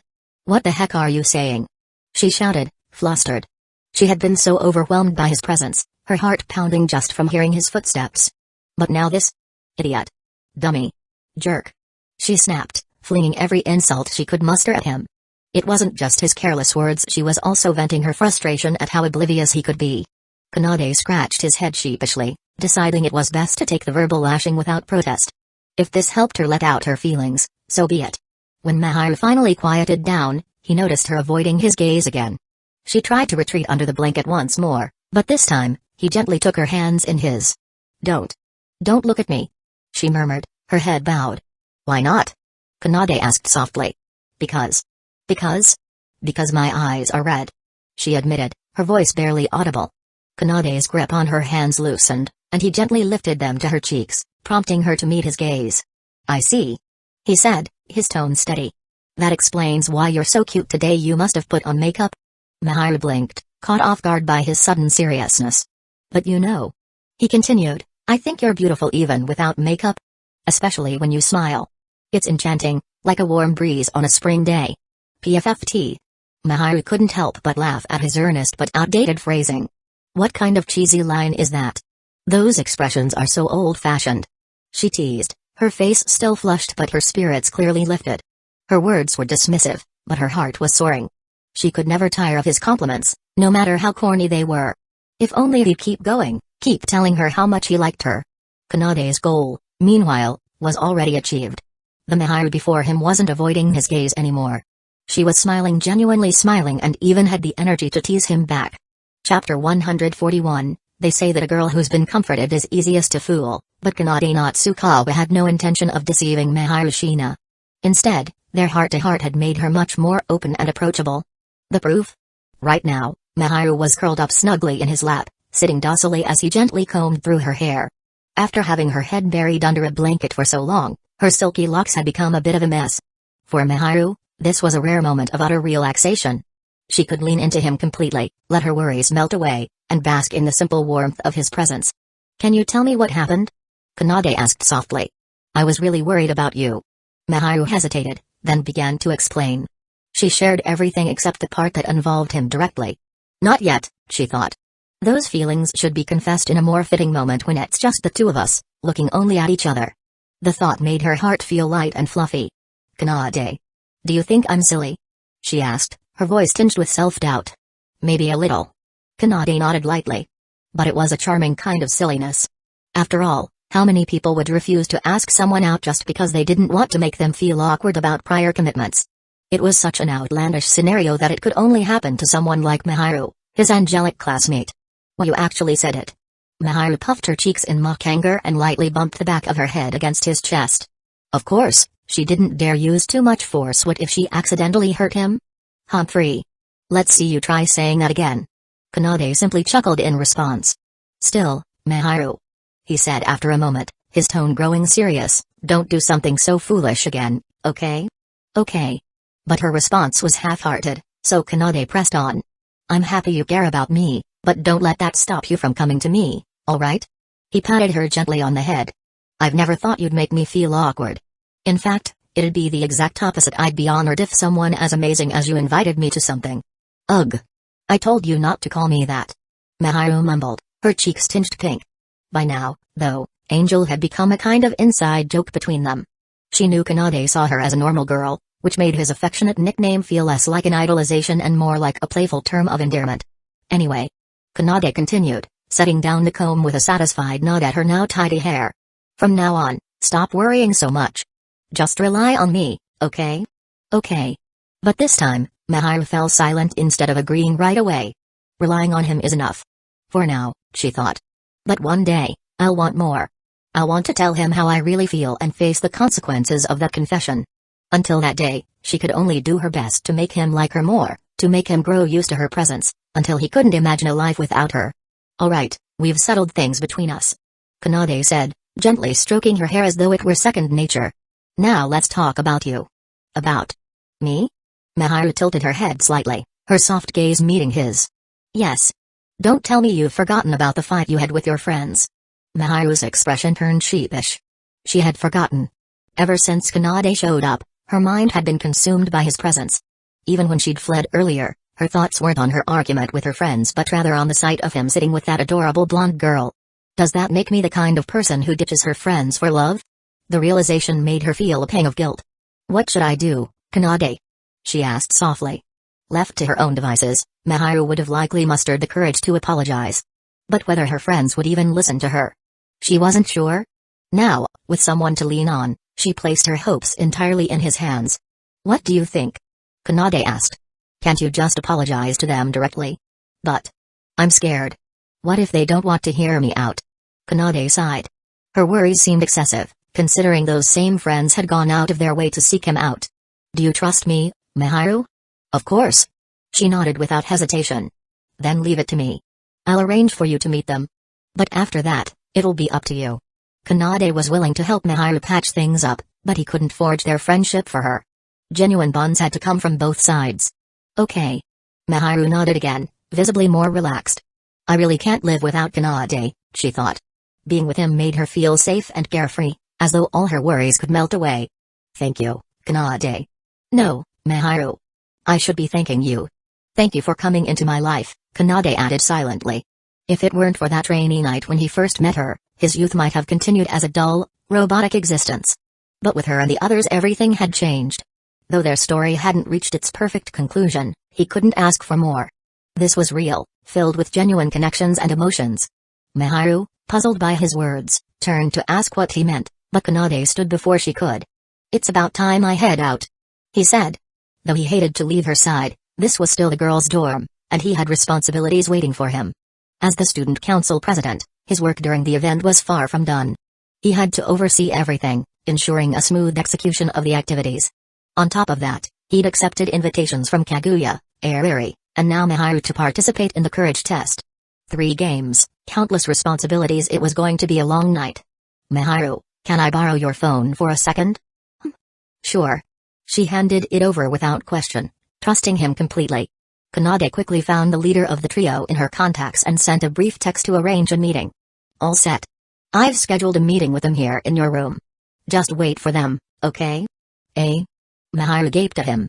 "That's what you meant by arrange a meeting? You used my phone?" Noticing her incredulous expression, Kanade added, "Well, I don't have their numbers, and you're their roommate. It's not like you can avoid each other forever." With that, he headed for the door, turning back with a reassuring smile. "I'll contact you after the event starts tonight. Don't worry if I'm late, I'll definitely keep our promise." He gave her one last comforting glance before closing the door behind him. Miharu sat there in stunned silence, staring at the door long after he'd gone. Chapter 142, After leaving the girls' dormitory, Kanade Natsukawa headed straight to the temporary student council room. It wasn't much more than a makeshift setup in a small classroom, but it served its purpose. All they needed was a desk for paperwork, everything else required physical legwork. "President, some students are complaining about the pairing system. They say assigning partners by student ID might result in too many same-gender pairs, which would ruin their chances of pairing with girls. Tell them, if you care about the process, focus on studying harder so you can earn partner selection privileges in your 3rd year. If you care about the outcome, just ask the girl you like yourself. The school isn't Cupid, we're not here to matchmake." "Understood. But several of the complaints come from club captains and vice captains from the sports department. Then inform them that next month's club budget is tight, and we may not be able to meet every club's needs." "Yes, sir." "President, there's a document requiring your review." Kanade glanced at the paper handed to him. A procurement list. His brows furrowed. He distinctly remembered delegating the purchase of costumes and props for the ghost-themed event on the first day of the forest school trip. Why was there another list now? Who submitted this? Secretary Fujiwara. She specifically asked that it be delivered to you directly. "And where is she?" "She said she went to inspect the equipment along the route to ensure there won't be any malfunctions during the event." "Yeah, right." Kanade couldn't recall a time when Chika Fujiwara was this diligent. Most likely, she wasn't inspecting anything but rather adding her own mischief to the event. Still, it didn't matter. Compared to their usual workload, managing the courage test was a breeze. Whether or not Chika contributed, things would proceed smoothly. Kanade cast a quick glance at Kaguya Shinomiya, seated nearby and meticulously handling paperwork that didn't require his direct approval. "All right, leave it here." The procurement list wasn't a big deal. Considering Chika had helped him earlier, he decided to humor her antics this time. However, he was careful to slip the paper to the bottom of the completed pile so Kaguya wouldn't notice. The last thing he needed was another lecture from her. But the girl who delivered the message lingered, looking as if she had more to say. "Is there something else?" Kanade asked. Secretary Fujiwara also told me to say, Humphrey. Dumb president, hanging up on me. This is your punishment." "Oh, and I've already bought the stuff," So it's too late to stop me. The girl mimicked Chika's tone so perfectly, complete with a sassy hand gesture, that for a moment, it felt like Chika herself was there. Fine, Kanade thought, we'll charge this to the game club's budget. And I'll make sure to note it as voluntarily accepted by Fujiwara Chika. Sensing his growing irritation, the girl quickly excused herself. Kanade let her go without issue. He knew who the real culprit was. After spending the better part of the afternoon completing the necessary tasks, including finalizing the participant lists, Kanade instructed his team to post the assignments on the classroom doors. For students with selection privileges, the council had taken their preferences into account and would notify them of their entry times later. The arrangements were kept confidential to maintain privacy and prevent any issues. Since Kaguya had agreed to participate in the event under the guise of inspecting the equipment, Kanade scheduled their entry first. When he informed her, she thought it was a brilliant idea, but not for the reasons Kanade imagined. To Kaguya, this was the perfect opportunity to showcase their compatibility. Just like I said, appearing together in front of others will naturally make them see us as a destined pair. Her mind raced with plans, walking together at the opening ceremony, tackling the challenges hand in hand, earning medals, and finally being crowned best partners at the award ceremony. Maybe he'll even confess to me in front of everyone. Gihi. Lost in her daydreams, a radiant smile spread across her face. Kanade, noticing her unusually cheerful demeanor, reconsidered interrupting her. He had intended to invite her to dinner reading together before heading to the event would have been efficient. But seeing her so genuinely happy, he decided against it. After all, Kaguya's rare, heartfelt smiles were far more captivating than her usual professional ones. The last time he'd seen her like this was when he'd invited her to continue as his vice president under the big tree on the sports field. I shouldn't interrupt her, Kanade decided, standing quietly and gathering his belongings. He wasn't so fragile that eating alone would leave him wallowing in loneliness. Closing the door gently behind him, Kanade left Kaguya with her thoughts. I really am too thoughtful sometimes. Not long after Kanade left, Kaguya snapped out of her reverie. Her mind worked quickly, mapping out every detail of their evening plans. She was ready to set the first step in motion, dinner together. All right, President, how about we? Her words trailed off as she glanced around the empty room. Where is he? Kaguya froze, staring at the vacant space where Kanade had been sitting. Her carefully laid plans. Her chance to shine. All gone in the blink of an eye. What do you mean he's not here? Chapter 143, After dinner, Kanade Natsukawa took a leisurely stroll by the lakeside. To his surprise, he ran into a familiar face, Megumi Kato. By late April, the cherry blossoms that once blanketed the town had quietly fallen, replaced by lush green foliage. The gentle evening breeze rustled the branches, scattering shadows across the ground and playfully lifting the hem of Megumi's skirt and her hair. Most girls might flusteredly hold their skirt down, asking in a mix of indignation and embarrassment, "Did you see anything?" But this was Megumi Kato, calm and poised as ever. Instead, she tilted her head slightly and greeted him in her usual serene tone. "Good evening, Natsukawa-kun." "Good evening, Kato." Kanade replied, nodding politely. "Have you had dinner yet?" "Yes." "Would you like to walk with me?" "Sure." And so, they strolled side by side. "Did you find out who your partner is for the courage test?" Kanade asked. "Yes, I saw the name on the board." Megumi replied, nodding lightly. "She's a very pretty girl. I'm a little envious." But you're really cute, Kato, easily as much as anyone else, if not more." "There's no need to feel envious." Although often described as the background heroine, everyone knew there were no unattractive girls in anime. Even if Kato were a side character, she would still be the type of beauty to turn heads. However, despite Kanade's straightforward compliment, Megumi didn't appear particularly pleased. Her tone remained steady, her voice clear and soft. "As expected of you, Natsukawa-kun. Even after so long, you can still say things like that so effortlessly." I was just being honest," Kanade said, feeling a bit awkward. Was it just him, or did Kato seem less upbeat than usual? "It's a line from a game," she said. "You don't need to be so tense, Natsukawa-kun." "Oh, all right." He exhaled in relief, though he couldn't quite explain why her words had made him feel nervous in the first place. "But hearing you say that does make me happy," Megumi admitted, shaking her head softly. Taking a step forward, she turned to face him, her gaze steady. "Still, is it really okay for you to spend time with me like this? You're the student council president, you must be very busy." Standing there in the fading light of sunset, she tilted her head slightly, as if they were simply chatting over tea. "It's fine," Kanade replied, shaking his head. "I've taken care of everything I needed to. All that's left is to head to the venue when it's time." In truth, He had been the one to invite her for this walk, but that didn't matter. Their friendship had grown to the point where such details felt inconsequential. Though, in reality, Kanade and Kato had never been particularly close. Even during their time in the same club, their interactions had been minimal. He had spoken far more with Tomoyaki than with her. The turning point had been that rainy evening after school when she invited him to walk home together. It was then that Megumi taught him the importance of self-reflection, a lesson that set many other events in motion.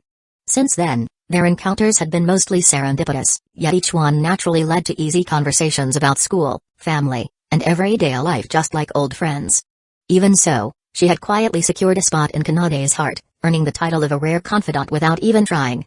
In his eyes, she was one of the most comfortable people to be around. After exchanging a few more pleasantries, they began walking shoulder to shoulder along the lakeside. As the opening ceremony approached, Kanade decided to voice the curiosity he had kept to himself. "Maybe it's just me," he began, "but I feel like you give off a different vibe every time we meet." "Oh?" Megumi's expression remained calm, her brown eyes blinking curiously as she gazed at him. "Can you describe it in more detail?" "Well, when we first met at the start of school, you seemed like someone very dependable, almost like an adult. I felt like I could ask you anything and get a thoughtful response." Kanade paused, organizing his thoughts. "Then there was the time we ran into each other at the supermarket. It felt like we instantly became close friends who could talk about anything."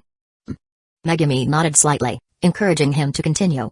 "And then, when I saw you at the mall with Miharu, it felt like you'd turned into, I don't know, some kind of love guru." Kanade hesitated, unsure if he was phrasing it correctly. Back then, he remembered how Miharu and Megumi had whispered to each other before Miharu emerged in a stunning Lolita outfit, later asking for his thoughts on it. That was when the idea of Megumi acting as some kind of romantic strategist first struck him. But now that he thought about it, wasn't it ironic? In Kanade's mind, Megumi was someone too composed and mature to be involved in something as frivolous as teenage romance. She was the type you'd expect to skip the dating phase and go straight to marriage. Entrusting her to guide Miharu in romance felt odd. Besides, his relationship with Miharu wasn't what Megumi might have assumed. And then there's today. Kanade railed off, hesitating to finish his sentence. "What about today?"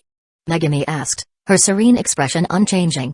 Her calmness was almost unsettling, as if she were discussing someone else entirely. Promise you won't get mad?" Kanade asked, cautiously. "Of course. Well, today, you kind of feel like a friend who's upset about being ignored for too long?" The words felt clumsy, and Kanade immediately regretted them. He had almost said girlfriend but decided that would be crossing a line. Even someone as composed as Megumi might take offense to a comment that bordered on harassment. He glanced at her, nervously gauging her reaction. But Megumi's silence was unreadable. Maybe I shouldn't have brought it up at all, Kanade thought, now feeling the weight of his words more than ever. Chapter 144, Could it be, Natsukawa-kun, that you actually have some sort of superpower? After a long silence, Megumi Kato finally spoke, her calm words catching Kanade off guard. "Of course not. No matter how you look at it, I'm just an ordinary guy, right?" Kanade sighed in relief, noticing that she didn't seem angry. He shook his head in response. "But ordinary people wouldn't think like that, let alone articulate their feelings so well." Twisting a strand of her hair with her finger, Megumi glanced at him, her tone light and playful. Then, like a cat strolling gracefully, she began to walk along the lakeside. "I didn't realize Natsukawa-kun paid such close attention to the things between us." But you're not mad?" "Even though I said that. Why would I be mad?" She stopped and turned to him, her gaze calm as ever. "Because saying you felt neglected sounded like I was arrogantly assuming you care about me, right? It's such a self-absorbed thing to say." Kanade explained awkwardly. "But it's true." "Huh?" Kanade blinked, stunned. "I did feel neglected." Megumi nodded lightly, her expression as composed as ever. "After all, I helped you find Ariri, yet I didn't even get a single thank you." "Oh, so you meant that?" Kanade finally pieced it together. The incident hadn't been that long ago, yet it had completely slipped his mind. He had indeed found Ariri by the lakeside thanks to Megumi's reminder, resolving their misunderstanding. While it was true that the situation had been urgent at the time, enough time had passed for him to properly thank her, yet he had entirely forgotten. So was Megumi upset about that? Kanade watched as Megumi gently tucked her wind-blown hair behind her ear and crouched down, holding her skirt in place. She plucked a small wildflower from the ground and toyed with it delicately. It was a serene and picturesque scene, yet something about it made Kanade feel like he was on the verge of understanding something deeper. Superpower. Ordinary person. Attention. Pieces of a puzzle came together in his mind. Finally, a plausible explanation emerged. Someone like Megami, who always seemed unbothered, likely wasn't overly concerned about the lack of thanks. What she truly cared about, Kanade realized, was being valued. Not necessarily being favored, but at least treated equally. He recalled Megami's unique trait, her remarkable ability to blend into the background. It was like an X-level passive skill that made her presence almost undetectable.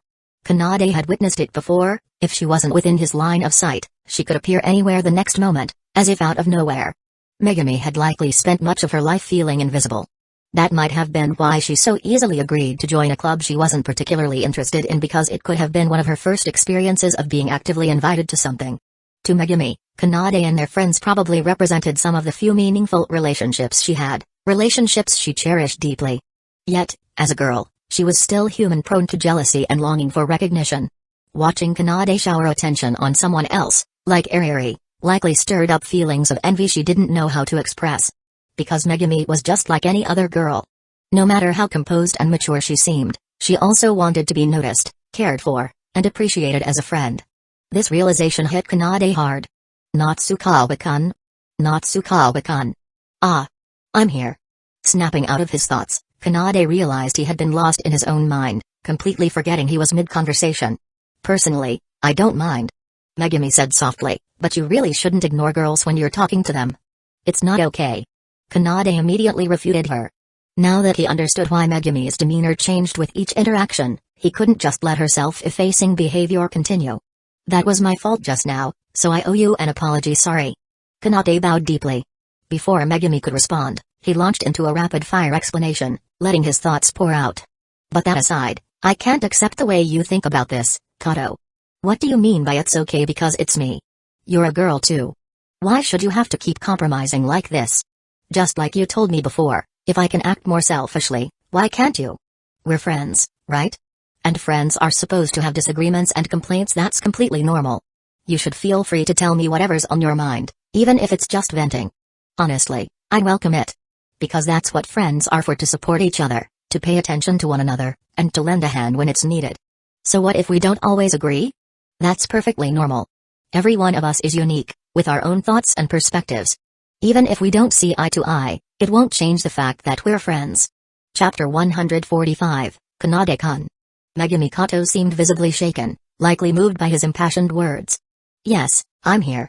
Kanade responded earnestly, fully prepared to take on anything that followed. It didn't matter if Kato wasn't the composed, approachable girl next door he thought she was. Even if she turned out to be a two-faced tsundere who masked her irritation behind a perfect facade, it wouldn't change a thing. Because she was Megami Kato.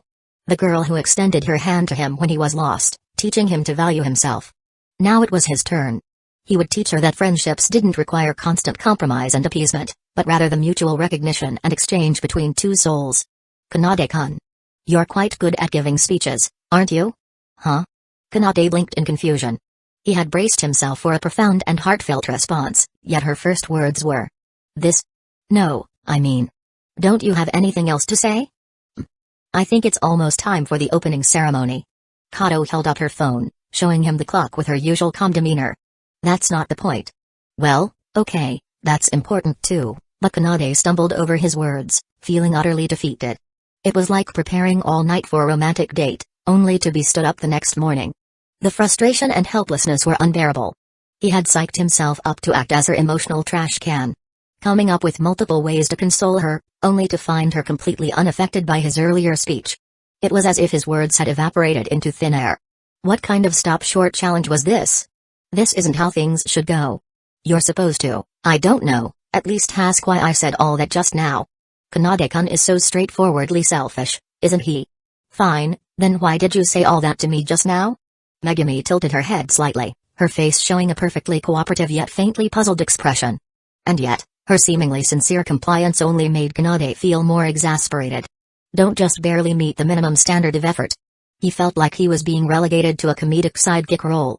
In truth, Megami's demeanor was a stark departure from the usual gentle persona he knew. Could this be her true self? Kanade pondered deeply, the possibility intriguing him.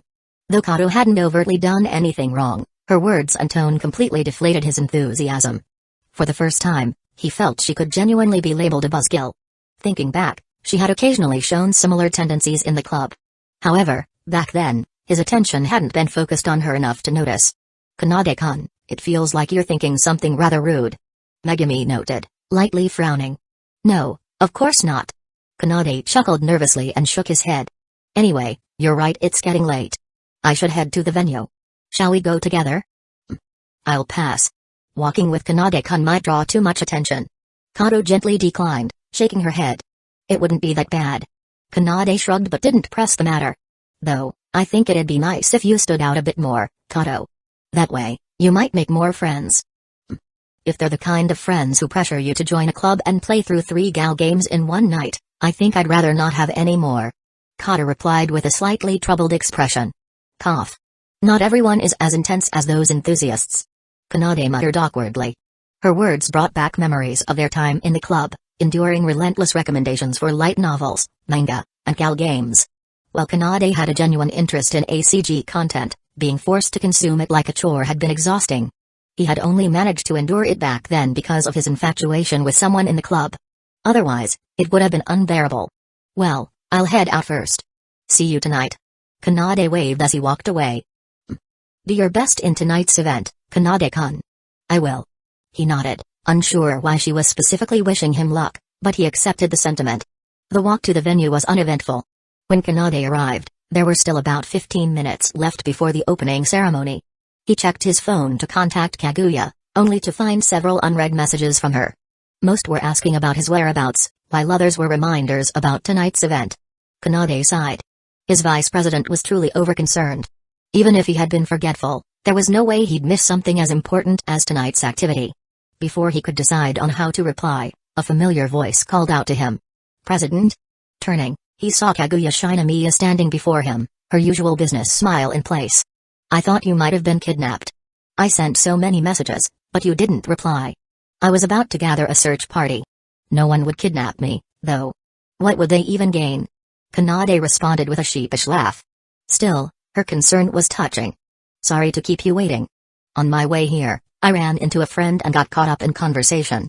I lost track of time." Kanade bowed slightly, his tone sincere. "Then why didn't you respond to my messages? Or was it because of the person you were talking to?" "Ah, that's probably because of my phone's do not disturb mode," Kanade explained. "Excuse me? Since we had classes earlier, I turned it on. I must have forgotten to turn it off afterward, so I didn't get any notifications." "Eh? So you weren't deliberately ignoring my messages?" Kaguya looked genuinely shocked. "Of course not. Why would I do that?" Kanade asked, confused. "Your phone should have shown the messages as unread. Unless I accidentally touched something while it was in my pocket." As Kanade mused aloud, Kaguya froze in place, her mind racing. Unread messages? Phones can show that? Why has no one ever told me this? Does this mean my lack of tech skills will be exposed to the president? No, no, no, no, no way.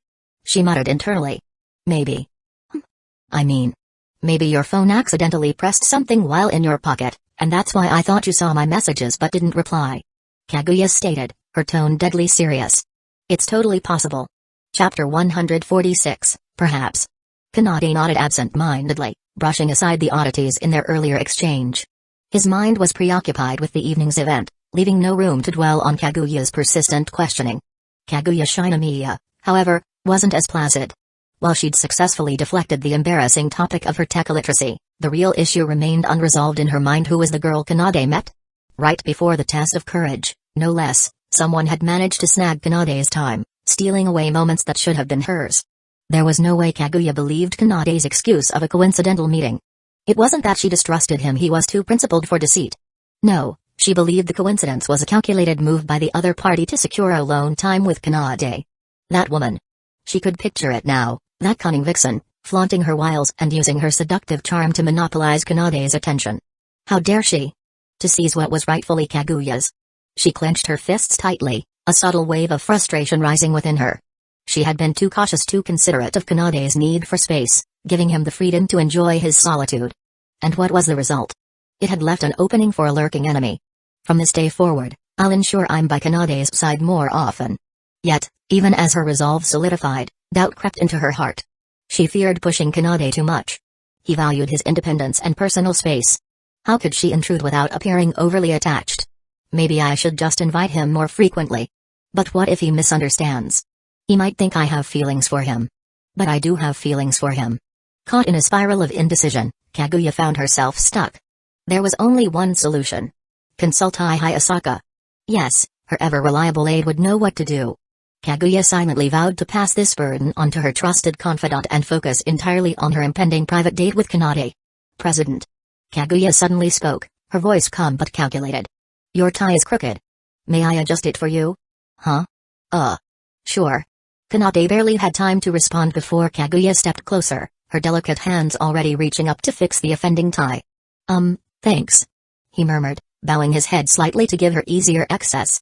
Standing this close, the moment felt oddly intimate to Kanade, like something a wife might do for her husband before sending him off to work. But hadn't they shared even more intimate moments before? Like holding hands? No, interlocking fingers, once. Granted, that had been when Kaguya was in a semi-dazed state and likely didn't realize what she was doing. But for Kanade, the memory of her adorable, vulnerable expression lingered vividly. Still, he couldn't understand how Kaguya could act so naturally in moments like this. Was she simply unaware of how close their actions seemed? Or was it something else? As Kanade wrestled with his thoughts, Kaguya had her own considerations. No stray hairs on his collar. No unfamiliar perfume. Just his usual scent. Good, she didn't manage to do anything too improper. She felt a surge of relief. Her Kanade was pure and untarnished. While outwardly focused on adjusting his tie, her mind wandered. Kanade's chest is so broad. Firm, too. He must be strong. Kaguya? Are you done? Kanade's voice broke her train of thought. His head was tilted slightly upward, unable to see her face clearly, but he could sense her hands roaming lower than they should. Did his tie extend to his stomach? Kanade was bewildered. It's done. Kaguya stepped back, satisfied.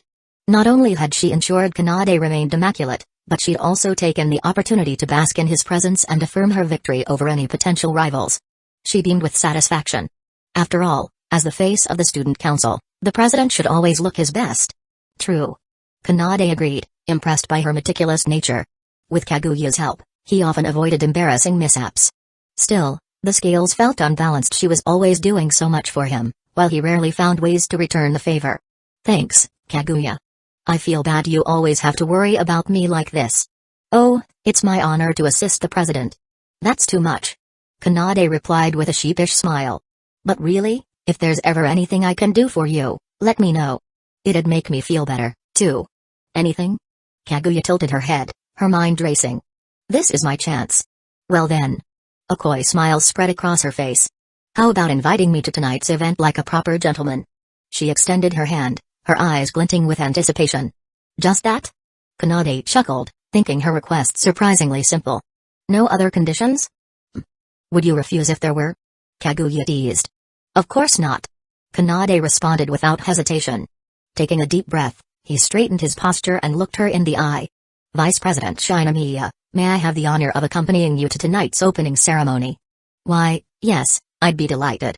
Kaguya placed her hand in his, her smile radiant. Her heart raced. His hand is so warm. And large. Hayasaka, are you seeing this? This is my victory. Kanade invited me himself without any schemes or tricks. Yay. Big victory. Chapter 147, as students shuffled into lines, the buzz of excitement filled the air. The test of courage, a highly anticipated tradition, was about to begin. Standing at the front with a small megaphone, Kanade took charge. Attention, everyone. His commanding voice instantly quieted the restless crowd. After testing the megaphone, he raised it to his lips again. The time has come for our long-awaited test of courage. Is everyone ready? The response was immediate but lacked energy. Ready. Was that it? Louder. Are you ready? Ready. Perfect. Kanade nodded with satisfaction, his hand slicing through the air in a bold gesture. Then I hereby declare the test of courage officially open. A thunderous cheer erupted from the crowd as students broke into applause and shouts of excitement. The energy was infectious. Even Kanade, normally calm and composed, felt a surge of adrenaline. All right, let's line up according to the order posted. Remember, no pushing or cutting in line. Violators will be disqualified from participating. This warning, reinforced by prior announcements, ensured the students queued patiently. The atmosphere crackled with anticipation as the first few pairs stepped into the designated forested trail. Kanade turned to Kaguya, who stood by his side. "Shall we go?" he asked, his tone casual but inviting. "Of course, President," Kaguya replied, her voice steady, though her heart raced. As members of the top-performing students granted autonomous pairing privileges, they had a private entry route.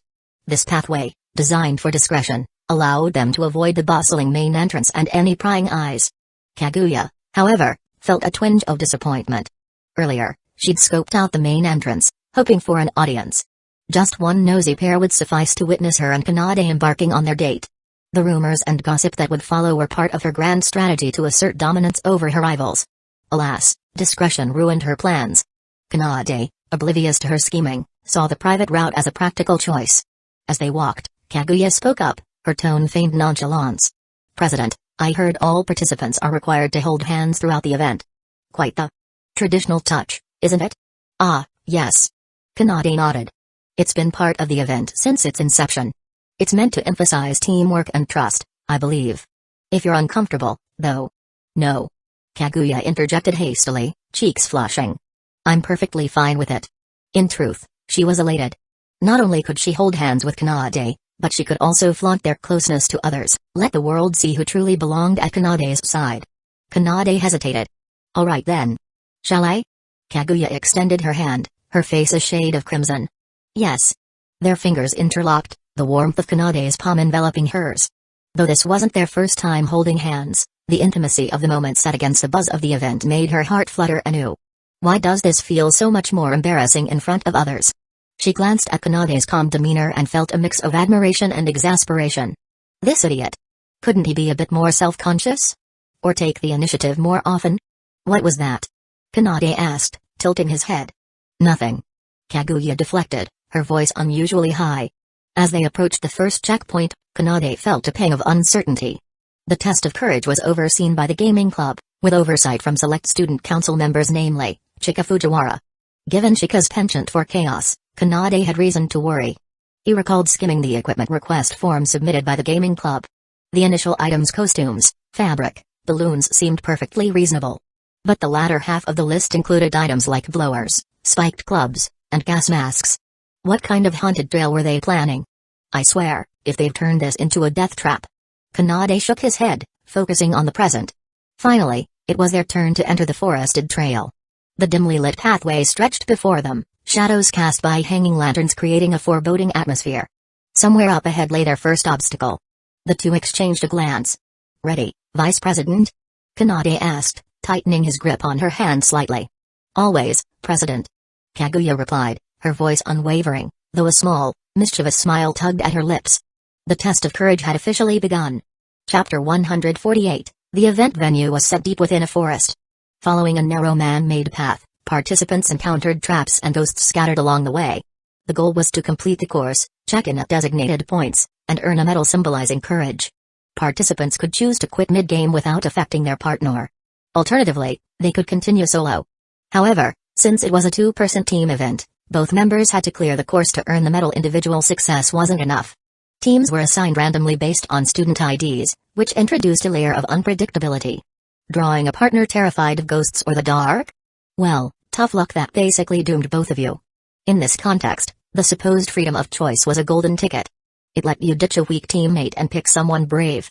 In other words, a perfect opportunity to cling to someone reliable. Find someone fearless, form a pact, and your chances of winning skyrocketed. But there was one glaring flaw in this plan, huh? Surely no one was here just for the prize, right? Wasn't the real draw inviting your crush to join you, seeing her clutch your sleeve in terror, and watching her tremble adorably in your arms? Even if she got scared and quit, you could comfort her, sitting together backstage, bonding over shared whispers and newfound closeness. Wouldn't that beat braving the forest with some muscle-bound teammate? This wasn't Dungeon Explorers. Can we have some romantic atmosphere here, please? President, I think I just saw two guys holding hands. Kaguya Shinomiya said hesitantly. Once they entered the forest, the surrounding light faded away completely. All they had now was a weakly glowing flashlight, the sole source of illumination in this oppressive darkness. I saw it too. Kanade Natsukawa nodded, his expression complicated. Though their view was limited by the flashlight's faint beam, the two broad backs and matching buzz cuts were unmistakable. I think they're from the weightlifting club. Their haircuts are distinctive. They fell silent.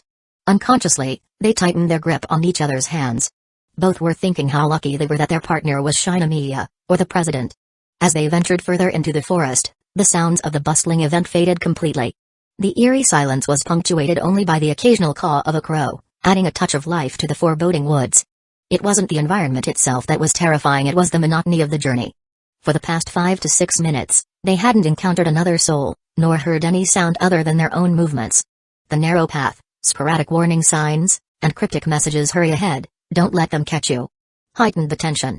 The oppressive setting blended humanity's greatest fears, claustrophobia, the unknown, and an impending sense of doom. All they could do was walk along the seemingly endless path, unsure of what lay ahead. "Are you okay, Kaguya?" Kanade turned back to check on the girl following closely behind. "I'm fine." Kaguya shook her head. Though she didn't appear visibly distressed, she hated this environment. It reminded her of her childhood. When she was younger, failing to complete her assigned tasks resulted in being locked alone in a room. She wasn't allowed to interact with anyone, not even the person delivering her meals. That isolation shaped her into the all-round genius everyone admired today, but it left scars she didn't want the president to see. "I'm glad to hear that." Kanade nodded, slightly relieved. "The rest of the route might be like this. If you feel uncomfortable, just let me know. Don't push yourself, I'll be here the whole time." He had mentally prepared for sudden scares or ghosts chasing them, but the psychological weight of the atmosphere had caught him off guard. After some time, however, he managed to adjust. Besides, the girl behind him kept silently lending him strength. As a guy, he had to step up. "All right." Kaguya nodded softly, her voice barely audible. The president was surprisingly reliable. Despite his earlier tension, his tight grip on her hand betrayed his nerves. He still managed to say something so reassuring. Was he trying to be her knight, rescuing her from her metaphorical cage? What a lovable fool. Her mood lightened, and her steps became lighter. Without realizing it, she moved closer to him, her pace now just half a step behind his. It felt just like their usual routine, patrolling the school grounds together, her eyes focused on the capable, dependable president. After walking for what felt like an eternity, the path narrowed further, and the signs had long since disappeared. Just as Kanade began to worry they had strayed off course, a faint, flickering light appeared in the distance. It was irregular, as if beckoning them forward. "That should be the checkpoint. Let's check it out," Kanade said. He turned back to gauge Kaguya's reaction, only to find she was already right beside him, so close he could feel her breath. The faint scent of her hair wafted in the air, and in the darkness, her lips glistened as she teased, "President, what is it? Why are you looking at me like that?" Chapter 149, his heart was pounding. It felt as though it were mustering all its strength to break free from his chest. Was this the suspension bridge effect? Kanade Natsukawa wondered. Having stayed on edge the entire way, the sudden appearance of a light source had eased his tension, allowing his tightly wound body to relax. Of course, he couldn't let himself misunderstand. He couldn't confuse this feeling with romantic excitement toward Kaguya. He took a small step back before replying to her, "It's nothing. I was just checking on you." Kanade shook his head and explained softly. "This checkpoint design is surprisingly good," he added, his face showing genuine approval. "Honestly, I was worried someone would jump out to scare us the whole way here. Yet we've made it to the checkpoint without seeing a single person. But I have to admit, this path was still quite stressful to walk." He spoke candidly, occasionally offering a comment or two, while the girl beside him listened quietly, her expression soft with a smile. So, sweating a little is a normal reaction. Sorry. Maybe we shouldn't keep holding hands for now." "That won't do." Kaguya Shinomiya shook her head firmly. "The rules clearly state we must hold hands at all times. President, you can't quit halfway," the eccentric heiress reminded him. Kanade opened his mouth, intending to suggest bending the rules since no one was watching. But what came out instead was, "As long as you don't mind a little hand sweat." "I don't mind. If it's the president, I don't mind at all," Kaguya thought. In fact, this situation was perfect. Her hands would end up imbued with his scent, and even if her own hands grew slightly damp, he wouldn't notice. But more importantly, the president's adorable side was so rare that she had to commit this moment to memory. Let's check in first," Kanade suggested. "Okay." The two of them headed toward the light source. The path wasn't long. They arrived after just a few steps. What puzzled them, however, was that the area was completely deserted. The only things there were a wooden table and chairs by the roadside and a flashlight lying lonely on the tabletop. "Where is the person here?" Kanade frowned. "Did they go to the bathroom?" Nature's call was understandable, but given that this was an ongoing event, shouldn't there have been someone else to fill in? With no better options, the two waited patiently. But no one returned. Instead, faint sobbing sounds reached their ears. "Did you hear that?" Kanade asked softly, turning to Kaguya. "Yes, it came from over there," Kaguya replied, pointing in a direction and lowering her voice. "Let's check it out. If it's just part of the game, fine. But if it's something else, you should run back to get help," Kanade instructed, his expression growing serious. He couldn't afford not to consider the possibility. Even though this was part of the test of courage, what if? A deserted checkpoint in the middle of a dark forest, and faint sobbing. If they found ghosts or monsters, Kanade's heart wouldn't waver. He'd know it was all part of the game. But what if it was a real emergency? As the student council president, he had to step forward and ensure everyone's safety. Having made up his mind, the two of them crept toward the source of the sound. The sobbing grew louder, leading them to a dense thicket. The sound was unmistakably coming from behind the bushes. "I'll go check first. If anything seems wrong, run." Kanade gestured to Kaguya and handed her his flashlight. Under her silent gaze, he rose and crossed the bushes. What he saw made his heart sink. A group of Shuchin Academy students sat tied to a large tree, their hands bound behind their backs. Kidnapping? Or did they stumble upon something they shouldn't have? Whatever the case, it was clear this wasn't part of the event. It was a real crisis. After scanning the area and confirming there were no perpetrators in sight, Kanade approached to untie them. Before he could act, Kaguya's voice called out urgently. "President." Kanade instinctively turned around, only to see Kaguya had been captured. Several burly figures wearing strange masks stood behind her, surrounding a slender individual who stepped forward slowly. Kanade felt a pang of regret. If only he had kept Kaguya by his side, she wouldn't have been caught.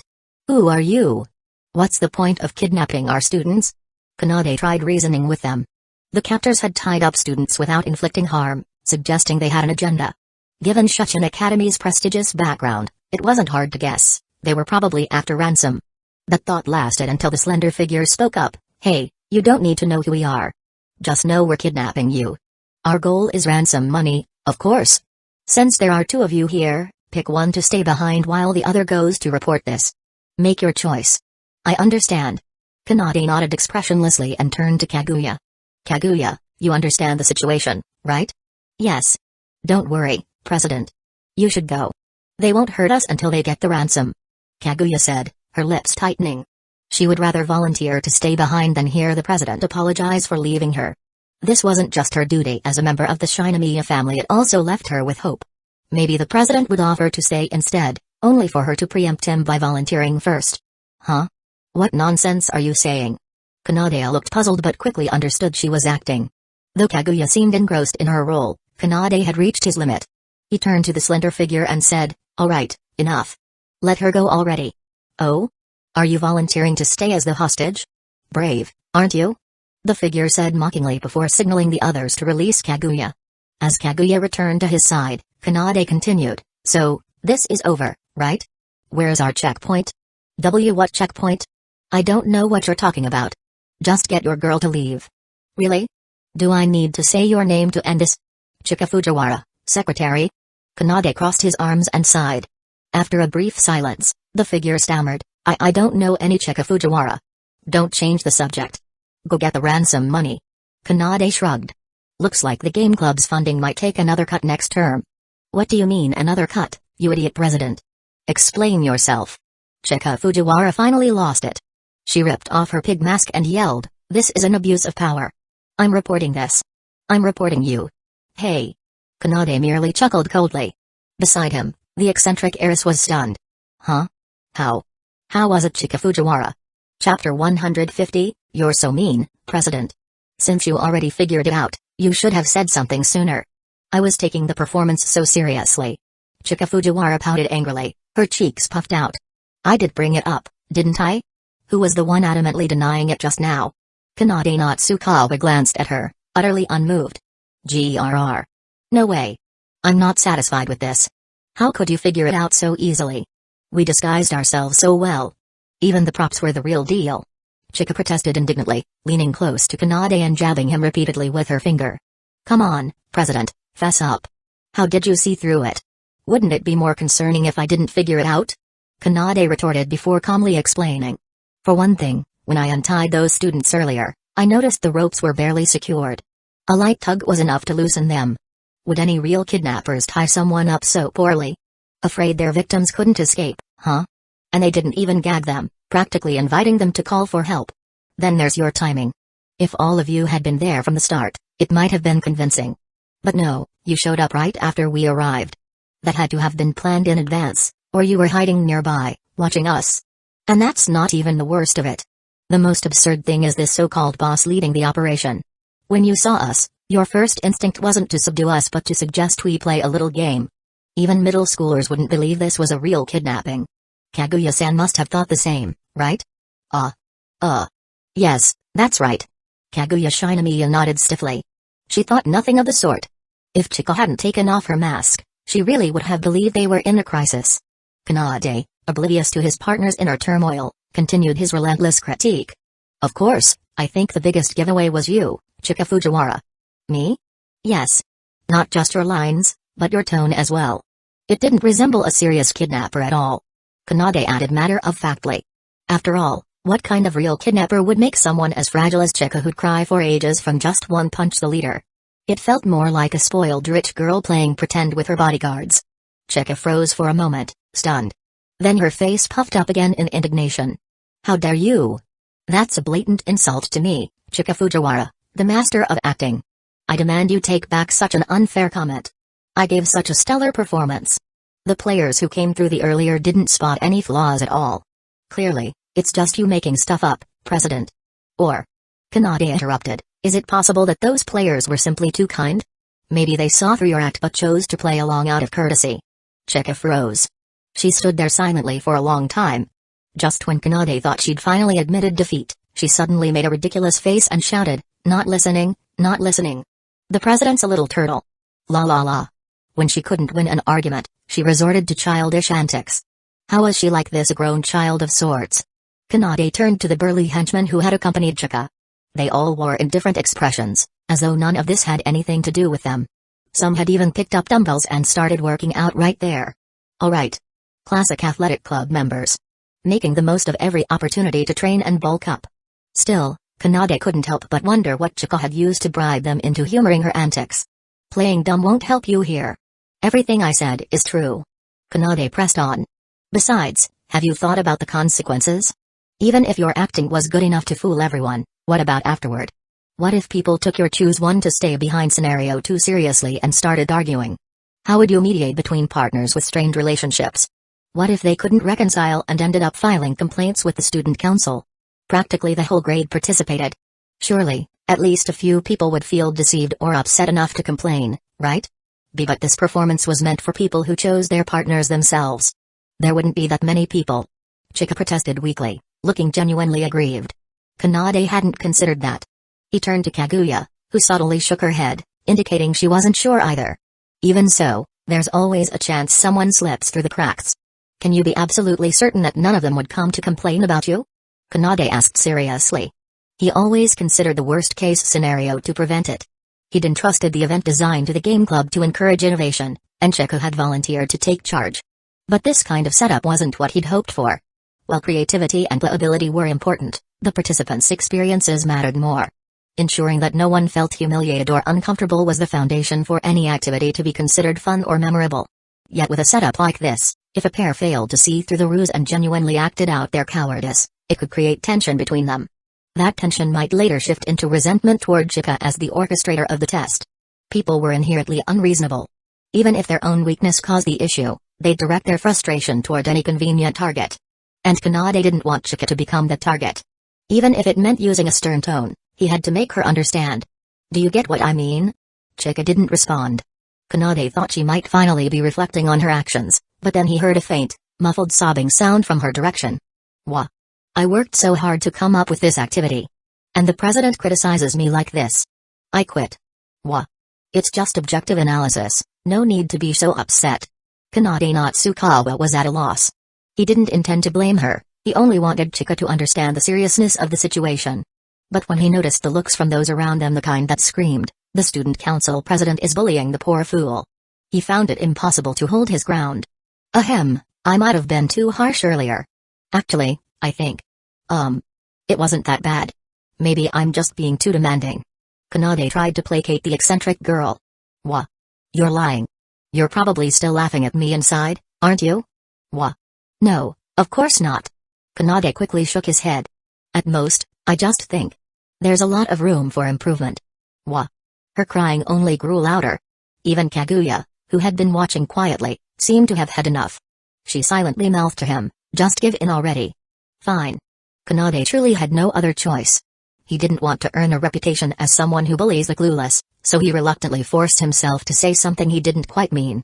To be honest, I think your performance was amazing. The concept was great, too. It's just, I was trying to suggest some ways to refine it, that's why I said what I said earlier. What suggestions? Chika asked instantly. The speed of her response made it seem as though the crying Chika from a moment ago had never existed. Kanade hesitated. This was just an excuse he'd come up with on the spot. How could he possibly have improvement ideas ready so quickly? Wha? I knew it. You're still lying to me. President, you big dummy. Wha? No, I'm not lying. I was just organizing my thoughts. Yes, organizing my thoughts. Kanade hurriedly explained. Seeing that she seemed to have calmed down a little, Kanade continued, the game content itself can't be changed now, since it's your project, and any ideas I come up with on the spot would be impossible to implement. We'd also run into issues with the props. That leaves only one area we can adjust, the performance itself. Chika listened intently, nodding repeatedly. First, about the realism aspect, I think you don't need to make the performance so convincing. Like I said earlier, the flaws you've included can stay. In fact, you could even take it a step further, remove the masks entirely and replace them with, I don't know, sunglasses? Wait, no, it's too dark to see anything already, sunglasses wouldn't work. Kanade coughed lightly to cover his embarrassment. Ahem. Anyway, that's the idea. It doesn't need to be super realistic. The more obvious the flaws, the better. The goal is for participants to spot the inconsistencies and realize the truth of the performance themselves. But if they figure it out, then we won't achieve our goal. We're supposed to test their bravery. Chika countered. That's exactly what I wanted to talk about next. Kanade said, nodding. If you encounter participants like me, who expose the act immediately or during the performance, just ignore them. Ignore them. Yes. Kanade nodded again. By ignore, I mean you keep acting as planned. Stick to the script no matter what they say. Just present them with one question, who will stay behind? To be blunt, anyone with a shred of emotional intelligence wouldn't continue trying to ruin the performance at that point. Most would play along and follow the flow. Whatever happens between the participants after that is no longer your concern. Your only job is to complete the performance. But isn't that kind of boring? It feels so fake. Chika seemed dissatisfied. She could tolerate being found out, but she refused to deliberately expose herself. Kanade glanced at her, thinking, wasn't this all fake to begin with? In that case, let's set that plan aside for now and move on to the next idea. Go ahead, President. If you're aiming for realistic performance, then let's start with your image. Ignoring Chika's indignant glare, Kanade continued, while your appearance and physique are fixed and can't be changed, you can alter your demeanor. For instance, in a situation like earlier, you don't need to say anything. Just sit down with your legs crossed on a chair and let one of your underlings speak for you. Your role would be to silently observe the participants with the aura of a boss. GRR. But if I do that, I won't have any lines. If you want lines, it's simple, just sit on the chair and use your normal voice. Most participants don't know what you sound like anyway. If you're worried about being recognized, try using a voice changer. Kanade suggested. That way, you won't reveal your real voice to anyone familiar with it, and you'll also create a more authentic criminal vibe. A disguised voice will make it harder to identify you later. As long as she didn't take off her mask, it was entirely possible no one would recognize Chika Fujiwara. Kanade had already resigned himself to the situation. Since he was offering suggestions, he figured one or two bad ideas wouldn't hurt. As long as Chika didn't blurt out that he was an accomplice, she could execute her plan however she liked. Still, the ideal solution was for her to stick with the silent boss role he had proposed. Fortunately, voice changers weren't easy to come by, especially at the event venue. It would be nearly impossible for her to obtain one. With that obstacle, she'd either have to settle for the silent boss persona or embrace the obviously fake route. Oh. That's right. We already bought voice changers earlier for this event. Chika exclaimed, her face lighting up with joy. As expected of you, President. You can be helpful sometimes after all. Well, even if I can't use my own voice, I suppose it's a sacrifice worth making for the event. Alright. Chika Fujiwara is on the move. Wait, how about reconsidering? I still think the first idea suits you better. Kanade protested. Ah, President, stop getting in the way. The next wave of challengers is about to arrive. You and Kaguya should sign in and leave so you don't interfere with our testing evaluating participants' bravery. Chika waved him off dismissively, shooting him a look of mock annoyance before bouncing over to cling to Kaguya. Kaguya-chan, let's hang out after I finish working. Watching Chika's determined expression, Kanade gave up on trying to persuade her further. He'd have to focus on minimizing the potential fallout from this performance instead. While Kaguya was still preoccupied with Chika, Kanade approached one of the staff members handling the check-ins and quietly instructed, if anyone asks who designed this event, just say it was the student council. If they press for specifics, tell them it was President Natsukawa's idea. Chapter 151. After successfully completing the checkpoint, Kanade, Natsukawa and Kaguya approached the check-in staff. However, instead of stamping their card as expected, the staff handed them a pair of small bracelets. Each bracelet had tiny engraved characters that seemed to read true feelings or something similar. The eccentric heiress, Kaguya, accepted the gift with joy, while Kanade, though puzzled, didn't dampen her enthusiasm and took one as well. When they asked why the usual stamp wasn't given, the staff explained, this activity was actually an extra addition. Secretary Fujiwara said it wouldn't count as part of the official game challenges, but those who pass would receive a special reward. Got it. Thank you for the clarification. Kanade nodded, signaling his understanding. The game itself was one thing, but excluding it from the official challenges was a surprisingly good move by Fujiwara. Traditionally, tests of courage were meant to challenge participants with ghosts, spirits, or other supernatural elements, fantastical constructs meant to test one's bravery in the darkness. But Fujiwara's designed challenges tested something entirely different, human nature. And as everyone knows, human nature is the least reliable thing to test. That's why Kanade had earlier suggested including obvious flaws in the performance, making it easier for participants to see through the act. It wasn't out of some altruistic desire to spark romantic connections for others, it was purely to transform the game's essence. From a trial of morality, it would become just an entertaining skit. As he had said before, anyone with even a shred of emotional or intellectual intelligence would inevitably figure out the truth under such circumstances. Learning that this particular challenge was aimed at participants who chose their own partners put his mind somewhat at ease. If they were given the choice of their teammate, surely they wouldn't be naive enough to think the events were real, right? That was one challenge dealt with, but what about the others? The venue had multiple activities, and Kanade had entrusted the entire design process to the game club. Oversight of these activities was entirely Fujiwara's responsibility. If this surprise had been so unique, who knew what the rest had in store? In fact, Kanade was starting to regret giving the game club so much responsibility. They had a history of creating absurd, chaotic games, so why had he trusted them this time? Kaguya, we might need to pick up the pace. Kanade said seriously. Eh? Why the sudden urgency? The eccentric heiress was still basking in the joy of the gifted bracelets. The matching bracelets constantly reminded her of one fact, they were a pair just like the bracelets. A perfect match. And then Kanade told her they needed to hurry. What? Did he not want to spend more time enjoying this rare moment of togetherness? Honestly, I'm worried about what the next activities might entail. Kanade admitted, proceeding to explain his concerns.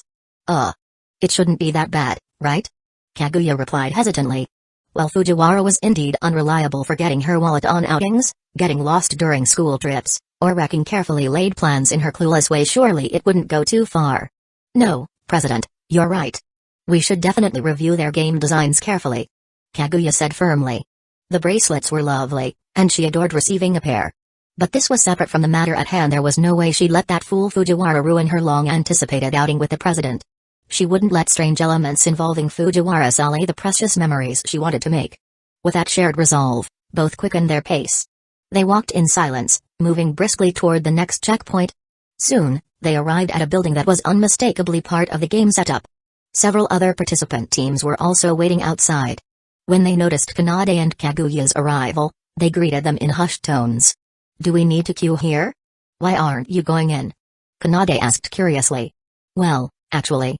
One boy started to explain but was interrupted by blood-curdling screams from inside the building. Eek. Yay Maru. Mom, I want to go home. Wha? Don't come any closer. Kanade fell silent. He wasn't scared by the screams, in fact, he found them oddly fitting. This was exactly how a test of courage should unfold. But Was there really a need to make it this terrifying? It felt like the participants weren't just frightened, they sounded as though they had come home one day to find their secret stash of embarrassing items neatly displayed on the coffee table, with their parents and relatives solemnly sitting nearby, inspecting everything. The feelings might differ, but the level of dread was the same. Both were situations that made you want to restart your life from scratch.